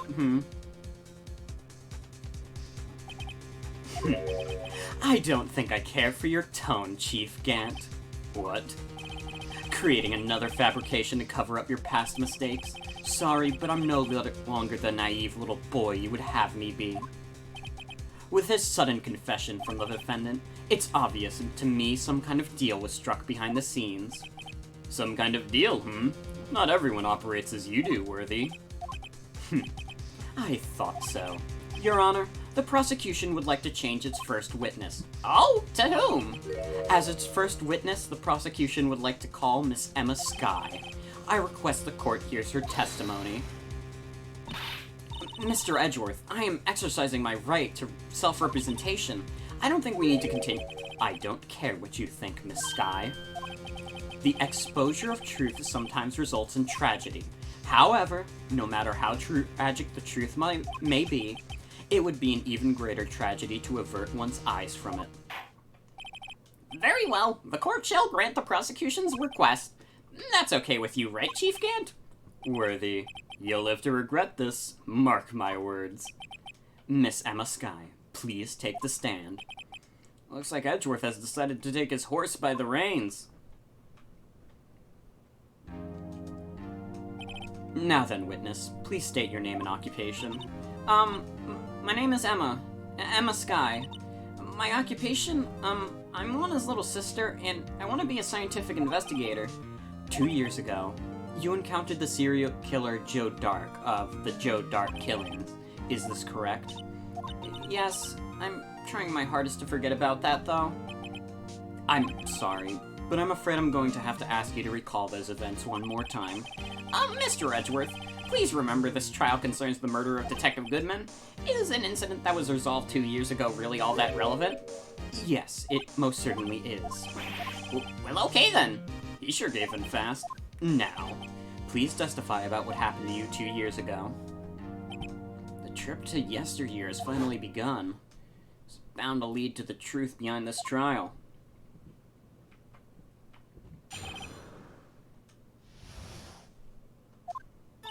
I was waiting in my sister's office that day. A man came running in and took me hostage. Neil Marshall rescued me, but I'll never forget what I saw in that instant. The man raised up his knife and stabbed Mr. Marshall in the chest. It's a good thing you weren't harmed. I passed out. I don't remember much.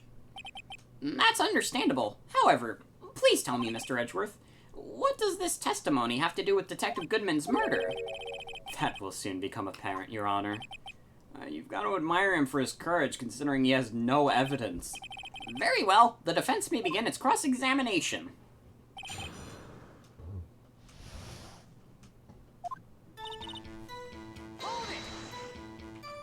Two years ago, the defendant was a detective at the police department, correct? Yeah, she was second in command under then Deputy Chief of Police Gant. My sister, she was the best detective ever. Yes, I remember. Deputy Chief Gant and Miss Skye used to be quite the pair. I believe they shared the same office. That's right.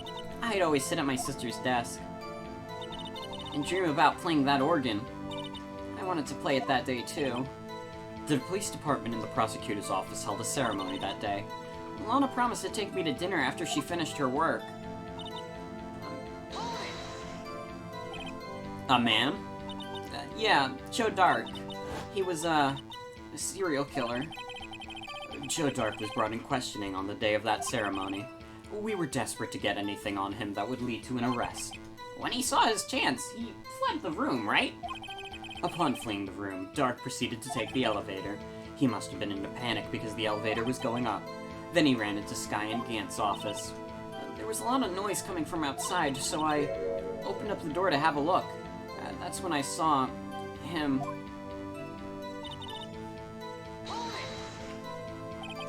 What was the prosecutor doing there? That day, there were two people present during Dark's questioning. Deputy Chief Damon Gant and Prosecutor Neil Marshall. I almost forgot about Gant.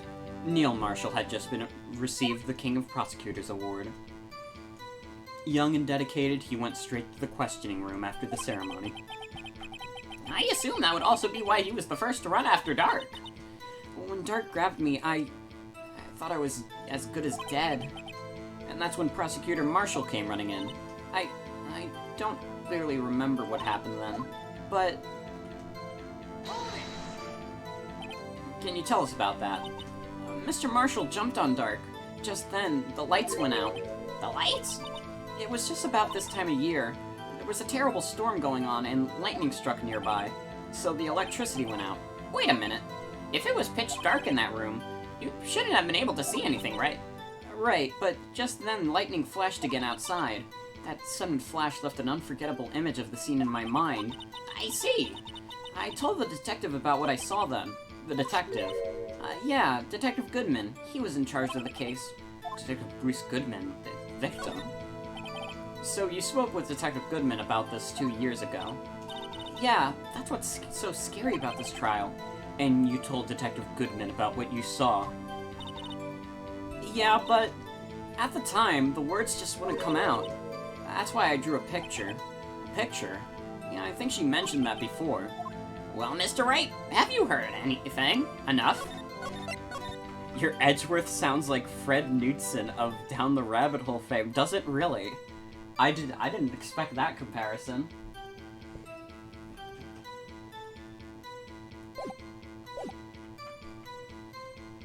Will he tell us about... Is he going to tell us about DashCon? When is Fred going to tell us about DashCon?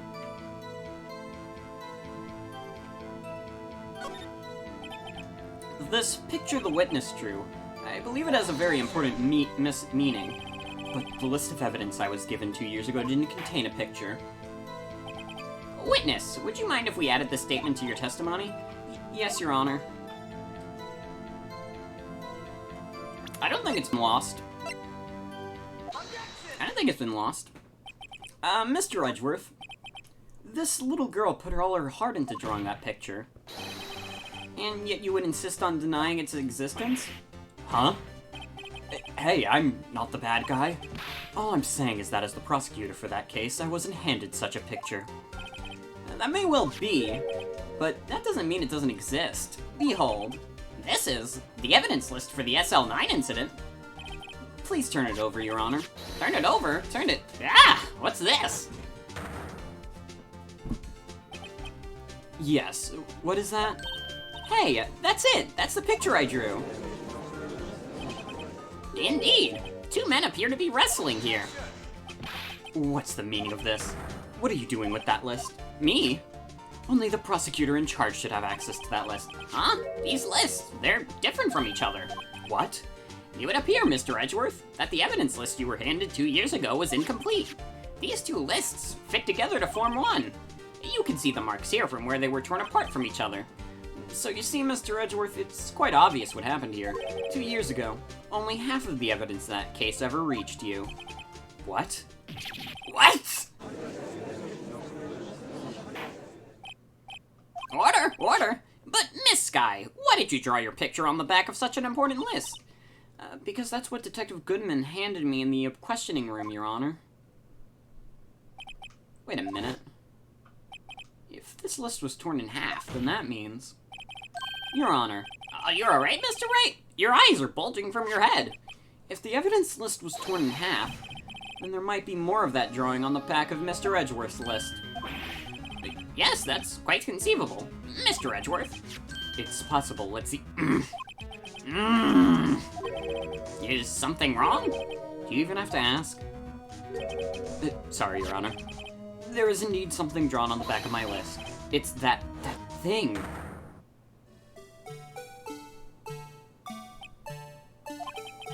That's that thing? That thing that was dancing on the evidence room. Clearly, this is a work of vandalism. It is the work of a certain chief of detectives. I guess he was out of scrap paper.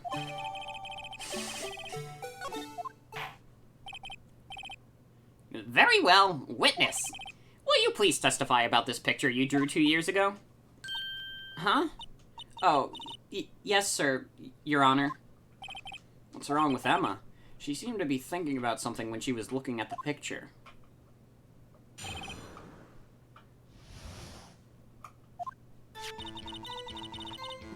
This is the picture I drew 2 years ago. The flash of lightning was so bright, all I could see were shadows.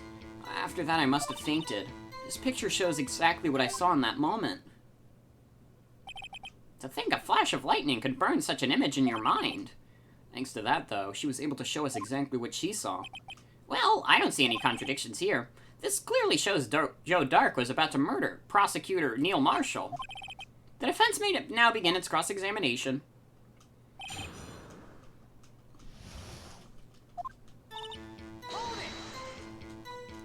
Did you draw this picture right after the incident? I think I drew it 2 or 3 days later. At first I was in such a state of shock that I couldn't do anything. During that time, the investigation team was reorganized. Detective Goodman was placed in charge, under the direction of Damon Gant and Lana Skye. 2 or 3 days later, the memory should still have been fresh in her mind. Excuse me, witness. But can you tell us why this picture is painted all black? So, at the time you didn't even know it was Mr. Marshall who had come to your rescue. No, I couldn't see him clearly. The lightning was so bright, all I could see were shadows. You were knocked to the floor. Dark had a tight grip on me, but when Mr. Marshall jumped on him, I was knocked away. I turned around, and that's when the lightning flashed. Poor Emma. I'm just glad she wasn't hurt. What happened after the lightning flashed? You mean you didn't see the actual murder take place? No, I'm sorry. The flash of lightning only drove off the darkness for a split second. Not only that, but the trauma of the situation understandably caused the witness to faint. Do you really need to torture this girl any further? What? Hey, I'm not the bad guy here. Anyway, this picture shows exactly what I saw in that instant. Sorry for asking so many times, but are you sure you drew exactly what you saw? Of course, this is the exact scene. It wasn't influenced anyway from your talk with the detectives? Are you insinuating we somehow manipulated her memory, Mr. Wright? No, of course not. I better watch out or he might find some way to cut my salary. I drew this picture before I heard anything from the detectives, so I don't think anyone's story would have influenced me. Mr. Wright, is there something that's bothering you about this picture? Huh? Oh, well. That's strange. She claims this is exactly the scene that was imprinted in her mind, and yet, there's clearly a contradiction here. Is there?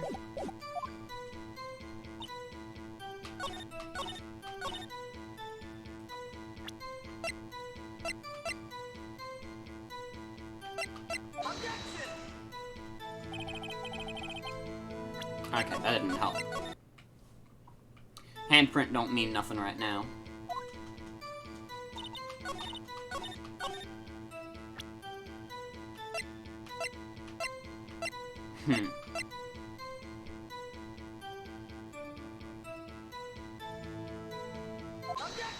Oh, wait. I didn't think that would work, but it did. I hate to be the bearer of bad news, but this picture the witness drew contains a blatant contradiction. What? But I still remember it like it was yesterday. Mr. Wright, perhaps it would be faster if you simply pointed out this contradiction for us. What part of this contradiction contradicts the autopsy report? What is it that contradicts it? I mean, the autopsy report talks about him being in the chest, and he's going for the neck. But I mean, he could just... I don't know what it is. Man, Phoenix is always one step ahead of me.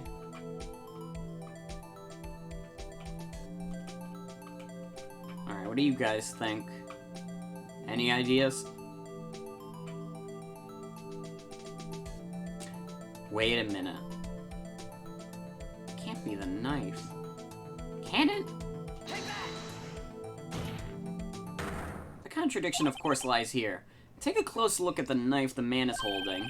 If you look closely, you can see its tip is broken. Even I don't have to look that closely to see that, Mr. Wright. But, Mr. Wright, look at the evidence. See the murder weapon? Its tip is broken too. If I recall, the tip of the knife was found broken off in the victim's body. It was the conclusive piece of evidence that proved Joe Dark was the murderer.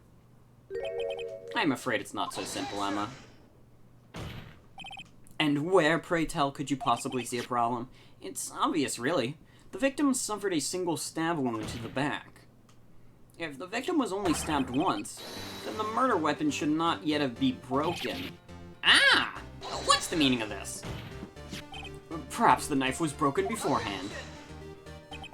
Sorry, but I'm afraid that's not possible. The tip of the knife was found inside the victim's body. If it was broken beforehand, it couldn't possibly wind up in there. That's right, but what does this mean? The tip of the knife was undeniably discovered within the victim's body. The only possible explanation is the witness's memory is mistaken. That's why I asked her so many times if she could remember correctly. I believe you were annoyed at the time, but she was sure she remembered correctly. But there's no other way to explain this inconsistency. Not so fast, Mr. Edgeworth. There is another explanation. Have you forgotten already? About a little something called falsified evidence. You're treading on thin ice, Wright. All I'm saying is that this broken knife tip might be the piece of evidence that was forged. You can't deny the possibility. No. Ugh. Order! Order! Order! Are you saying the investigation really was corrupted? Your Honor, please allow me to once again go over the events that took place on the day of the murder. The police department and the prosecutor's office were holding a ceremony that day. After receiving the King of Prosecutors award at the ceremony, Neil Marshall questioned Joe Dark along with Damon Gant. During his questioning, Joe Dark fled the room. Prosecutor Marshall chased after him and was killed by Dark. It is my belief that somewhere in the story, there is a lie. I'm not lying. The man really was holding up a broken knife. If that's true, then there's no other way around it. This could not have been the actual murder weapon. There must have been another broken knife. What are the chances of there being two broken knives? Another broken knife along Joe Dark. Could there have been one?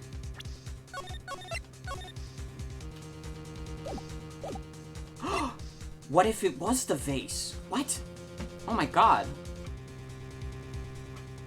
That sounds dumb, but that might be dumb enough to work. If the witness is this adamant about the accuracy of what she saw, it can't be explained away by simple observational error. And Mr. Wright, in that instant, Emma really did see a broken knife. I assume, then, that you have some information about this other broken knife? If so, please feel free to enlighten us. The murder weapon was already broken prior to the murder. There's only one way. Take a look at this. This is the real murder weapon. If anything's broken here, it's you. Huh? I'm sure this must be very amusing to you, Mr. Wright, but may I... Oh. It's not the vase. Shit. I don't fucking know then. That was my best bet.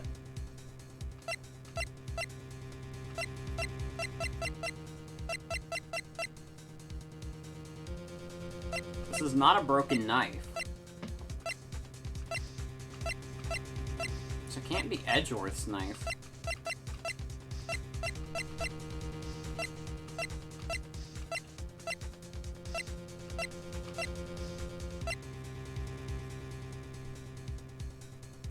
No fucking way it's the award.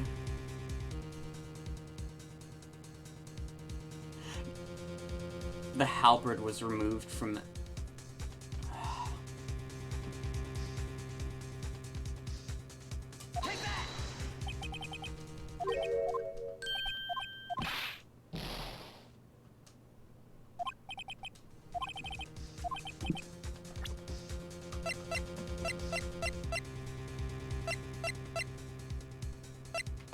wasn't that.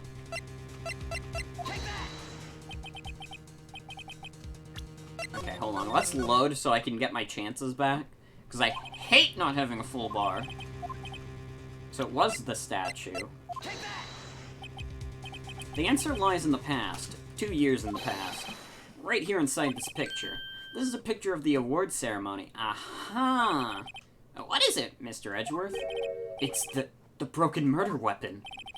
Notice the award prosecutor Marshall is holding. That's a broken knife. As we earlier concluded, the knife in the drawing was not Joe Dark's knife. That being the case, the knife the witness saw was in all likeliness from this award. Order! Order! Order! Neil Marshall was awarded King of Prosecutors that day. As an award, he was given this broken shield and knife. When he chased after Joe Dark, he pulled out this knife. Being a prosecutor, he did not carry a pistol. This broken knife was the only weapon he had in this dangerous situation. But that can't be! Oh? And why not, Mr. Edgeworth? Because if the King of Prosecutors Award knife was the murder weapon, then the murderer and the victim would be reversed. Well, what do you mean? I mean, this man raising the knife would have been Prosecutor Neil Marshall. Oh. Oh. But the prosecutor was the one who actually died. That's true. What's going on here? It seems Mr. Wright has been a bit too eager to jump to conclusions. Wait, I remember now. I remember everything. Witness? Mr. Edgeworth. What is it? Could you show me your evidence list again, please? His list? The one with the picture scrolled on the back?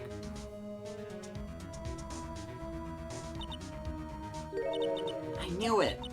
This picture, I'm the one who drew it. What? You drew that? That's right. The list wasn't torn in half at the time I drew this picture.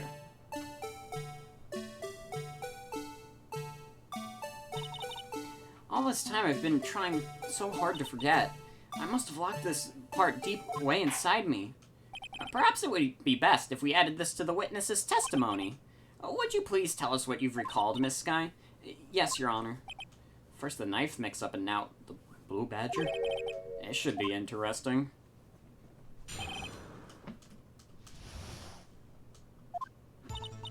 When I saw that man raise his knife, I panicked and rushed towards both of them. I think I knocked away the man with the knife. And just then there was another flash of lightning, and that's when I saw the blue badger. He wasn't in the room, but I'm sure I saw his shadow. This is certainly most unusual. Try impossible. The chief of detectives hadn't even designed him until this year. That would mean he didn't even exist 2 years ago. Yes, well, the defense may now begin its cross-examination. Stop, please, don't pursue this any further. Lana, what's the meaning of this? Please remain seated in the defendant's chair. But you can't do this. I've already confessed to the crime. Why can't you just leave it at that? Chief Prosecutor Skye. We've already come this far. It's too late to turn back. Silence! The defense will now begin its cross-examination. Bailiff, whack his pee-pee. It seems we're finally getting to the core of the matter.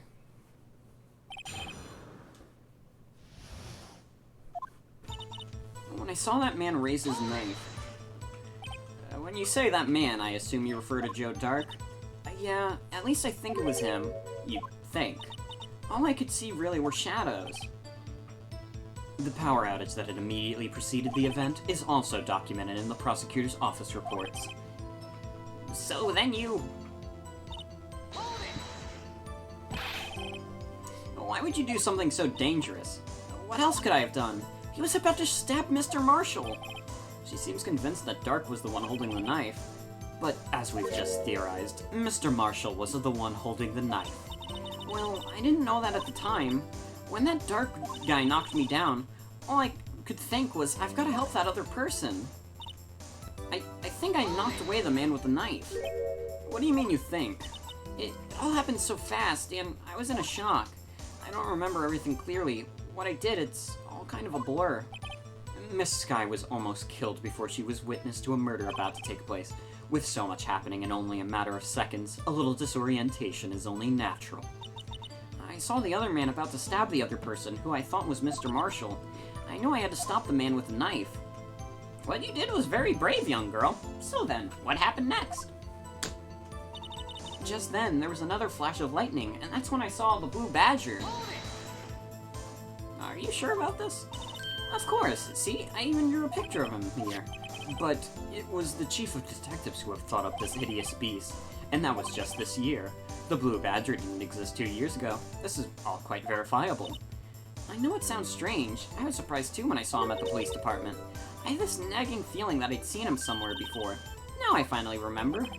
Oh, brother, just when you had thought that a thing had caused enough commotion. Tell us, where in the room did you see him dancing? He wasn't in the room, but I'm sure I saw his shadow.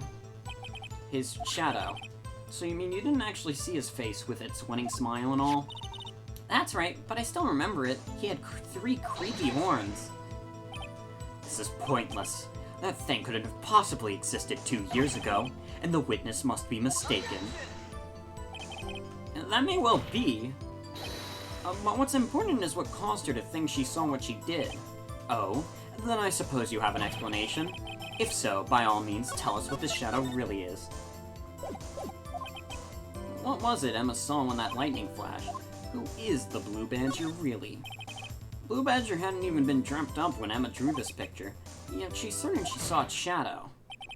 Ladies and gentlemen, it is the defense's belief that on the fateful day 2 years ago, there indeed was something that looked similar to the Blue Badger, something that is now sitting in this very room. Mr. Wright? In this room? Very well, Mr. Wright. What if she saw the shield?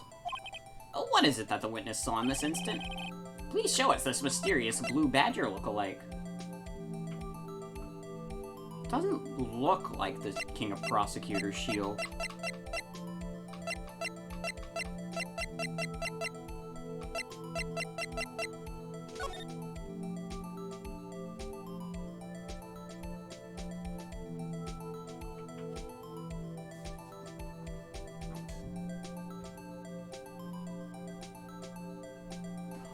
Wait.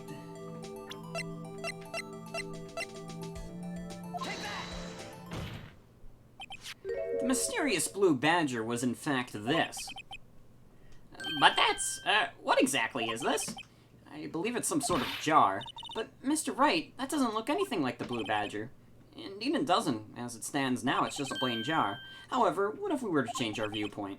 Our viewpoint? I've got to show them the correct angle to look at this from.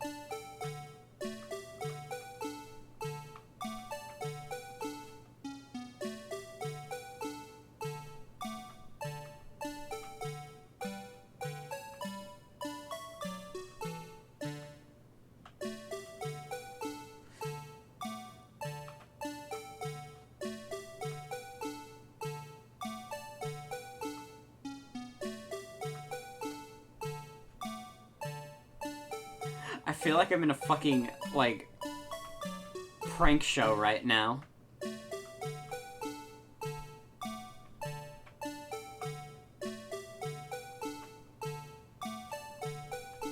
Is this the part where they come on stage and be like, "You just got duped"?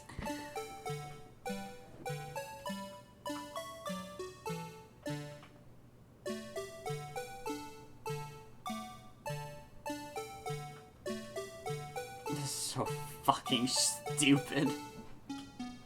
I could not tell you what angle it is. You keep almost getting it.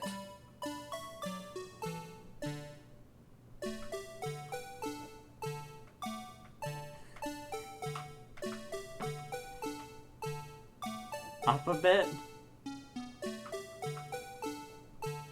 Down a bit. Chat's delayed, you have to keep in mind.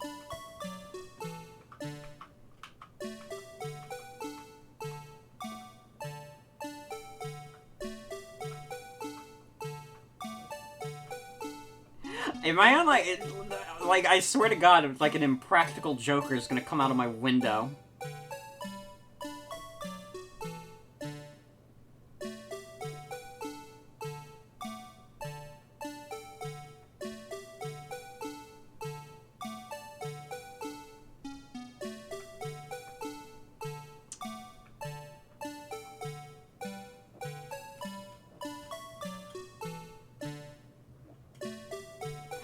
Everyone's, like, yelling at me.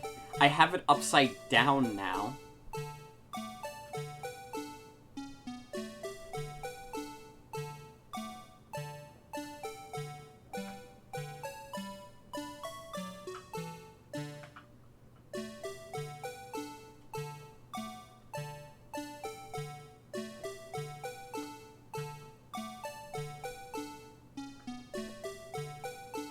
Can someone please get, like, the prank show guys? Can someone please just get the prank show guy? I feel so fucking stupid doing this, and everyone's telling me, like, it's so obvious. No, it's not. It isn't at all. This is the most insane thing I've ever been a part of.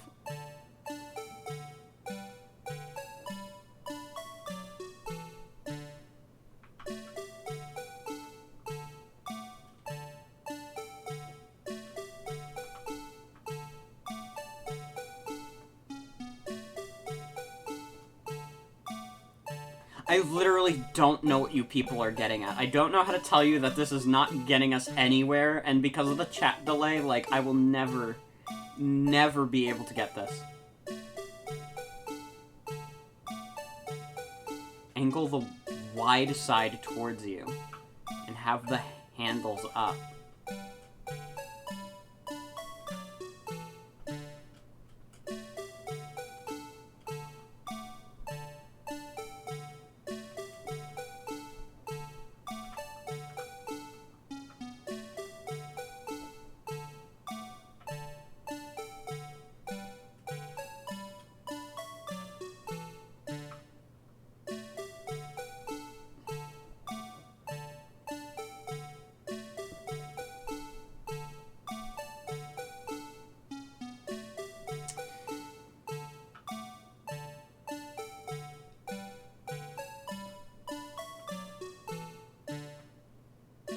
This is fucking stupid.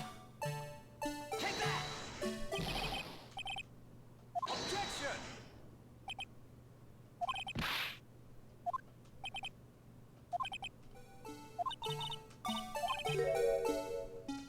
Well, I didn't lose anything for that.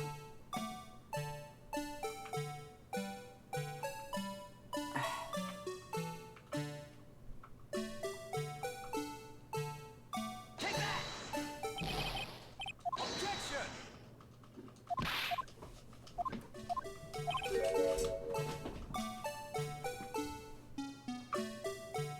I wish just, like, hot dog shit cartoon music wasn't playing right now.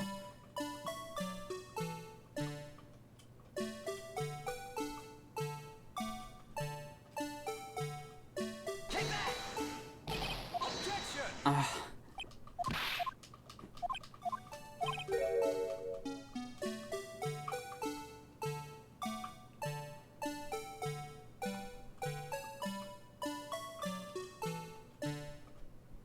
Take that!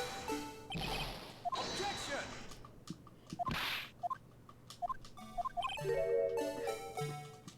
I feel like an insane person. Like, did I remember to take my medicine?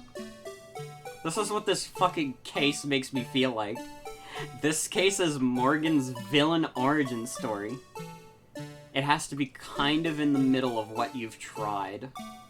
Take that! That took so fucking long. Well, is this a miracle or what? No one can possibly deny this jar's resemblance to the Blue Badger. Can someone please just lock me up? This is fucking stupid. No. It can't be! Order! Order! The defense has proven its claim. The mysterious Blue Badger witnessed on the day of the crime was actually this. Although we all enjoyed Mr. Wright's dramatic performance, one question remains. What's your point? What do you mean? So that badger thing was actually just a jar. That doesn't change anything. I'm afraid that's where you're wrong, Mr. Edgeworth. You see, this changes everything. Indeed. Very well then. Please tell us. What's different now than we know? saw this jar.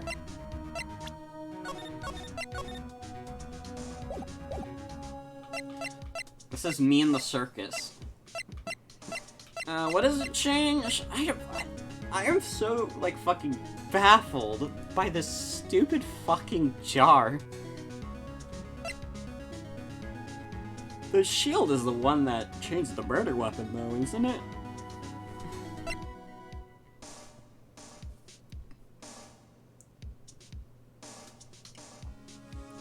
The jar tells us it was in the it was the location the photo was. Okay. Allow me to take these in turn. At the moment of the murder, the witness saw this jar. At a very specific angle, I might add, Mr. Wright. Yes, well, knowing this, where could she have seen this jar? Where? The location of the jar is shown in a picture taken on the day of the crime. It's on a shelf in the office of Damon Gant. But the body was found lying near Lana Sky's desk. The witness testified so herself. Yes, and it was these two facts that reveal what actually transpired.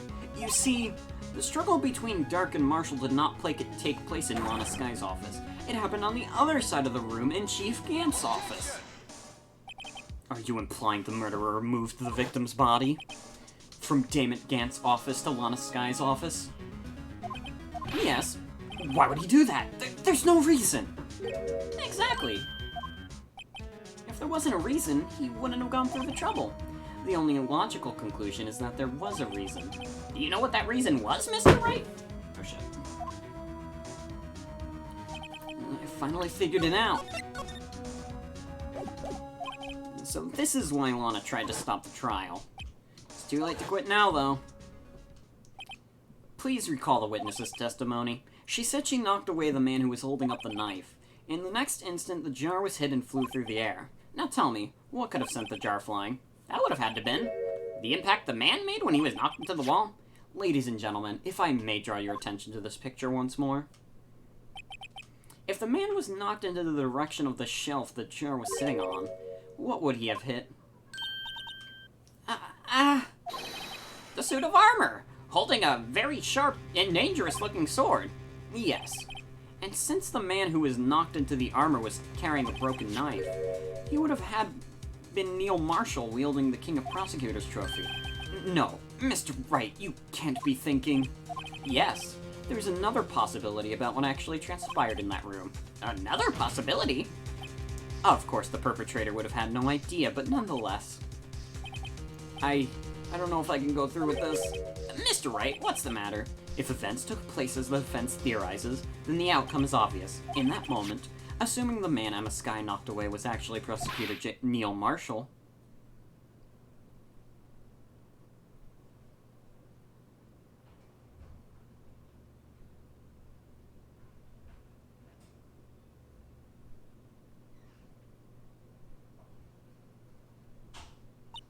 You mean Mr. Marshall died because of me? No! I can't scream louder than that. It's like 11 o'clock. You have to understand. I can't give it my all for that one. I never imagined her testimony would lead to this. So, it was the witness who took the victim's life, and then proved so in her own testimony. This is unprecedented. No. What are you saying? I'm sorry, Miss Skye, but given the circumstances, Joe Dark murdered Prosecutor Marshall. How can you think it was Emma? How dare you try and pin the crime on her? Imagine that coming from you. If you recall, it was you who admitted to forging evidence 2 years ago. The reason you moved Prosecutor Marshall's body was to keep anyone else from finding out about what Emma did, wasn't it? I assure you, Mr. Edgeworth, I have no idea what you're talking about. If you hope to have anyone believe your insane allegations, I'm afraid you're going to have proof. Tell me, do you have any conclusive evidence that proves my sister killed Neil Marshall? Yeah, evidence? I'm willing to bet you don't. Yeah, it certainly would be difficult to prove this with evidence. If we don't have evidence, then we'll have to rely on testimony. I'm afraid that won't work in this case. Both parties involved in the incident are dead. You certainly can't get dead people to testify. This has all been a wild goose chase from the beginning. Touche, Miss Sky. Of course, that only leaves us with one possibility. You mean there's still another possibility? What do you mean, Mr. Edgeworth? I mean, the possibility that the victim has left us a message. For better or worse, Mr. Marshall did not die instantly. He may have left behind the name of the person who took his life, in one manner or another. That's impossible. Well, Mr. Wright, this is the only possibility left for you. A message from the deceased. Does such a message exist? I'm just gonna keep saving. The murderer's name that the victim may have left behind. This message from the deceased is already in our possession. Mr. Wright, will you please stop... Will you stop at nothing to prove my sister a murderer? Do not be mistaken, Miss Sky. Our purpose is not to accuse Emma of any crime. There's only one thing we seek, the truth. No matter how painful it may be. Now then, Mr. Wright, please show us this piece of evidence.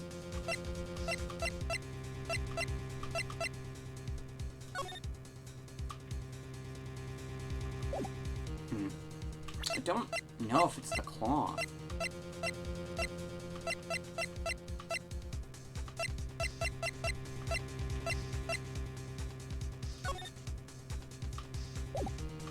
But I can't think of anything else. Think about what was on the scene.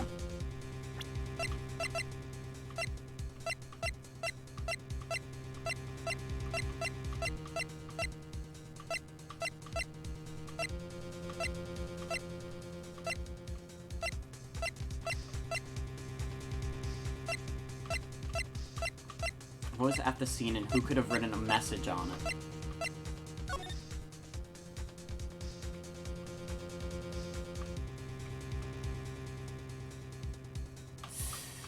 I have no fucking clue.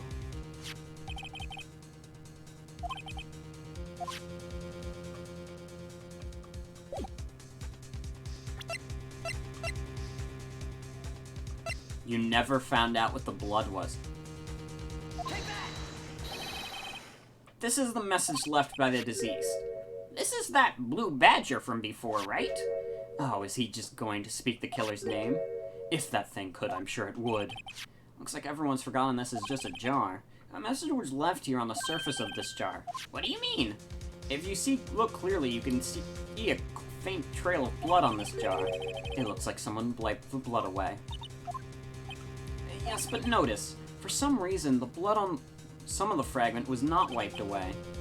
Yes, there is a line here, drawn in blood. So what you're saying is these dots were once lines. Prosecutor Marshall did not die instantly. He used those few precious moments left to him to leave a message. One that someone apparently wiped away, but blood must have seeped into the jar where the lines changed direction.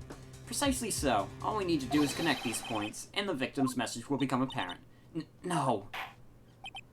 Mr. Wright, what kind of message did the victim leave us? Your Honor, I believe these bloodstains will reveal us the answer.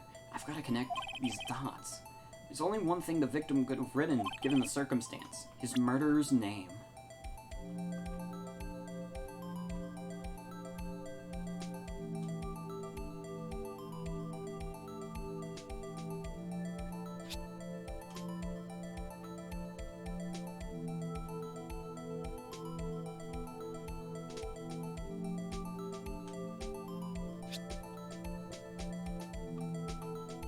Yeah, why didn't we just use the luminol?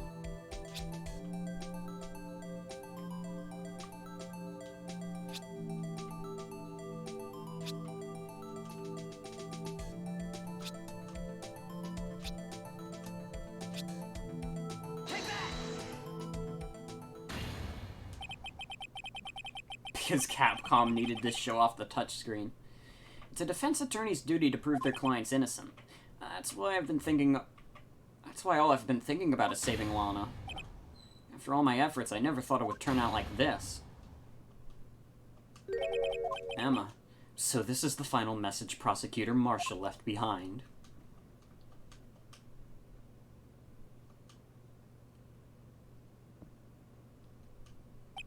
Of all people, she may not have meant it, but in the end, the one who took the victim's life was Emma Skye.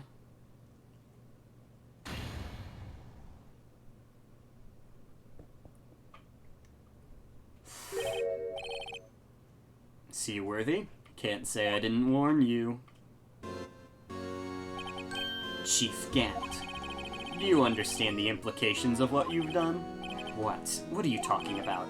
2 years ago, Joe Dark was sentenced to death. He was convicted because of his final murder. I believe you were the prosecutor in that case, were you not? Ah, yes, Worthy.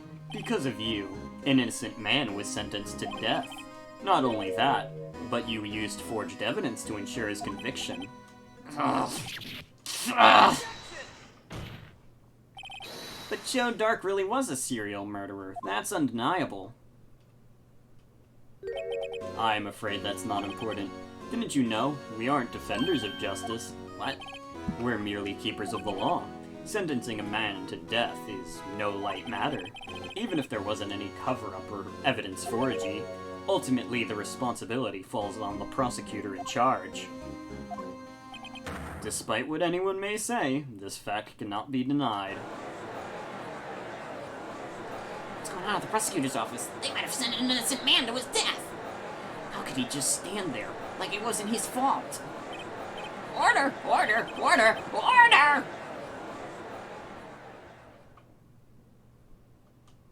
The gavel's pounding fell on deaf ears. Unable to settle the crowd, the judge declared a recess. Where this trial's headed, no one knows.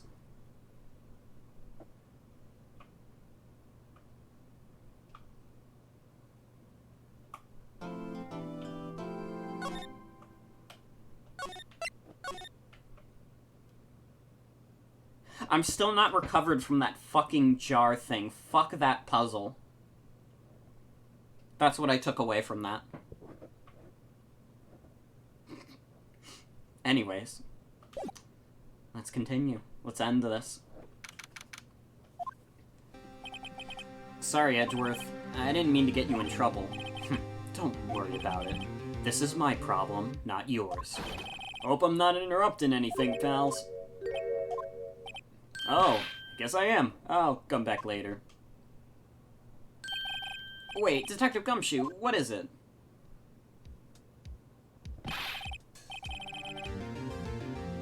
You've got a lot of nerve, pal, making a detective run all around while on duty. And to top it off, you call me here. I've seen happier people at funerals. I take it Lana's having you run errands again. Let me tell you, pal, this is the last time. Here, she asked me to give you this if there was a break in today's trial. Evidence law? Edgeworth was talking about this just the other day.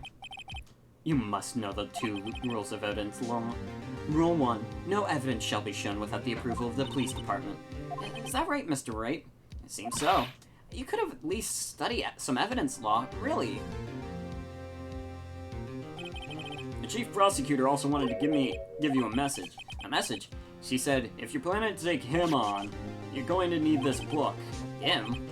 I guess I'll need to give this book a thorough read. Doesn't look like that book will do you any good now, though. All that's left now is the chief prosecutor's sentence. That's where you're wrong, detective. Huh? Haven't you figured it out yet? Why I'm still sitting in that prosecutor's seat? Despite all these allegations being thrown at me? Mr. Edgeworth, the real trial today hasn't begun yet. What? What else is there left to do? Your credibility's all been ruined with this forged evidence you were unaware of. Emma Skye found out she unwittingly caused a man's death. And now you're telling me you want to do more? Oh, you've got to be kidding me, pal. You're missing the point, Detective. Lana didn't murder Detective Goodman. She merely stuck a knife into his dead body. That means the real killer is still out there. What? And we're going to expose him, no matter what it takes. This case has hurt too many people. It's time to bring it to an end.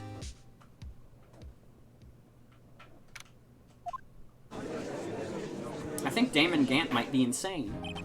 Court will now reconvene for the trial of Miss Lana Skye. Mr. Edgeworth. Yes, Your Honor. The inquiry committee is planning to impose harsh penalties for your actions. Thank you for the news, Your Honor. Yes, well, normally this is where the prosecution calls forth a witness, but, this isn't easy to say. You see, there is some concern that you, Mr. Edgeworth, may have, struck a bargain. You think I may have manipulated the witnesses? I didn't say that. It's just, you see, everyone has been talking and... Very well, Your Honor. I have a solution. A solution? That being the case, the prosecution will allow the defense to call forth all further witnesses. What? But there's no precedent for what you're proposing. Undeniably, this is an unusual arrangement, but a very effective one. It would prove that I haven't struck any deals with the witnesses. Well, Mr. Wright, what do you say? Unbelievable. Edgeworth has found a way to continue the trial. Very well, the defense accepts the prosecution's proposal. Then it's settled. The, defense may now call forth the next witness. Mr. Wright, you do realize this is your last chance? If you call the wrong witness, this trial is as good as over. Defense calls... We're calling Gant, right? Time's finally come to bring out the real murderer. Take that! Damon Gant. The defense calls Damon Gant to the stand. Damon Gant? What does he have to do with anything? As the defendant's partner 2 years ago, Mr. Gant has a first-hand knowledge of the crime. I feel we should hear what he has to say about it. As luck would have it, he should still be in the courthouse. He would also be the least likely to have been manipulated by me in any way. Wouldn't you agree, Your Honor? True. All right. Bailiff, please escort Mr. Gant to the stand. Witness, please state your name and occupation. What is this, some kind of practical joke? I was just on my way to lunch. Yeah, that's how I felt when I was doing the jar puzzle. Your name and occupation, sir. Worthy, are you sure you want to do this? Your name and occupation. So, you want to play hardball, eh? Please, Mr. Gant. Fine. My name is Damon Gant. I'm the acting chief of police. Now then, Chief Gant, the court requests to hear your testimony. Oh, righto. What's with the grim face? First, let's clear up this SL9 incident. Oh, you mean that time when Lana's sister murdered the prosecutor? Personally, I think it's been made pretty clear already. There are still some things unaccounted for. Oh, like what? Like the role you played in all this. Son, either you're very brave, or very foolish. You are aware of course, that a police chief has all kinds of weapons at his disposal. Weapons? Sure. Take my testimony, for example. I don't have to give it if I don't want to. What? Is that true? I'm afraid so. The chief of police has the right to refuse to testify.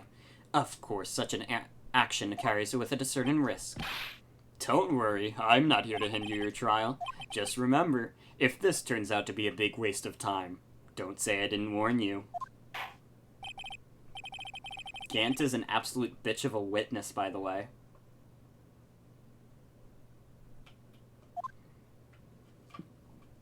If you ever feel discouraged, just remember that Damon Gant made you do the pop puzzle. Oh no, this man's as good as dead.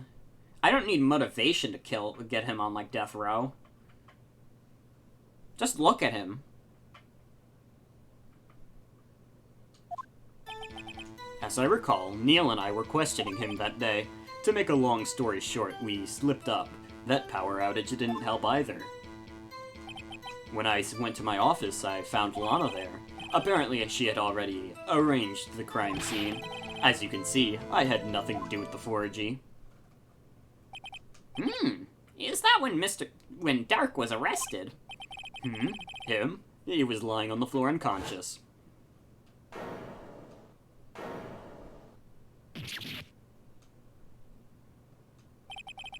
When Emma sent Neil flying, it seems Dark bumped his head. I see. Everything seems pretty clear-cut. If the police chief has the right to refuse to testify, then I'd better hit him hard and fast.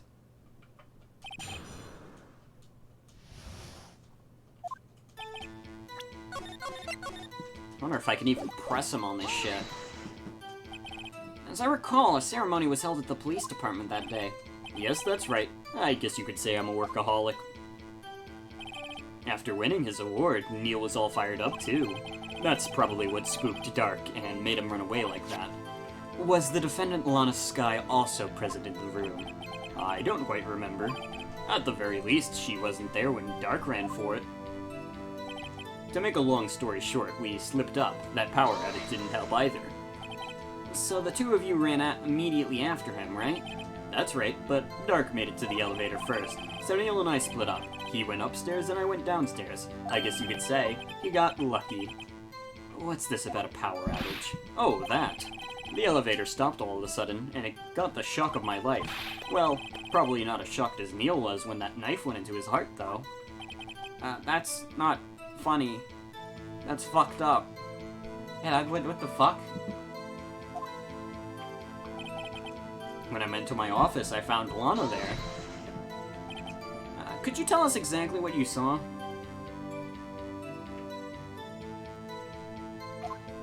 It was a shocking sight.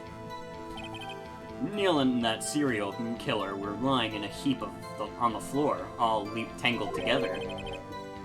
Dark was also lying collapsed on the floor. Yes, apparently he hit his head and was knocked out. Next to them were these two poor girls, Lana and Emma. Lana was cradling Emma in her arms. Looking back at it now, she must have already known what her sister had done.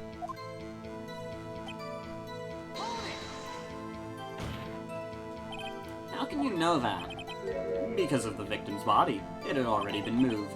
So that means... You found the body near Lana's desk. That's right. I think you said earlier, it was my suit of armor that really stabbed the prosecutor. Yes. Anyway. And so you're saying that the forgery had already taken place by the time you arrived at your office? That's exactly what I'm saying. I can understand how Lana must have felt, but moving a body and hiding evidence are inexcusable no matter what the circumstances. Is that really how it went down? Staring at the witness won't do you any good, Mr. Wright. If you're going to stare at anything, you'd better be staring at the court record. Worthy, always the smooth talker. But which piece of evidence ties Grant to the forgery? Lana did admit to forging evidence. I said Grant instead of Gant, fuck. But that can't be the whole truth. Somehow I've got to link Gant to that incident.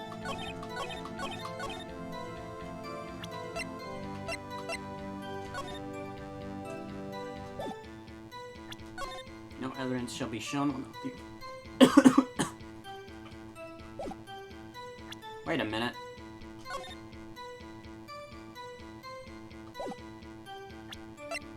I don't know if that's relevant, but I'm gonna try it. No, I tried. I tried.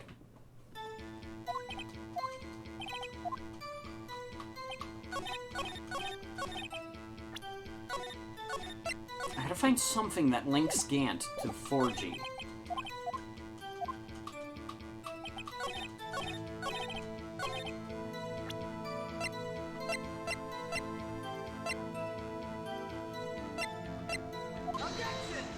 No, not his autopsy. I didn't mean to... I meant to check on it.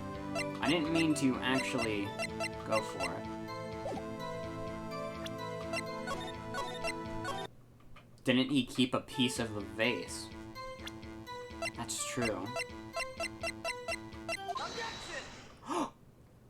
You claim you had nothing to do with the 4G. But I'm afraid that claim is a claim you cannot back up. Explain yourself. Several pieces of evidence were found in your office. Take this jar, for example. That's the blue badger you showed us earlier. A piece of this jar was discovered in your safe. Not only that, but the evidence list I presented earlier was actually found inside your desk. It was found where? You see, Chief Gant, these articles of evidence uncovered in your office are both concrete proof that you played a part in the illegal investigation. Chief Gant, what's the meaning of this? Oh, here's a defense attorney who may even rival Worthy. So you admit it then, that you were involved in the forgery? Who, me? Or do you mean you? Me? Why would I have anything to do with that? Well, you were the one who snuck into my office when you found this evidence. Prosecutors aren't the only ones capable of forging evidence, you know. Defense attorneys can do so too. Isn't that right, Righto? However, Detective Gumshoe was present during the investigation. Worthy, my boy. Not even detectives are exempt from the law. Rest assured Dick will receive his due punishment. What? Detective Gumshoe's salary drops any further, he'll end up paying to work. Yes, well, in light of the detective's presence, please give us your testimony regarding these pieces of evidence found in your office and their relation to the forgery that took place at the crime scene. My. Kids these days no longer know how to put two and two together.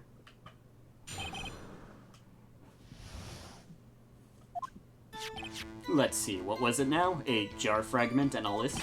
For all I know, you could have planted them in my office. Anyway, you can't prove when these pieces of evidence were discovered. And if they were found after the Dark was convicted, then they're worthless. There's no reason I'd participate in a forgery. Rearranging the crime scene wouldn't help me out in any way. Mr. Wright, Yes, Your Honor? when investigating the crime scene, you should have been more careful to observe protocol. You do understand that I am the chief of police, right? There will be consequences. Oh, Indeed, I believe I will press charges, so you won't make the same mistake again. my apologies, Chief, but would you mind waiting until tomorrow for that? Today is, well, you know. Alright, Edgy. In return, though. I know. That place, right? Huh? What are these guys, telepathic?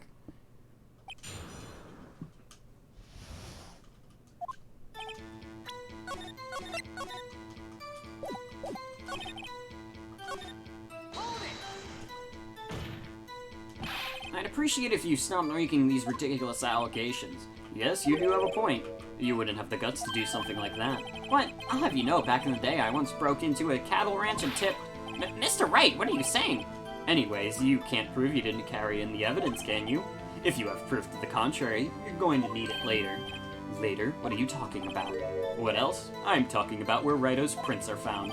Yes, if they're found inside my safe, they would prove his investigation was illegal. I've never faced anyone as slimy as this guy.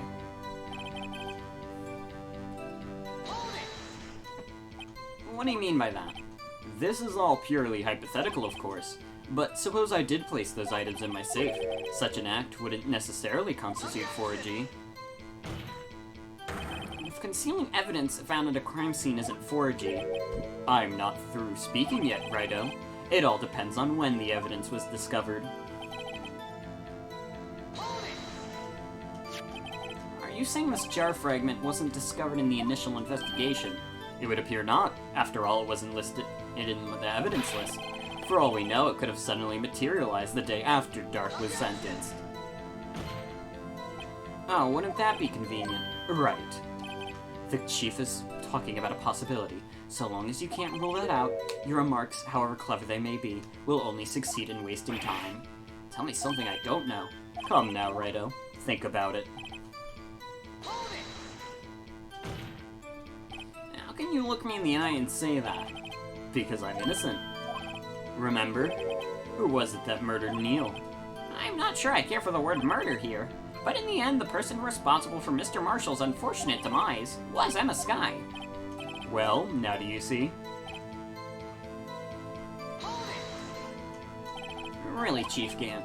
At the very least, there is one very large benefit you've reaped from all this. Oh, I wasn't aware. What is this benefit? That would be, of course, the position you have, Chief of Police. Oh, the resolution of the SL9 incident secured your promotion to Chief. That in itself is sufficient motive. Ho ho ho! Oh, that's a good one. Huh? Do you really think I'm that incompetent? What do you mean? Even without that case, I was already in line to become the next chief. The resolution of SL9 merely sped up the inevitable a little. Is that true, Edgeworth? Yes, he was going to be made chief anyways. Ah, Be careful when pointing that finger, or you might end up being the one pointed at. So that means there's only one possible motivation for you to commit forgery. If you didn't do it for yourself, then you did it for someone else. Don't be silly, Worthy. You know me better than that. There are only 3 people I look out for. Me, myself, and I. There, it's out in the open. Udgy, would you mind if I changed my testimony a little? by all means, please do.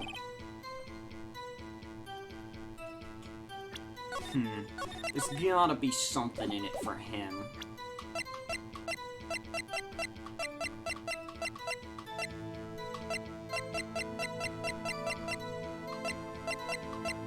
I'm gonna kill this guy dead.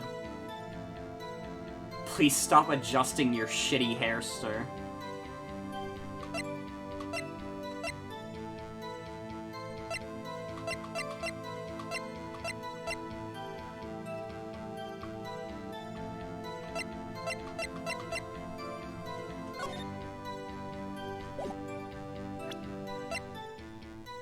Objection! Not the cloth.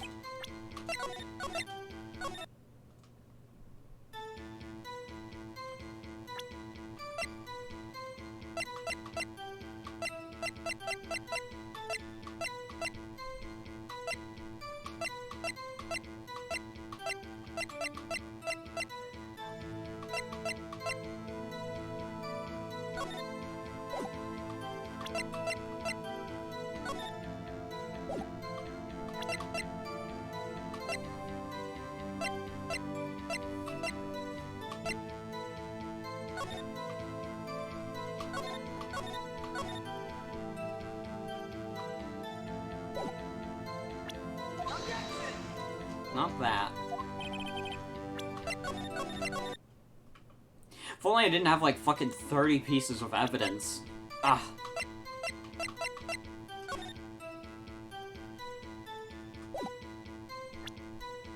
Objection!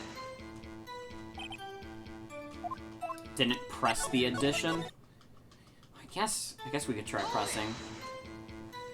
Nothing in it for you. Sorry, but the only person I care about is yours truly. That girl, Lana's little sister, was it? If you think I felt sorry for her, you'd better think again. You're right, you don't feel sorry for anyone. Be tough on crime and tough on people, that's how I was raised. You seem to be lax enough on yourself, though. Ho ho ho! Oh, that's a good one, Worthy. Could there have been something in it for him? Given his selfishness, would he have helped someone else?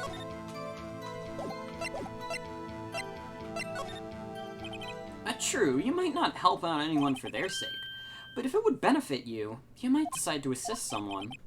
Mr. Wright, it appears you're positively determined to betray the chief. As a nice man who likes to lend people a hand, that's not what I mean. Very well then, who is this person you believe Chief Gant may have helped forge evidence?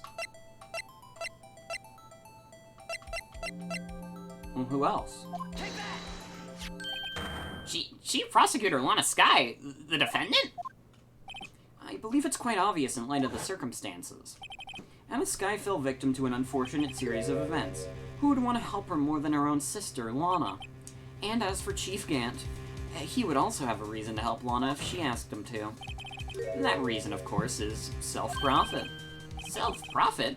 What do you mean?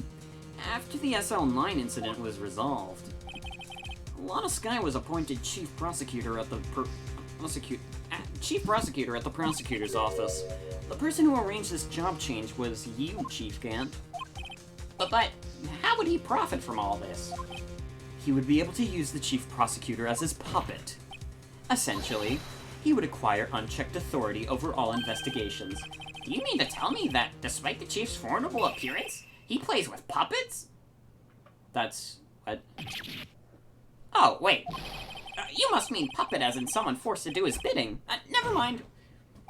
Admit it, Chief. You assisted Lana Skye in forging evidence. Your motive? To appoint her as chief prosecutor so you could control her. Righto, my boy. You have quite an imagination. Let me ask you something. What? Do you have any proof that I controlled Lana?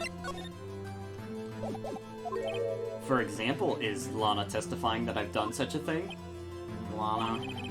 she's keeping quiet to protect Emma. There's no way she'd testify against Gant. I am afraid without any proof, that's all amounts to nothing but mere conjecture. Unless that is also what happened in this incident. This incident? Which one would that be? Of course I'm talking about the murder of Detective Bruce Goodman. The chief prosecutor has been acting strange throughout this entire trial, almost as if someone has been controlling her. Worthy, you'd better watch your tongue. I wouldn't want you to get hurt. Just what do you mean? What he means, Your Honor, is that Chief Gant is involved in the murder of Detective Goodman. Not only that, but the Chief is now making Lana take the rap to cover up his own involvement. What? Order! Order! Order! I said order! Mr. Wright, you can't be serious. Huh? This is an affront to the highest ranking officer in our law enforcement agency. To accuse the chief of police of blackmail and murder, that's impossible. Your Honor, I was merely reiterating what Mr. Edgeworth said in easier to understand language. It's too late, Mr. Wright. There's no turning back for us now.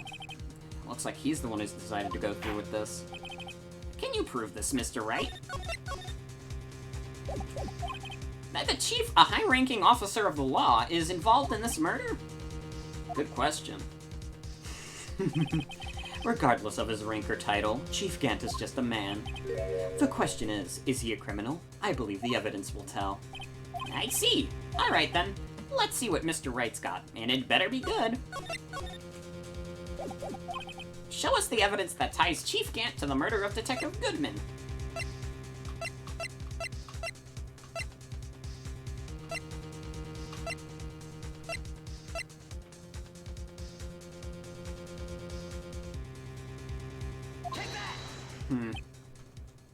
Well, Chief.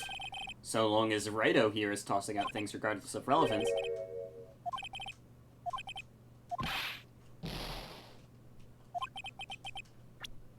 Okay, it's not that. That was a long shot. Gant does have a lot of power.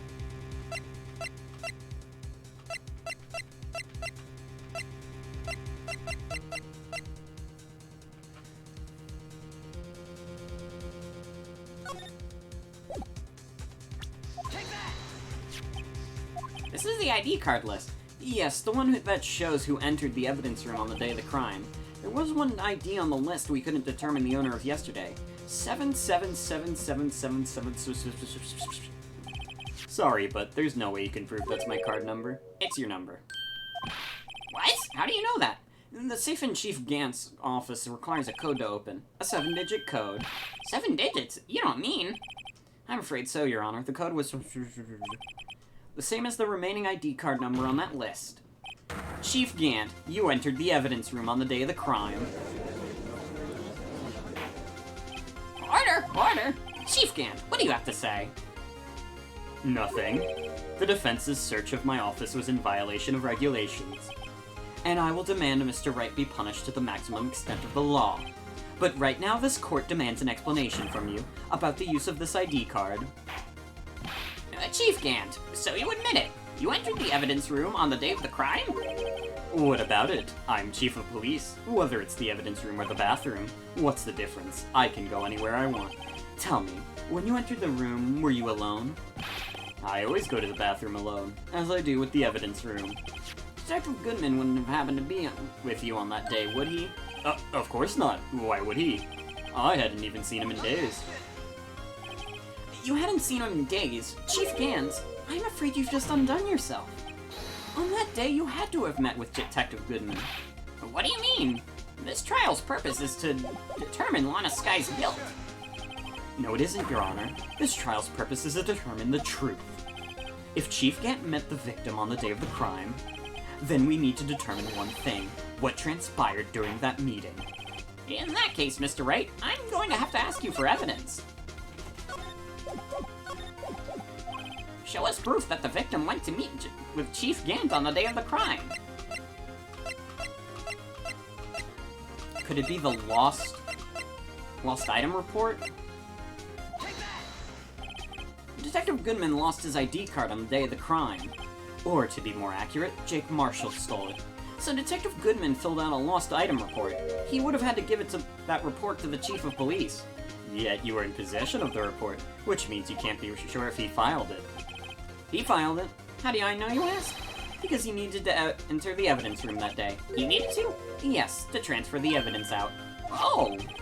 Detective Goodman took the form to you, Chief Gant.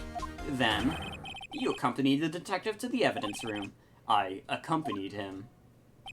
There's no other way the murderer and Detective Goodman could have entered the room. Not to sound epic, Your Honor, but I'm going to beat the shit out of the witness. Hold on. Let me guess what you're going to say next. I, the chief of police, murdered poor Goodman. Exactly. But wait! The chief didn't necessarily need to accompany him to the evidence room. He could have just lent him his ID card. Yes, now that you mention it, I believe... Sorry, but that's not possible. According to the report, your card was only used once. Yet you showed us your ID card earlier. If you had really lent it to Detective Goodman, it would have been found on his body. Ugh. What the fuck was that? Chief Gant, you didn't!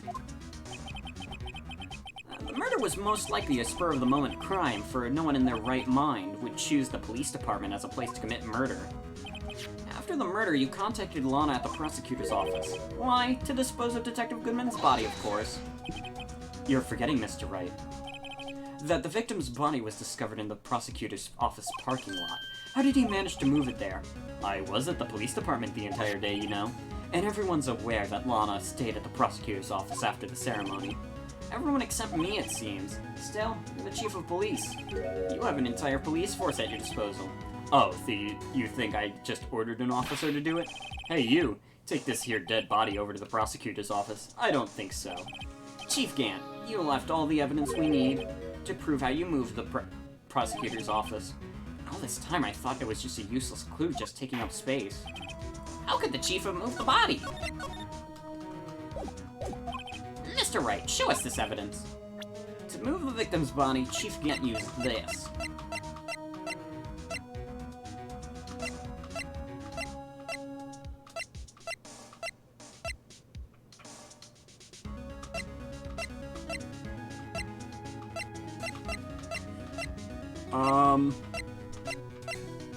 You know, he did a thing. It's an old piece of evidence. Is it what I'm thinking? Take that! This is how he moved Detective Goodman's body. Parking stop. Miles Edgeworth. You mean? The body was found in the trunk of Mr. Edgeworth's car. I think it's obvious what happened. The body was moved by that car. You mean I carried the victim's body? Precisely so. But wait, even you know, I didn't plan on returning to my office after the ceremony finished that day. But you did return. Tell me, why? Ah! I was asked to go, by Chief Gant, no less.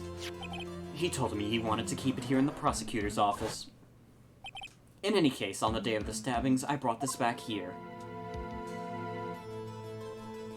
So you see, what you were really taking to the prosecutor's office wasn't the screwdriver, but the victim's body in your trunk. Man, you think Edgeworth would have a nose for, like, a rotting corpse in the back. Detective Goodman's body was carried in the trunk of Mr. Edgeworth's car. Yes, unless of course you have another explanation, Chief? Why else would you have asked Mr. Edgeworth to transport evidence from a closed case? There's only one plausible explanation. To transfer the body of your accomplice, Miss Lana Skye. Or to your accomplice, rather. Order! Oh, what's going on here? Is there no room for rebuttal to the defense's outrageous accusations? Think back to the photograph Miss Starr took at the prosecutor's office. This was not a photo of the body being stuffed in the trunk to be taken away. It was exactly the opposite. It is a photo of the body being taken from the trunk. Chief Gant, please say something.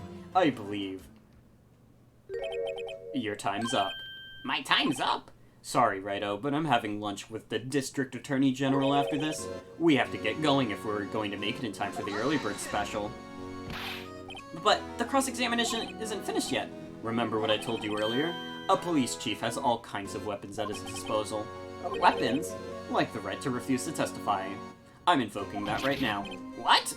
That is not a right to be casually invoked. There are certain risks to be considered. So you're just going to run away after all this? Run away? Don't make me laugh-worthy. I stabbed old Goodman. That's what you're saying, right? But if you had any conclusive evidence, you would have presented it by now. You think I had Lana dispose of the body? If so, then show your proof and get it over with. I'll say it again, Mr. Wright. Gant is the current chief of police. This court will not tolerate any accusations against him without concrete proof. Well, Mr. Wright, Your Honor. do you have any concrete proof? Proof that Chief Gant murdered Detective Goodman and made Miss Sky dispose of his body? Do I have any concrete proof? I can't just let him squirm his way out of this. I've got to keep the pressure on. Yes, Your Honor, I do have such evidence. Then please hurry up and present it. Just remember, it better prove Chief Gant murdered Detective Goodman beyond a shadow of a doubt.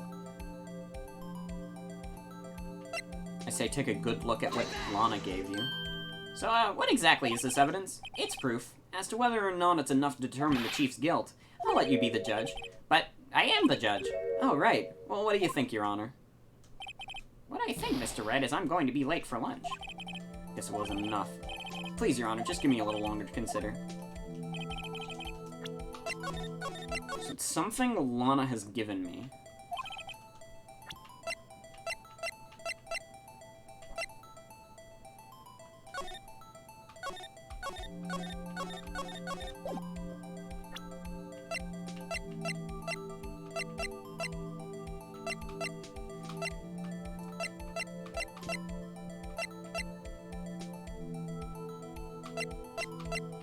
Take that!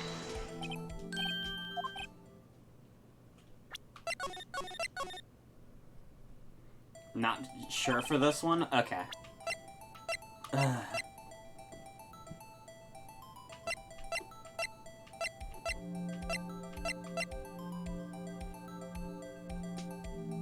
Take that!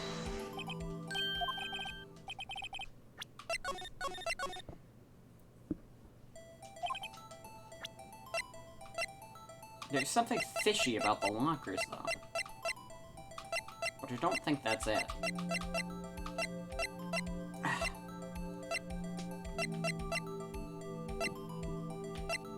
At least I have a million chances.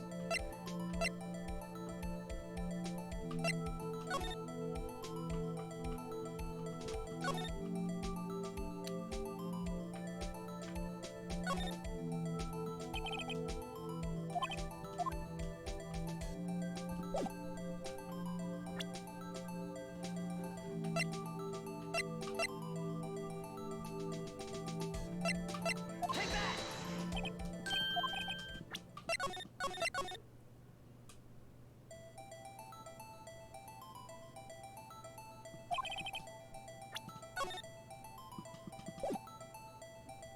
Wonder if this is the one you said you don't have solid evidence yet. Oh, it might. That would suck. That would suck a lot.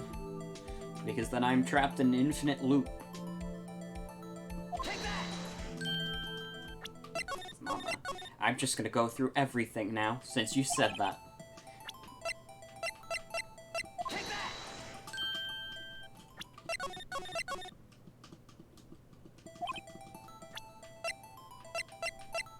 We're in danger.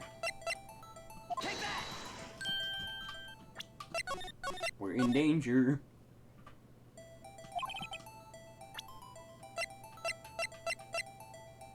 Take that! I don't like that that's a thing that could happen. I didn't know that could happen in this game, and now I'm very scared. Take that! I'm like, oh my god, did I get myself in an infinite loop?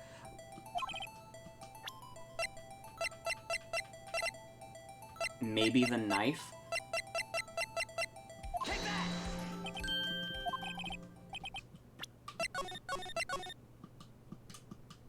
Same dialogue.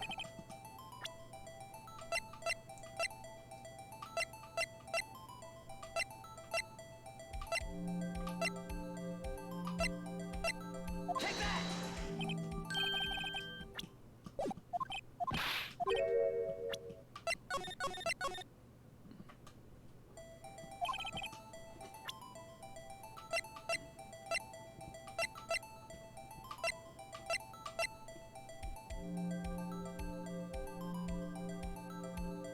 Take that!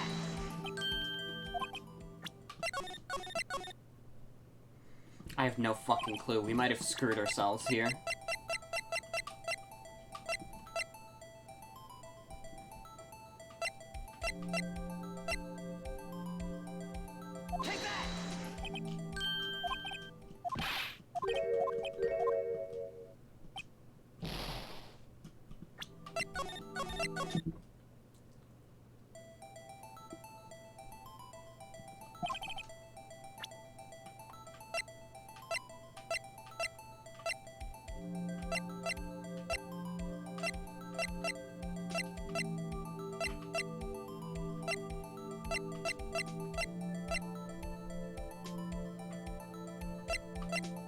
Take that!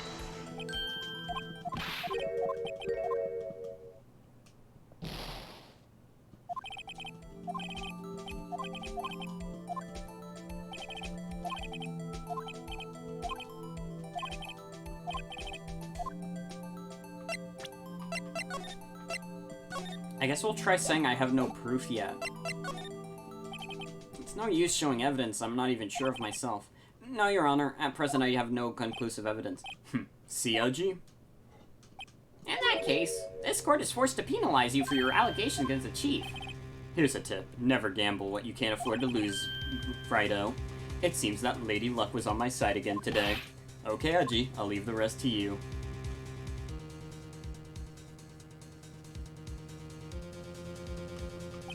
I warned you earlier, Mr. Wright. This is an affront to a senior officer in our nation's law enforcement agency.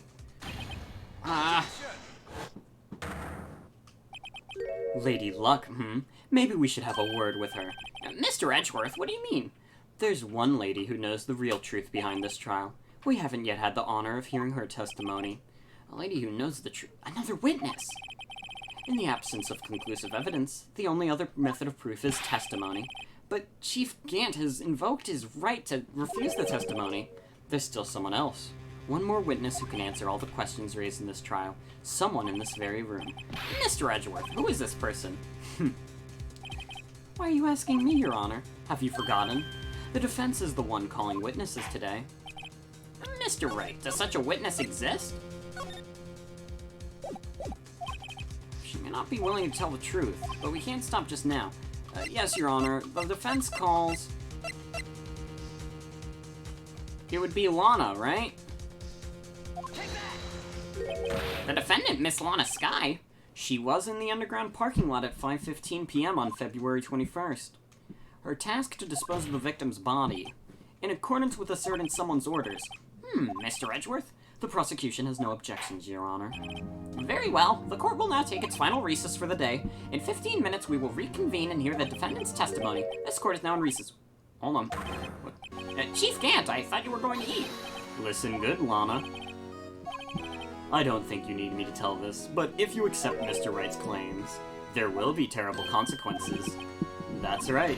Your sister will be found guilty for Neil Marshall's murder. This isn't good. Of course you'd never support such outrageous claims anyways, right?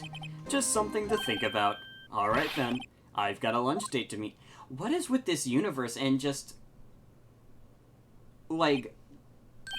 pinning, like, children on murder? Like, that's like... Okay, if there aren't any further objections, this court is now in recess. Looks like we managed to stay in the game. Yeah, thanks to your help, Edgeworth. That chief, he's something else, eh, pals? Detective Gumshoe. I'm not a detective anymore. Oh, yeah, sorry about that. Don't worry, I've already decided where to work now. At your office. My office? Sure. I'll take the place of that top-knotted girl you used to work with. Could he mean... Maya? Still, it looks like we're all out of moves now. Chief Gant's done it again. How is it he always gets the upper hand? It's not fair he has the right to refuse to testify. Settle down, Wright. Remember what the judge said? But Chief, that is not a right to be casually invoked. There are certain risks to be considered. Risks? What do you mean by that? It's simple. If the chief refuses to testify, the opposite also holds true. You mean he forfeits his right to say anything too? Oh, Emma. Emma, are you okay? Yeah, when I came to, I was in the medical office. I've been listening to the trial from the gallery. So she heard everything that's been going on. Emma, I'm sorry for what I said before. No, don't be. It was the truth. You know, it's funny. I almost feel somehow relieved. Relieved? Yeah. Now I finally know what really happened. To think that all this time, my sister was being blackmailed by that horrible man, and she did it all just to protect me. Ever since her appointment as chief prosecutor, everyone who knew her said she changed.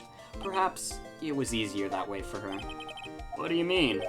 What do you think I mean? To follow Chief Gant's orders.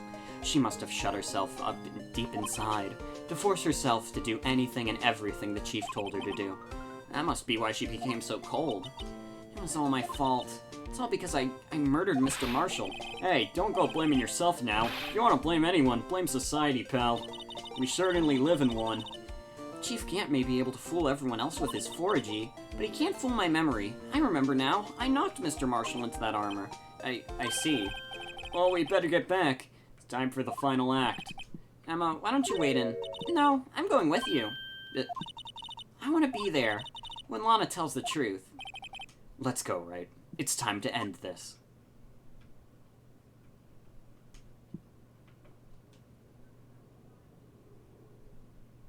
We have to do another fucking part of the trial. Trial letter 2. Give me a fucking break. Emma's taking the someone died because of me thing really well. I mean, it was 2 years ago at the very least. Now then, will the defendant, Miss Lana Skye, please take the stand? Miss Lana Skye, you are the chief prosecutor. I'm sure you're aware of what is required of you. But, Mr. Edgeworth, you already know everything. You know all that I've done these past few years. Please provide the court with your testimony, Miss Skye. And remember, you are under oath. We want to hear the truth. Of course, the truth. Lana, no matter what happens, I'll always be your sister. Now then, your testimony, if you will.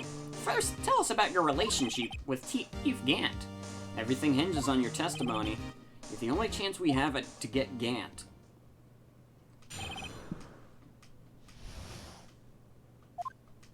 I worked alongside Gant for years. There's no truth to this blackmail theory. I fabricated the evidence 2 years ago all by myself. When I found Prosecutor Marshall's body, I rearranged the crime scene. My only motivation was to get Dark convicted. It had nothing to do with Emma. Are you sure about this testimony? Your Honor, I'm confessing to a capital offense. Of course I'm sure. But Lana, if this is true, then that means Chief Gant has nothing to do with this. That's what I've been telling you from the beginning. Please, Mr. Wright, you've got to help her. She's sacrificing herself because of me. But what if she's telling the truth? She's not. I know my own sister. What if she speaks stiffly like that? She's hiding something inside. Deep down, she's really screaming in agony. Yeah, this is no time to start second-guessing myself.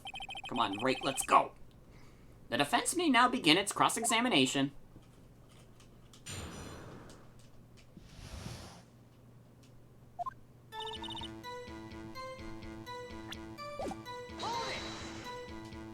How many years exactly? Ever since I made senior detective. Let's see, I was 24 then, so that would be 5 years. Detective Gant and Detective Skye were legendary partners. I personally saw them testify in numerous cases. She must have been good coming from the same school as Mia. Damon Gant was a respectable detective. That's why there's no truth to this blackmail theory. But think about it, Miss Skye. You didn't murder Detective Goodman. You told me as much yesterday in jail. You still don't get it, do you, Mr. Wright? Any testimony you can present in court is as useless as idle gossip. I stabbed Detective Goodman with a knife. And... did you do so to help your sister? Joe Dark was a serial killer. My sister almost became his last victim that day. I didn't want that incident to ruin her life. But what she did was in justifiable self-defense. She wouldn't have been charged with anything. That's not the point. She was traumatized that day all because of that creep. That's why I couldn't forgive him. Lana, so that's why you fabricated the evidence 2 years ago. You say you did this all by yourself. Yes. Would you mind telling us what you found when you arrived at the crime scene? It seems I was the first person to discover the scene. The broken prosecutor award knife was stuck in the victim's body. What? But Prosecutor Marshall died from an unfortunate incident. That's only a situation you dreamed was possible. The reality is, it wasn't my sister who took the prosecutor's life. Fantasize all you want, Mr. Wright, but I'll never change this statement. You mean Prosecutor Marshall wound up being killed by Dark? Something like that. If that is so, what happened to the other murder weapon? Dark was carrying a switchblade knife. Oh, That was lying on the floor a little distance away. It was probably knocked away in the struggle. That's not how it went down. She's trying to cover up her own lies with more lies, all just to protect me. So, when you found the scene like this, what did you do? After all, this is what everything boils down to. Yes.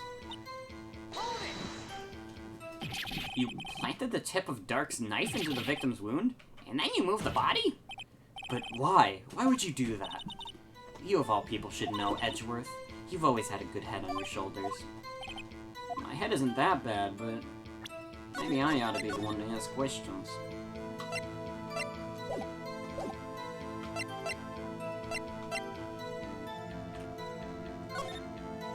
Why did you do that? Come now, Mr. Wright. Even you should be able to figure it out. Very well, let's add this as a witness's testimony. The reason Mrs. Sky fabricated his knife. Her knife. I knew the tip of the weapon found buried in his body would be all the proof we needed. According to your testimony, Prosecutor Marshall's broken knife was the murder weapon, right? Yes, and leaving it that way might point the blame away from Dark. I felt the most effective way to get him convicted would be by having the tip of his knife found inside the victim's body. So you buried it inside the victim's stab wound? Yes, all because I hated Dark for what he did. So you rearranged the crime scene. Are you sure you didn't do this to keep Emma from looking like the murderer? How many times do I have to tell you, Mr. Wright? Emma didn't do it, period. Are you so desperate to hide the fact you're willing to risk the death sentence? She's lying! She did it so I wouldn't be blamed for what happened. In any case, as a prosecutor, what I've done is unpardonable. There's nothing I can do to make up for my actions. Mr. Wright, my sister's lying! Looks like she's determined to protect you to the end. She insisted she fabricated the evidence by herself. Also, good night, Zen. There's no way she could have done it alone. I've gotta get Lana to talk more. If she's lying, then she's bound to slip up and make a contradiction. I worked alongside Gant for years.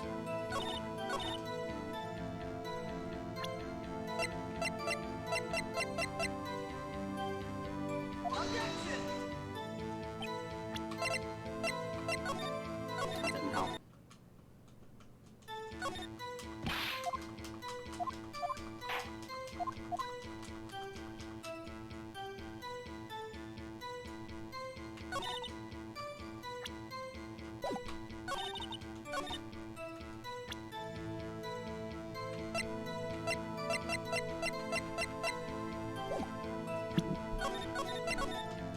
You look too troubled to be sure about that.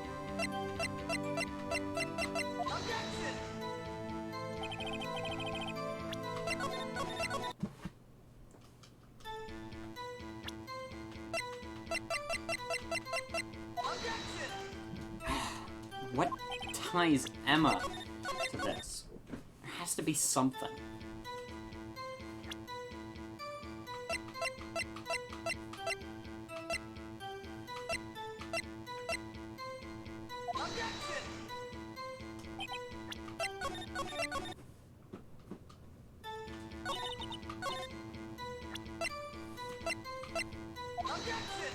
No, I didn't want to present that. I wanted to check. I keep mistaking the present button with the check button.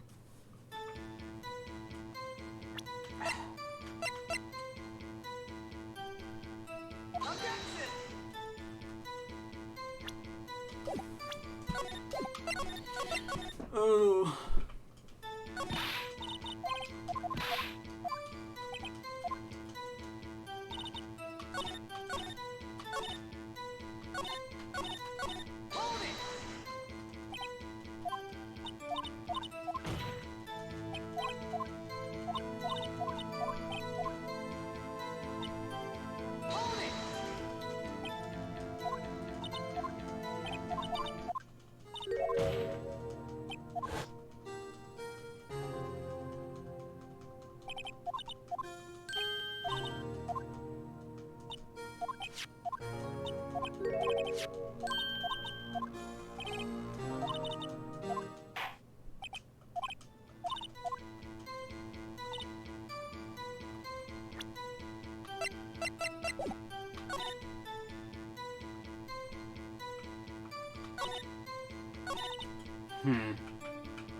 I have no fucking clue.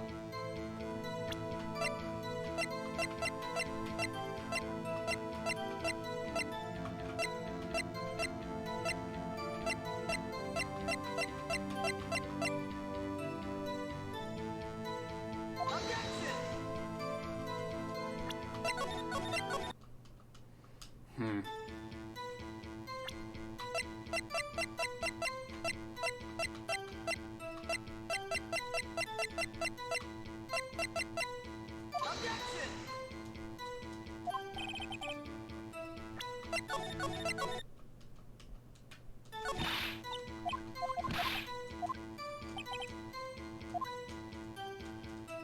Hold it!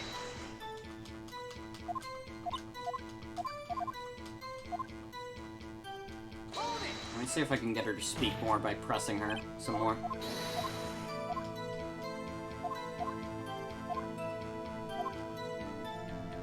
Hold it!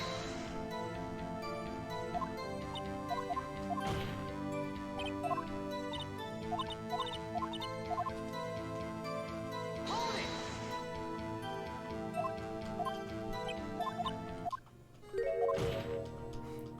I'm just throwing shit at the wall.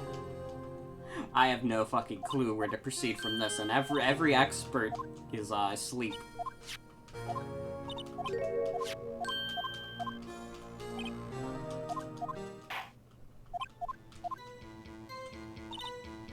it!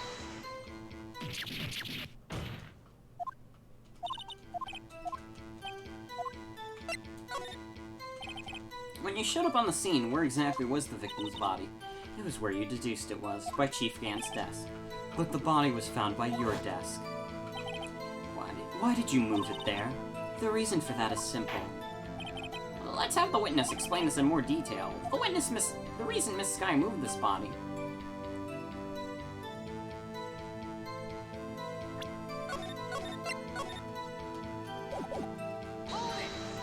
The jar? Use the jar, you mean? Yes, that wretched jar you showed us earlier. In order to show that Dark committed the crime, I felt it would be more expedient to move the body. So, when you first found the body, the jar was already... Of course, it had been shattered to pieces.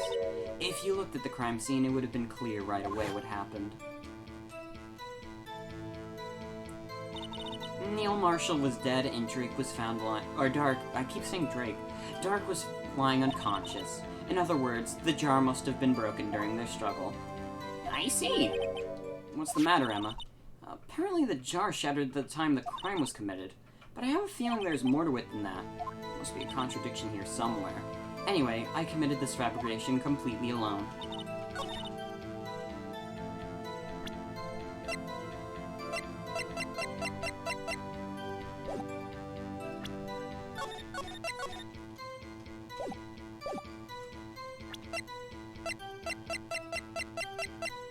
Objection! Hold on. Miss Sky, I understand how you feel. You committed that crime 2 years ago to protect your sister. You mean the foragee at the scene where Neil Marshall was murdered? If that truth were to be exposed now, the past 2 years of your life will have been in vain. Even so, I am compelled to bring to everyone attention a significant contradiction within your testimony. A contradiction in my testimony? You testified, and I quote, "The pieces of the jar that shattered during the events thrown in my plan." That's right.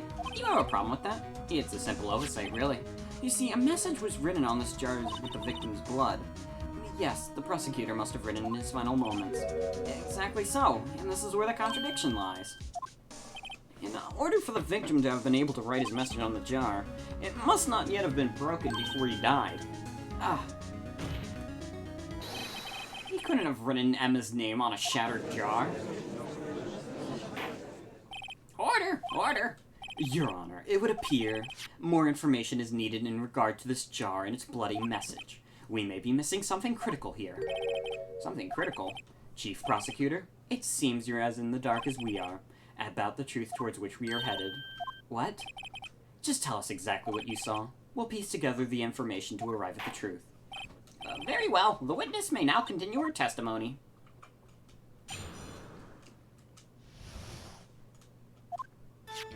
I immediately noticed the blood traces on the jar, but it was dark in the room and I didn't have time to check it out. To be safe, I wiped away the blood. The fragments were large, so I'm sure I got them all. All I could think about was wiping them clean before they were discovered.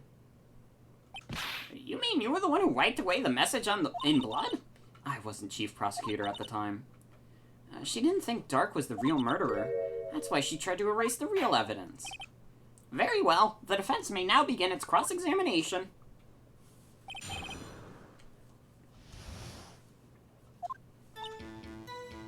Hold it! So the jar was already broken. It's a miracle that thing hadn't broken earlier. It certainly looks as feeble as the defense's case. But not as feeble as the judge's judgment. You were an ace detective who never missed a detail. Do you really expect us to believe you didn't investigate what was written on the jar pieces? Normally I would've. Hold it! So you didn't know your sister's name was written on the jar? No. If I had known, I would have gathered the pieces and ground them to dust. Well, that helps my case. Lana, you do that for me? It seems you two might make up yet. Anyway, I just barely had enough time to move the body as it was. If someone happened upon the scene, you'd lose your chance to erase the evidence. You must have been in a hurry. I was. I knew I had to destroy the evidence before anyone came. This is rather shocking. Hold it! I'm afraid this action of yours reveals what really happened. What do you mean?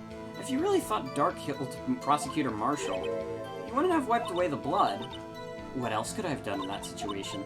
Lana, I only had a few moments. There wasn't enough time for me to do anything but gather up the pieces.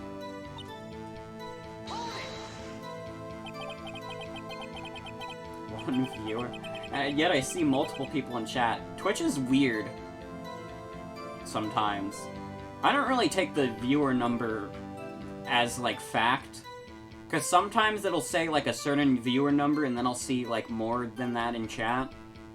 It's a suggestion more than anything, really.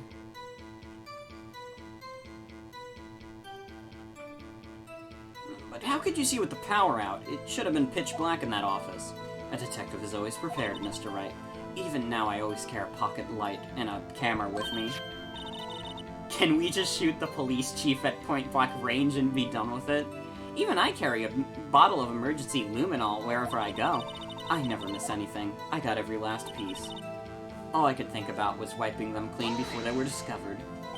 So you illegally arranged the crime scene? Yes, I don't have any excuse for my actions.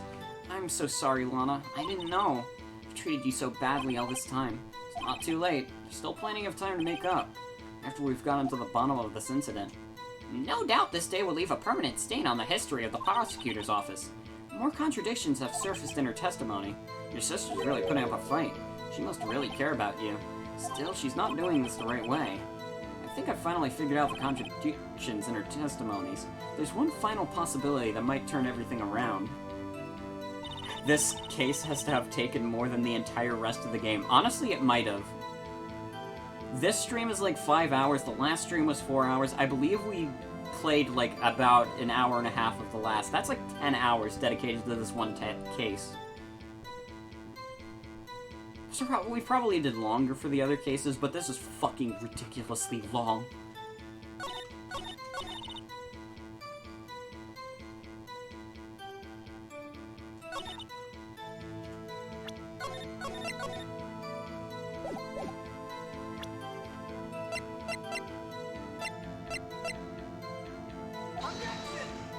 No, it's not the cloth. What does the fucking cloth have to do with anything? We've had this cloth for so long, it hasn't done shit for me.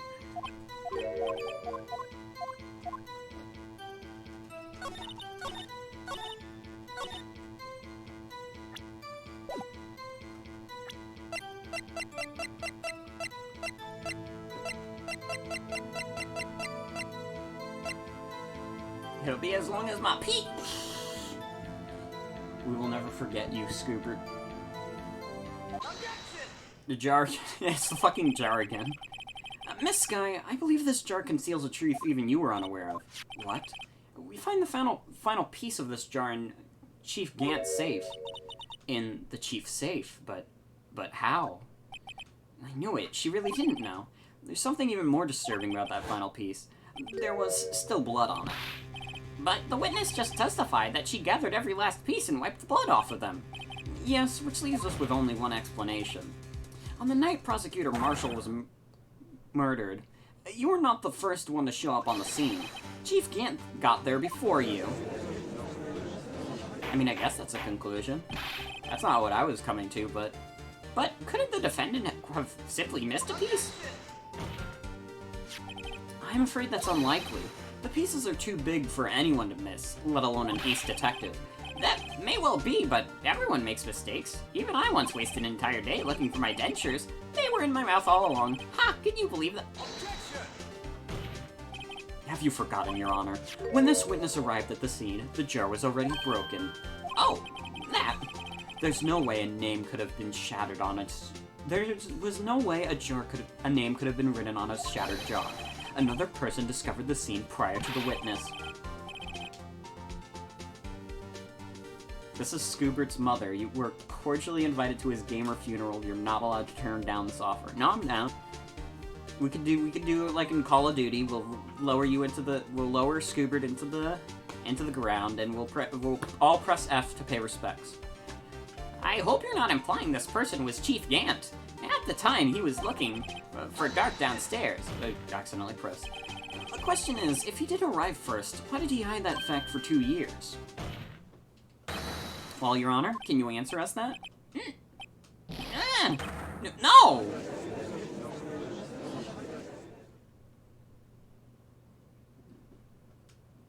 Wait, I'm not the one on trial here. Damon Gant arrived at the crime scene prior to the witness.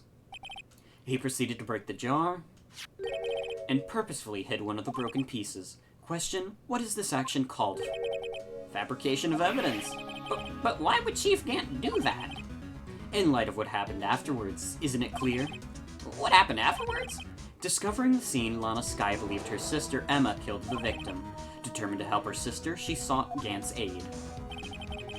Lending his aid, Gant helped her create evidence that incriminated Dark, sparing Emma. That is the reason Miss Skye became the Chief's puppet. No, I did it on my own. She fucking bit into her hand so hard it bled. Oh my god. And right into her fingernail too. How? That shit's gonna hurt. Please, sis, stop trying to protect the Chief. I can't watch you suffer anymore for my sake. No, you didn't. It wasn't you, Emma. You didn't kill anyone. Don't believe anything Mr. Wright says. Defense attorneys make up the most foul lies to defend their clients. Foul lies? Imagine that coming from my own client. I guess you do seem like the type who'd like to twist the truth. What? Wait a minute. What if we're still smack dab in the middle of Gant's trap? Is something wrong, Mr. Wright? Lana, maybe right after all. What do you mean, right? So you do tell foul lies then, Mr. Wright? Miss Skye, please testify once more. But if evidence was fabricated behind your back, then Emma's accidental killing of Prosecutor Marshall might also be a lie. But I do remember knocking over Mr. Marshall. Miss Skye, if you will. I can't. There's nothing to be afraid of anymore. This cross-examination may not change a thing. However, there is a possibility that it will, if you tell the truth. Very well. I'll testify about what I really saw. Alright, the witness may now testify once more for the final time.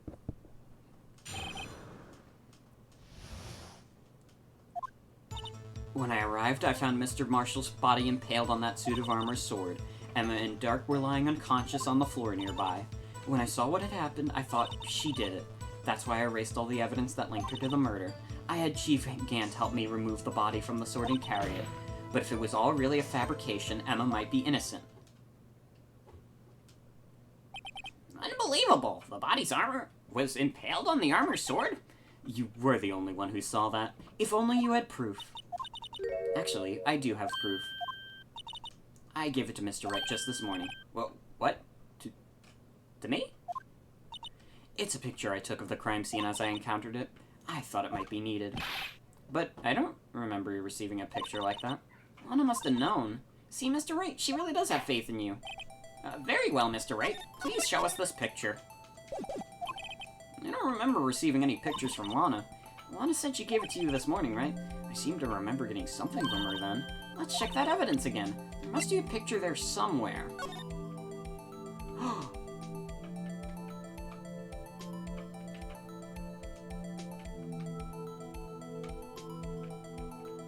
Open the book. Open the book. I see something sticking out.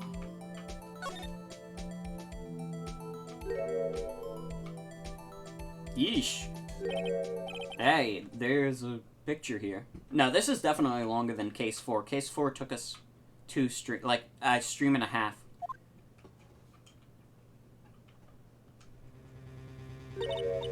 Oh my! This is the actual crime scene. No other detective saw the crime scene like this, because I contacted Criminal Affairs only after I had rearranged everything. Mr. Wright! That piece cut from his vest. Could that be the cloth we found inside of Chief Gant's safe? What's this? It's a handprint, isn't it? That cloth, it had fingerprints on it. Whoever's fingerprints those are must be the real murderer. What? Those fingerprints? They're yours, Emma? Why are your lips turning all purple, Mr. Wright? Anyways, let's begin with the cross-examination. So long as you tell the truth, we should be able to flush out the real murderer. Very well. The defense may now begin its cross-examination. Well, this is not in our favor.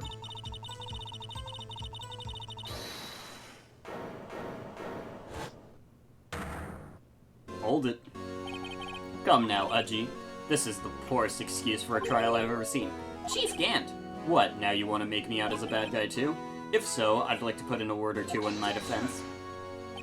I'm afraid it's too late for that. What? You already declined to testify. That means you forfeited your right to make statements of any sort. This must be that risk we were talking about earlier. Just sit back, relax, and enjoy the sound of the noose tightening around your own neck, you son of a bitch. Ugh.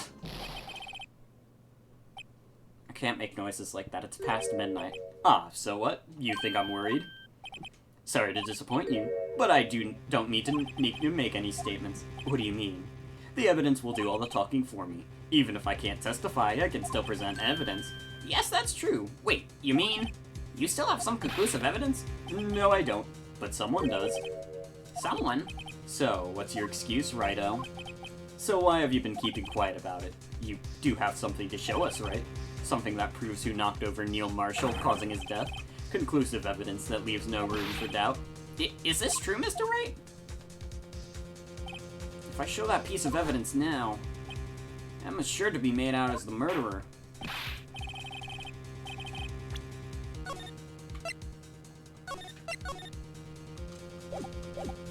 If you have any more evidence, present it now. If you try to conceal anything, you will be the one appearing before the Board of Inquiries. What should I do now? I better think this through carefully. I can't afford to make the wrong decision. Should I present that piece of evidence? The one that shows who really killed Prosecutor Marshall? Oh, what do we think, guys?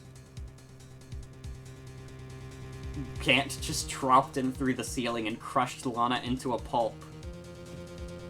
I'm sure he could get in trouble for that.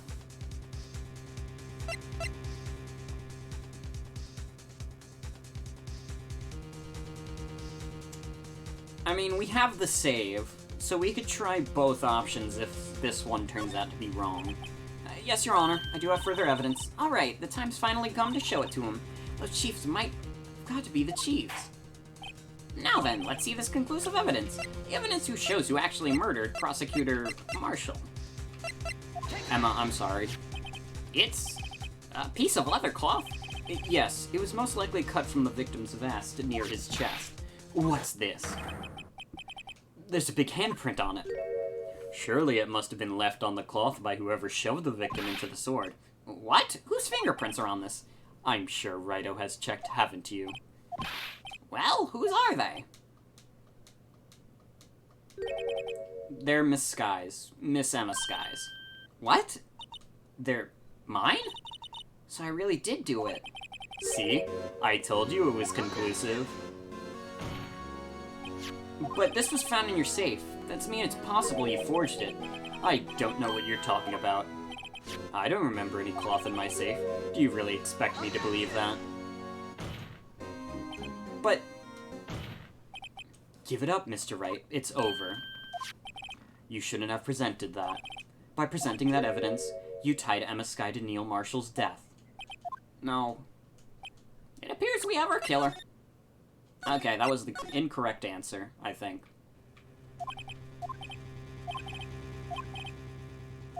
Maybe I should have seen that one to the end. What if it was right?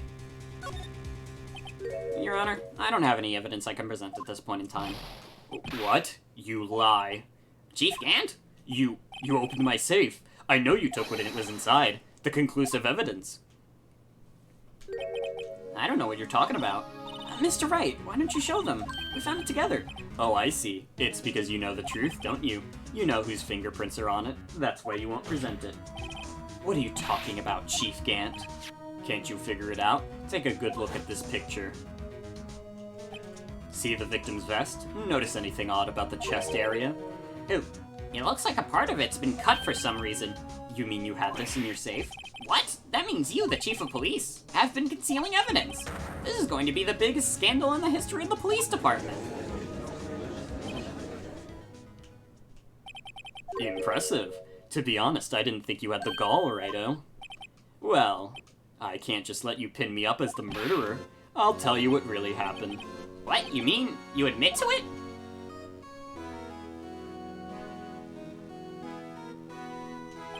I was the first person to arrive at the crime scene that day.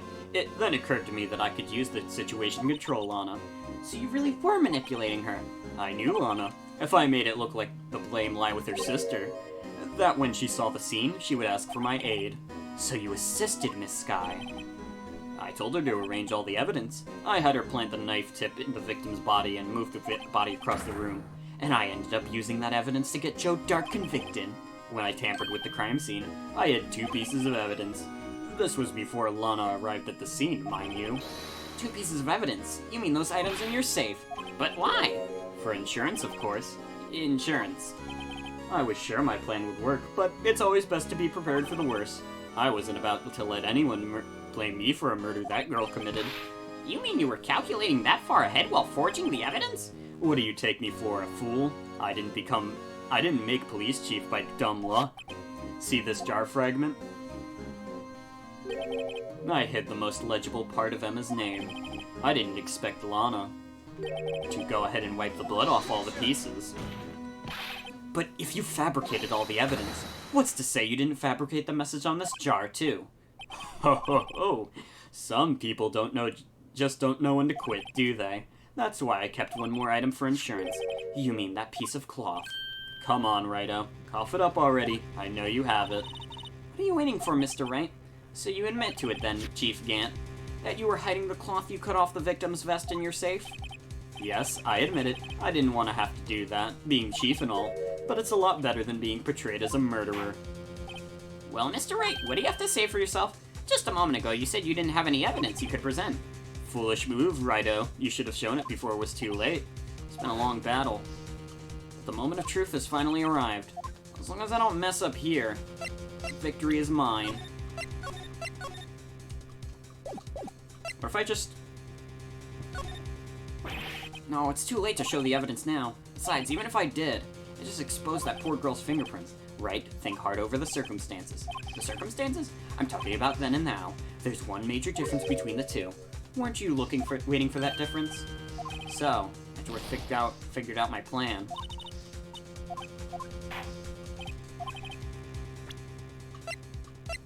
Okay, I lost points for that, but here it is. Let me verify this once more. On the day of the crime, you personally cut this piece off of the victim's vest. Oh, yes. At last you finally brought it out into the open. There's a handprint on this piece of cloth. Your Honor, the prosecution requests that it be immediately sent to the lab for analysis. This handprint on the leather, there must have been a strong impact for it to be left so clearly. You mean it could not have been forged? It must be authentic, conclusive evidence. Ho ho ho. You're as slow on the uptake as ever, Worthy. What? Think about it. Righto had all this time to present this evidence. Yet he was reluctant to do so. Why would that be? You mean you already know? You know whose fingerprints are on that? Mr. Wright, do you really know? Whoever the fingerprints belong to must be the real murderer. Whose fingerprints are they? Very well, I'll tell you. It should be okay now. Everything's proceeded as predicted. The person whom these fingerprints belong to is... Emma! Emma Sky? What? They're mine? I'm sorry, Emma. But why? Why didn't you tell me? Oh ho ho! You're really something, Righto. You knew this girl did it all along, and you still tried to pin the murder on me. So it's true. Tragic but truth. This girl really did shove Prosecutor Marshall to his death. How could you? You monster! And Miss Sky, You know whose fingerprints on those were all along, yet you acted like she really didn't. Miss Sky, it's not over yet. What? I said this trial isn't over yet. Huh, but I'm afraid it is over, my boy. Not only this trial, but your career too. You purposefully concealed this conclusive evidence. That, my friend, is a serious offense.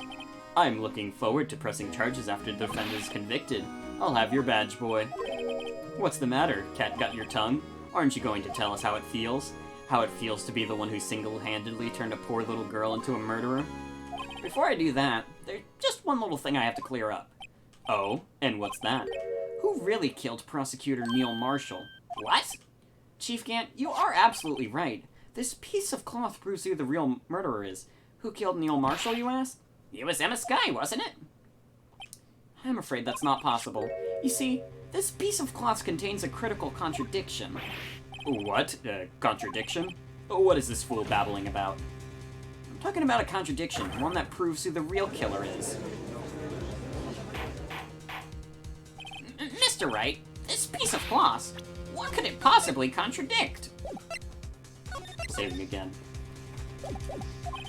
Chief Gant, your tyrannical reign ends here. Behold, the piece of evidence that contradicts the cloth.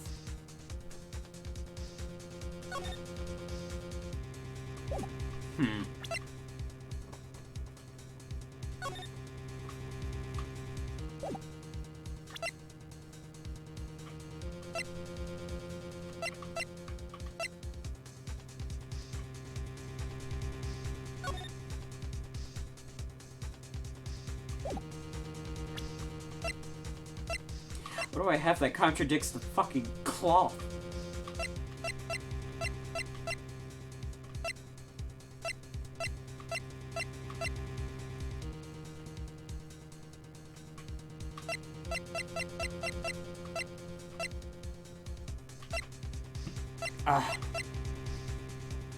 Take that! This is a picture Miss Sky took. Take a good look at it. See where the piece of his cloth was cut out? Yes, his shirt was showing underneath. It's hard to make out with all the blood on his vest, though.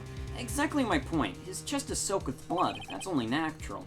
His lungs no doubt were punctured. Blood poured out of his mouth. Oh, but with that piece of cloth... Wait, there's no blood on it. Ugh. Since Emma Sky's fingerprints are on this cloth, there's no doubt that she shoved the prosecutor aside. However, Miss Marshall was not impaled on the sword at that time. No, this is nonsense. Now then, Chief Gant, let me ask you something. Prosecutor Marshall was not impaled when he was shoved aside. He most likely hit his head on the ground and was knocked out. If so, then tell me, who could it have been? Who could have arrived at the scene before Miss Lana Sky, picked up the unconscious prosecutor, and impaled him on the armored sword? Then, to make it look like Emma was responsible for the prosecutor's death, said person proceeded to write her name on the jar with the victim's blood, a jar that they broke on purpose to leave behind a clue, and make Lana believe her sister did it. Remember what you admitted only moments ago? That you personally cut this bloodless piece of the victim's vest? Ironic, isn't it? Through this very act of creating insurance, you proved that you were the actual murderer. No! It's finally all over. Objection? Objection! That was close, Righto. You almost had me. Sorry, but you'll have to do better than that. I refute your allegations. What do you mean you refute his allegations? You see, that piece of cloth is illegal evidence. Order, order. What nonsense is this? Illegal evidence cannot be used to convict a suspect. Remember, Reggie? Earlier, old Righto here concealed that piece of cloth. So then, what's your excuse, Righto? You do have some conclusive evidence, don't you? Well, that's true. The defense did refuse to present evidence. At that moment, that piece of cloth ceased to be legal evidence. But that's not fair. Ho ho ho ho ho. Did you actually think you could best me in court? It looks like the last laugh's on you, son. afraid Mr. Gant's claim is legally correct. Well, Mr. Edgeworth? True, illegal evidence cannot be used to convict a person, assuming, of course, that the evidence is indeed illegal. Well, Mr. Wright? It seems at last. The time to reveal my plan has finally arrived. Mr. Wright, do you admit it? That you purposefully and illegally concealed this piece of cloth? No, if I admit to that, all my planning will have been for nothing.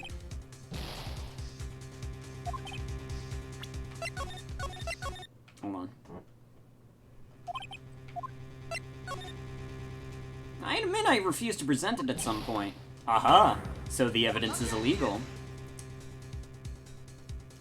No, it isn't, Mr. Gant. Huh? It's not that I didn't present evidence there, it's that I couldn't. What do you mean you couldn't? There are certain procedures involved when presenting evidence. No, Edgy, don't listen to his lies. He's nothing but a coward. There is only one issue left to be resolved in this trial. Is this evidence legal or not? Very well, let us settle this once and for all. Earlier you refused to provide evidence. If you cannot prove your conduct was not in violation of the law, do so now. Take that! This is my proof, Your Honor. Evidence law. What's this? I've done my homework too, Chief. Indeed, Emma Sky's fingerprints were on this piece of cloth. However, at that point in time, this was merely a piece of cloth, nothing more. What? You see, it's written right here in this book, the second rule of evidence law. Rule 1. No evidence should be shown without the approval of the police department. I found this evidence myself, inside your safe. Goes without saying I did not have approval from the police department. Rule number 2. Unregistered evidence presented must be relevant to the case on trial. And here's the crux of the matter. You see, at the time it was impossible for me to prove the relevance between the cloth and the SL9 incident. What? What kind of nonsense is this? You want relevancy? Just take one look at this picture and... Sorry, but can you recall when that picture was presented? That was shown only a few moments ago. No, he's right. At the beginning of today's trial, that piece of cloth was still meaningless. The person who gave it value as evidence was you, Damon Gant. You yourself confessed to a certain truth. Let me verify this once more. On the day of the crime, you personally cut out this piece of the victim's chest. Oh, yes? No! It was then that you approved this cloth as conclusive evidence. Yes, you, the chief of police, personally approved this cloth. The only person who could have cut this from the victim's vest is the person who stood before Prosecutor Marshall in his final moments. In other words, the real murderer, and there's only one person who could have done that. Damon Gant, the killer was you. You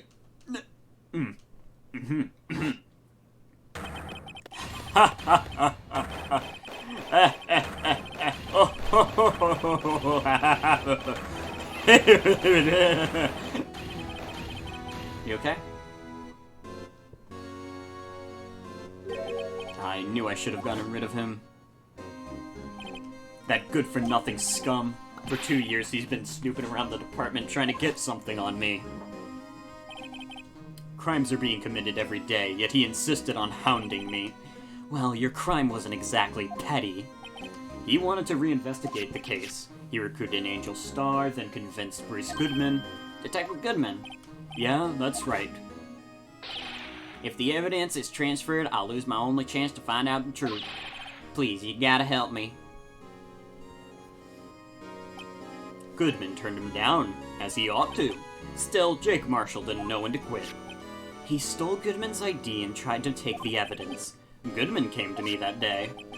He wanted to file a lost item report. I went with him to the evidence room, then all of a sudden he decided to speak out. What are you talking about, Goodman? Can you please reopen the investigation, Chief? We can't transfer the evidence out. There are too many questions left unanswered. He opened his evidence locker, and as he was taking the evidence out, he said, It's not too late. I'm going to hand this all over to Marshall. Well, to be honest, I was taken a bit back by his words. I had a bad feeling when he came to see me, but I never thought he'd bring up SL9. That's when I saw it, that accursed knife.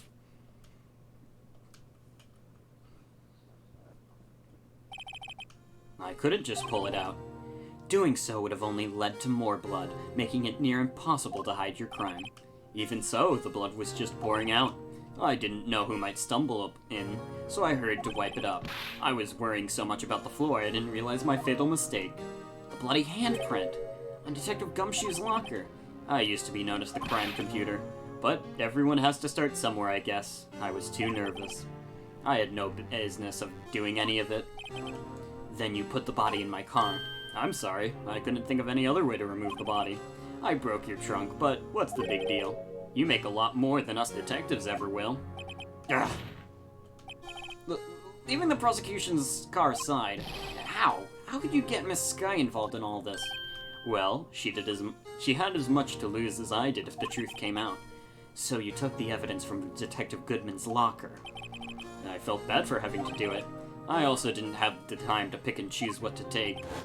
So, you left the jar fragments and the glove. Yeah, it looks like I was better off being an investigator of crimes than a committer. They all did their best to get in my way. I've got to hand it to them. They do their jobs well, much to my dismay. Fake evidence doesn't hold up very well upon a close examination. You must have known that. Tell me, Worthy, why do you stand in court? Me? You despise criminals. I can feel it. You and me, we're the same. One day you'll understand. Oh, believe me, you will. You're just one man. You'll see what it really takes to bring him down once you try and do it alone.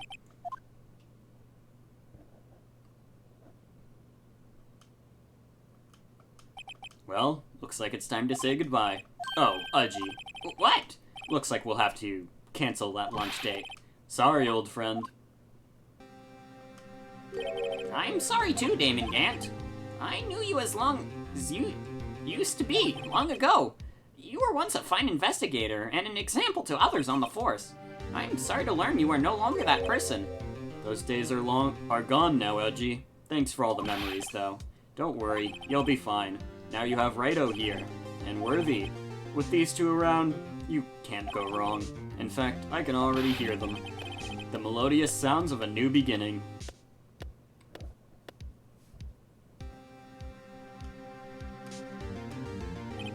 There are two things I want you to understand. Yes? First, your sister never hurt anyone. Second, Damon Gant betrayed you from the beginning. You see, Miss Sky, you no longer have any reason to keep silent. You're right. When this trial is over, I'll tell everything. All that I've done over these past few years. From the time I had Gant help me forge evidence up until today. So, it seems all the questions raised in this trial have been answered. I'm sorry, Miss Sky. I couldn't get you out of all your trouble. My, what high standards you have for a rookie. I can see why Mia thought so highly of you. Who knows? A few years from now, you just might make it to the top. I owe you my thanks, Mr. Wright. Miss Sky, and to you too, Mr. Edgeworth. You've suffered every bit as much as I have over these past few days. Believe me, I know how much of an ordeal it's been for you. It was nothing. Liar. I was worried the pressure might break you. And yet, you rose above it all and guided Mr. Wright to victory. You've done well, Mr. Edgeworth. Stop it. I only did my job. In light of this case, it seems good self-examining is in order for all of us. Miss Sky. Yes, Your Honor.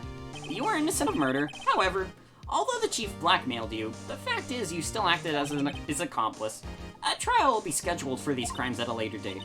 Yes, I understand, Your Honor. Is there something amusing about this? Why are you smiling? It's been a long time, Your Honor. A long time since I felt free of these heavy chains.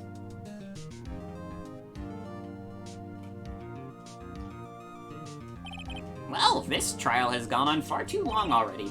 Regarding the charge of murder, this court finds the defendant, Miss Lana Sky, not guilty.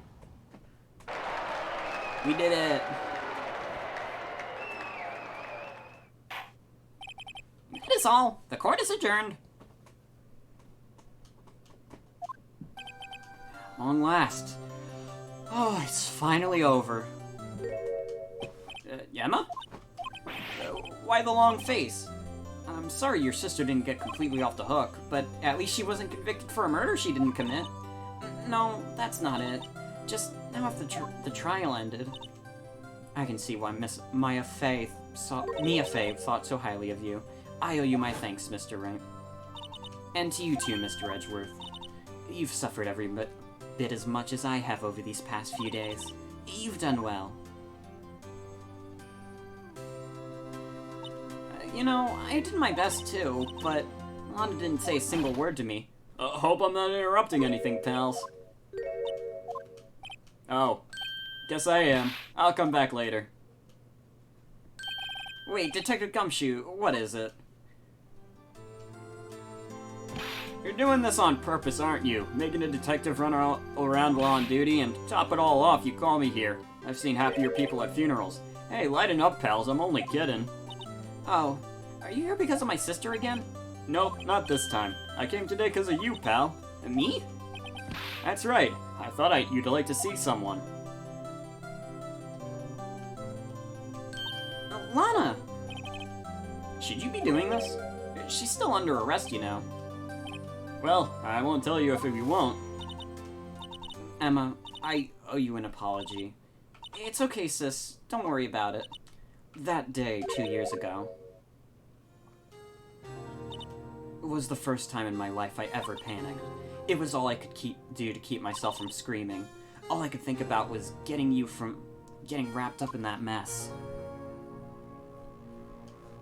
Sis, I asked Gant to help me cover up the truth. I thought I was doing it for your sake, but now I realize I was wrong. I changed after that day. I had to. It was the only way I could make it past the past 2 years. I knew how much I was hurting you by distancing myself, but I couldn't bring myself to tell you what I did. I was scared. Scared that you'd look at me with those eyes of yours. I was scared of how you'd react if you knew. But sis, you were only doing it for me. No. Huh? I turned my back on you that day. In hiding what I believed to be the truth, I was deceiving you. Sis, I'm such a fool. It took me all this time to realize it. Emma, I'm so sorry. But sis, you don't have to apologize. I'm happy now. You're happy? Of course. You know, sis, I always knew that one day you'd come back, and now you have. Oh, Emma.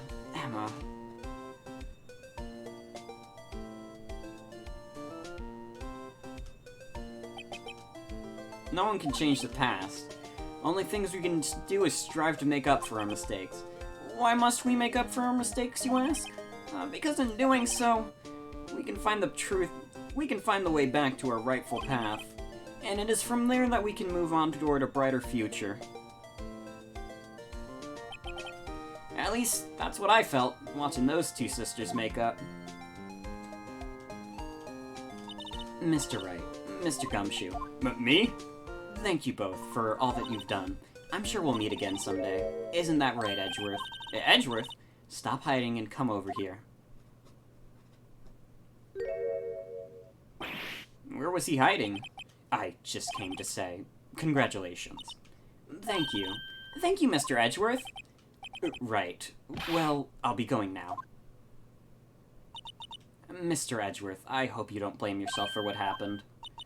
We were the ones who acted corruptly, not you. It's too late for me. No matter what anyone may say, I realize today that I can't correct my mistakes. Mr. Edgeworth, not only that, but I don't even trust myself anymore. Chief Gant was right.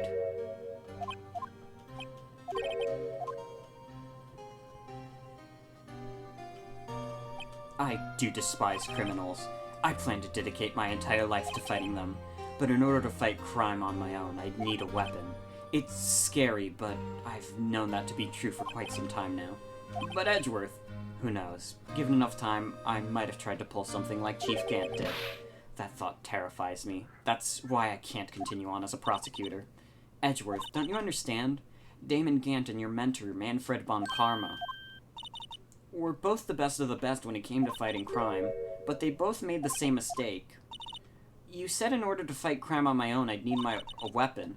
That may be true, but think back to today's trial. You weren't alone.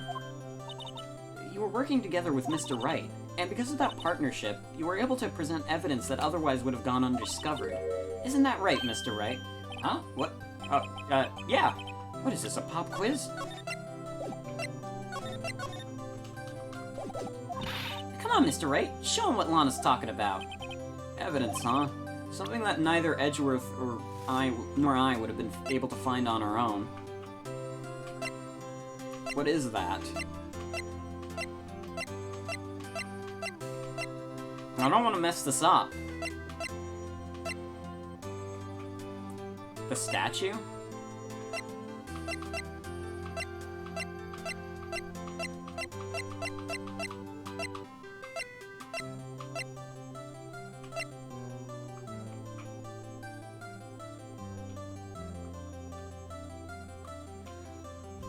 Whew.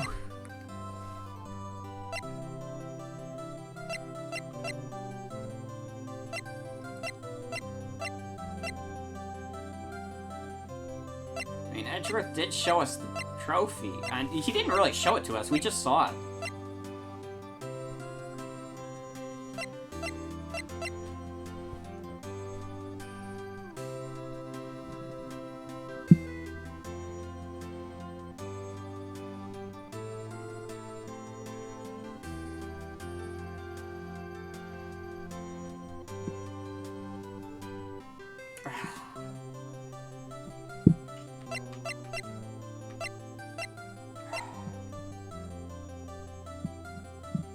Show him your badge again.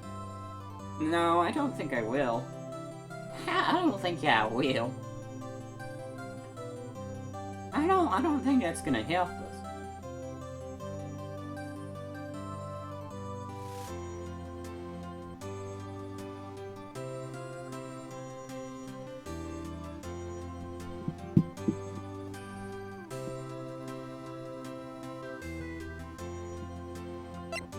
Wait!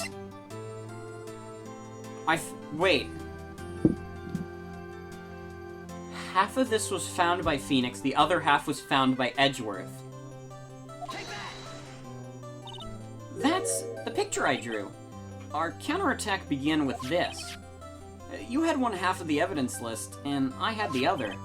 Apart, we wouldn't have been able to completely restore Emma's picture. That didn't just happen by chance, Mr. Edgeworth. It's time for me to go. Mr. Edgeworth, if you'll excuse me, there are still some loose ends that need wrapping up. Take care, Chief Prosecutor. Edgeworth, what will you do now? Well, whatever you do, just remember, you can let what happened kill the prosecutor in you, or you can let it help you grow. In the end, it's up to you. I know, it seems I owe you my thanks too, right? But what I face now is my problem. Edgeworth, I'll be waiting for you in court. Farewell. I'd better be going too. Okay, but I'll be by to visit soon. It seems we both have a lot to learn, and a lot of catching up to do. Here, this is a little something for you. Scientific investigation? It's the first book I ever bought. Study it well. Thanks, sis, I will.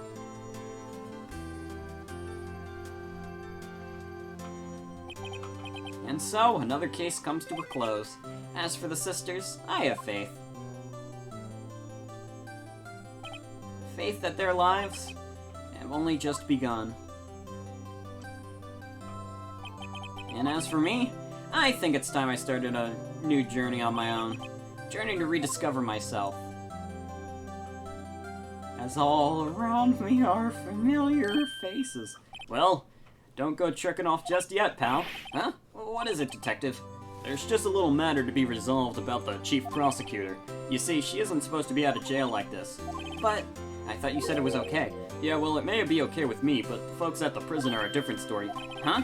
Basically, I had to bribe a guard in order to sneak her out for 30 minutes. Believe me, it wasn't cheap either. Huh? Way to go, detective. I didn't know you had a wild side.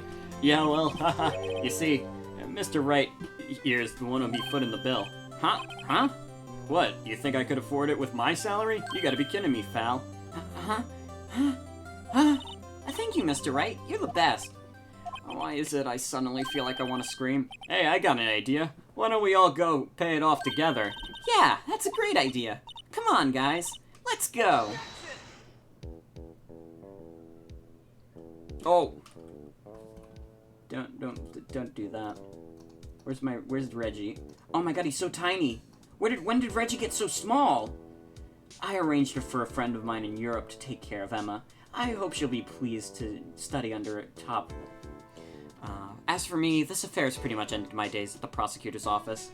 Still, I'll find my way back to my field. Then I'll be able to investigate crimes together with Emma. Hold on. Just in case it fucks out again. Yeah, no, it doesn't like that. It does not like that. Oh!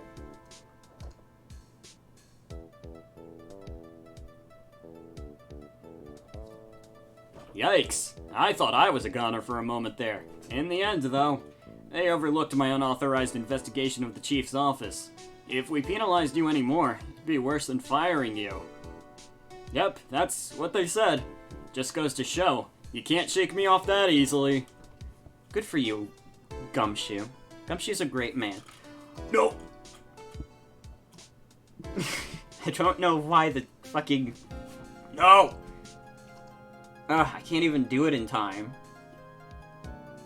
No! This is one hell of a ride I have to take. My new mission is to guard the main entrance and take care of Billy.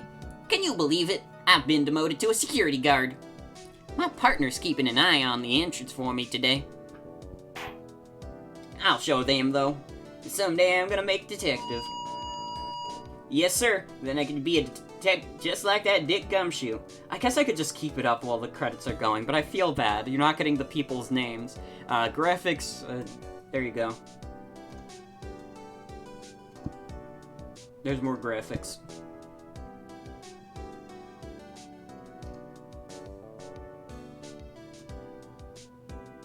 This fucking thing. This is a 6-hour stream also. Holy shit, I did not mean to go this long. I kind of wanted to do the opposite of this, but here we are, 6 hours later. Yep. Yep. Programmer. On a scale of 1 to 10, how much do you hate that Badger music? I mean, I guess as much as I would hate Carnival music, which is not that much, but also in the moment it was like, Jesus Christ. What is it? Can't you see I'm having a showdown, partner? Miss Star managed to sneak this in to me. Well, cowboy, it looks like you did it. You even gave Bambina back her smile. Can you make sure Billy and the gang get their water? That bastardess fiend has finally died.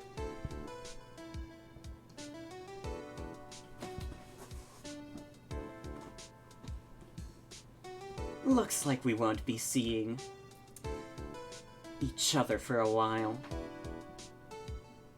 As a farewell gift, I put a new meal on the menu. The right way meal. The top layer is bitter as defeat, but the bottom's layer is sweet as victory. Kids seem to dig the turnabout theme. It's a hot seller around exam time. I'm so sorry, that was gross. Just make sure not to eat it backwards. She would definitely not do that. I apologize? Oh. You have to understand when I'm saying all this dialogue, if something comes to me, I'm not able to control it. I'll never forget what the young defense lawyer said after the trial. Let's see, what was his name again? Mr. Left?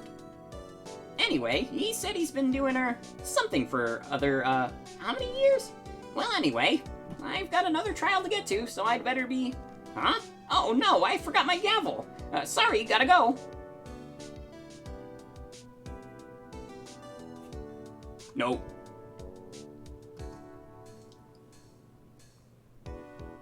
Nope.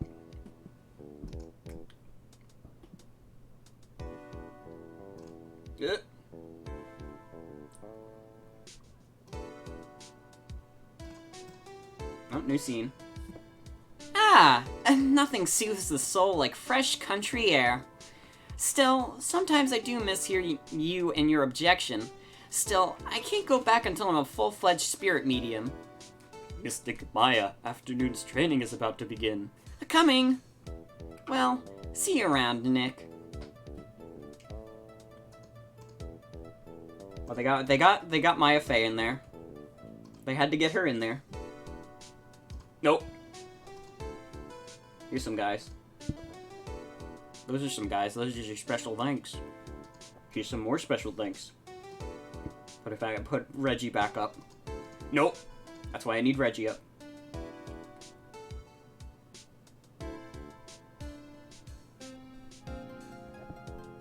Mr. Edgeworth. Ah, Mr. Edgeworth. I brought you your tea. What's going on? No? Producer. Nope. Executive producer.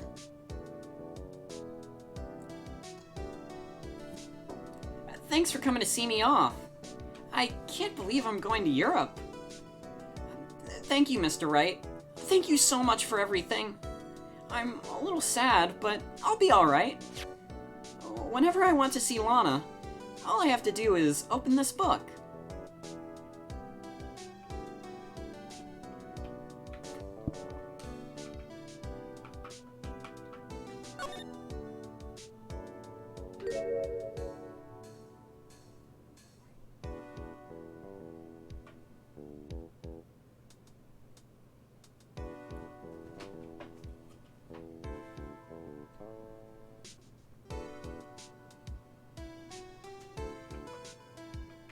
There it is.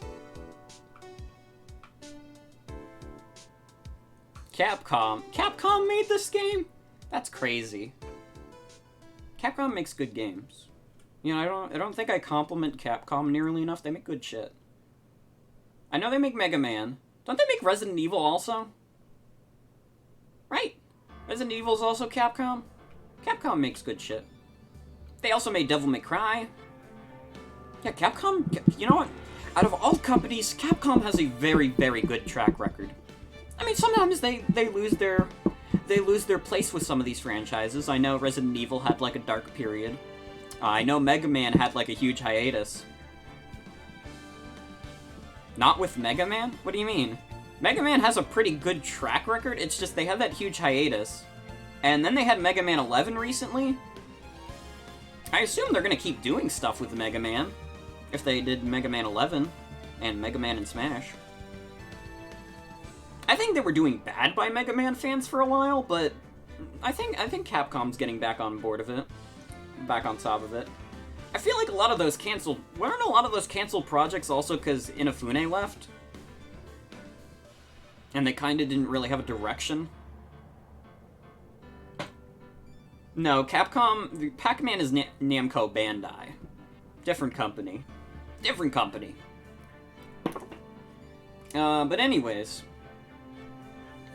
I think Capcom has a decent record. Anyways... That is it for tonight's stream. I didn't put anything here because I'll probably do Half-Life. Oh yeah, Capcom also made... I think it made Street Fighter. I believe so. That was another 6-hour stream. I need that. Ace Attorney brought out a fucking animal in me. But since I didn't really get to talk about it during the credits, because I was having to put Reggie up and there was some dialogue, I usually like to give my thoughts of games after I finish them. Ace Attorney was absolutely fantastic. Like, all these years, people have been recommending it to me. It's been on my backlog for years. This is a fantastic game. Like, it's not perfect. Like, when people had problems, I was like, yeah. But it's so charming that I'm able to look past pretty much any problem it has. I think it is insanely charming. The characters are very fun. Who is my favorite character? Honestly, I might say Gumshoe. He fills the quota. Like, I have a thing, I like big, dumb, beefy guys. Gumshoe perfectly fits that quota. I think he's great. He's just a big fun guy. That's my favorite currently. It could change in future games, but I really like Gumshoe. I think he's a nice guy. I think he's a good man. I think he deserves all the praise he gets. It's also fun to do the Ulbrich voice. It's a very shitty Ulbrich voice, but I like doing this voice. My voice will never be this high normally. It's not even that deep, to be honest. I don't have a super deep voice. That's as deep as I'm getting. Gonna love him in Ace Attorney 2. Yeah. Whenever we get to that, it's not gonna be right away. I mentioned the next big stream I want to do, alongside the Nuzlocke, is Bug Fables. I'm going to get in contact with Perry about that. And, oof. After that, I guess we'll see what happens. Once again, another big series I wanted to do was Earthbound. Told you the time frame for that. So maybe we'll have enough time in between to fit Ace Attorney 2 in, or maybe we'll do something else completely, like fucking, I don't know, Pokemon Coliseum we have on the route. We could do Paper Mario. We got a few things we could do. Although, doing Paper Mario right after Bug Fables, when Bug Fables is a Paper Mario-inspired game, might be a bit too much Paper Mario, especially since I'm going to stream Origami King when that comes out. Pre-ordered it the other day. I think I mentioned that on stream already, but... I'm going to stream Origami King when it comes out. And we'll have a fun time with it. Alright, I like playing Mario games for babies and children. As for everything else, I mean, we're just gonna keep on keeping on. I still got the big E3 project in the works. I'm still finishing up scripting on that. I didn't really get a lot of time to work on scripting for it, because I was fucking worried about the archive all day, because I had to render Super Bobito World myself. I had to get it all uploaded. I had to highlight the stupid Ace Attorney part, also get it on the stream. It takes me too much time to upload shit. I wish I made money off of this so I could just pay someone to do my archiving for me. I'd just be like, here, you fucking do it, since you're so fucking smart. I'm kidding around. I don't think I would like to lose that little bit of power I have over my YouTube stuff. I think if I wasn't able to upload to my stream archive, I'd be like, what do I do now? I mean, I could probably make, like, edited videos again, but I still wouldn't... I don't know. I don't know if I'd necessarily just be able to come up like, oh, I want to edit this stream and this stream. Like, that's not going to happen. That wouldn't just be the natural progression. And I'm not afraid to admit that. Some people are like, oh, I hired this person to do this for me, so I'll be motivated to do this thing, and then they don't do that thing. I'm not afraid to admit that I absolutely wouldn't do that thing. I would absolutely still probably not make as many edited videos as I'd like. I make what I like, and when it comes out, it comes out. But anyways, that's it. Ace Attorney was fantastic. I'm really glad I got to stream this. I'm really glad people enjoyed watching me stream it and do, like, silly voices. This was basically, like, 20 plus hours of me doing silly voices. This is what man, I should be a voice actor if people just want to watch me do silly voices. Nah, I'm kidding. I don't have the range to be a voice actor. I could try. I could do some kind of... I don't think I'd be that good, though. Anyways, though, that is it for tonight's stream. Tomorrow, we will continue on with Half-Life. I will try and make it an earlier stream so we don't go until, like, 1 in the morning. Oh my fucking god. I am so glad the Europeans didn't see this out, because if they stayed up this late, I would have been very concerned for them. So, all you Europeans who are watching this on the VOD or, like, the archive later, thank you for going to bed when you did, because otherwise I would have cried. I would have been very concerned for you. But yeah, we'll be doing Half-Life tomorrow, and after that, I might keep rotating in smaller games. I might do Puzzle League, Pokemon Puzzle League. After Half-Life, to be honest. I really want to do more Panel de Pawn. I'm having fun playing it on SNES Online. I played it with my friends. It's really good. Panel de Pond's fucking good, guys. And we need to show Nintendo that there is some life left in this fucking series. People still want Panel de Pond. I want Panel de Pond. I didn't even know I wanted Panel de Pond until I played more Panel de Pond. And then I was like, oh yeah, Panel de Pond's really good. It's up like, I think it's up there with Tetris for me.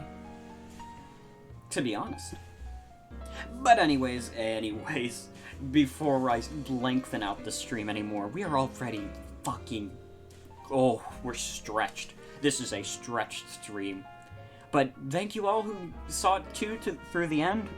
Saw it through to the end. There we go. That's how you say the sentence. I'm an English major, guys. Did you remember that? Because sometimes it seems like my mouth forgets it.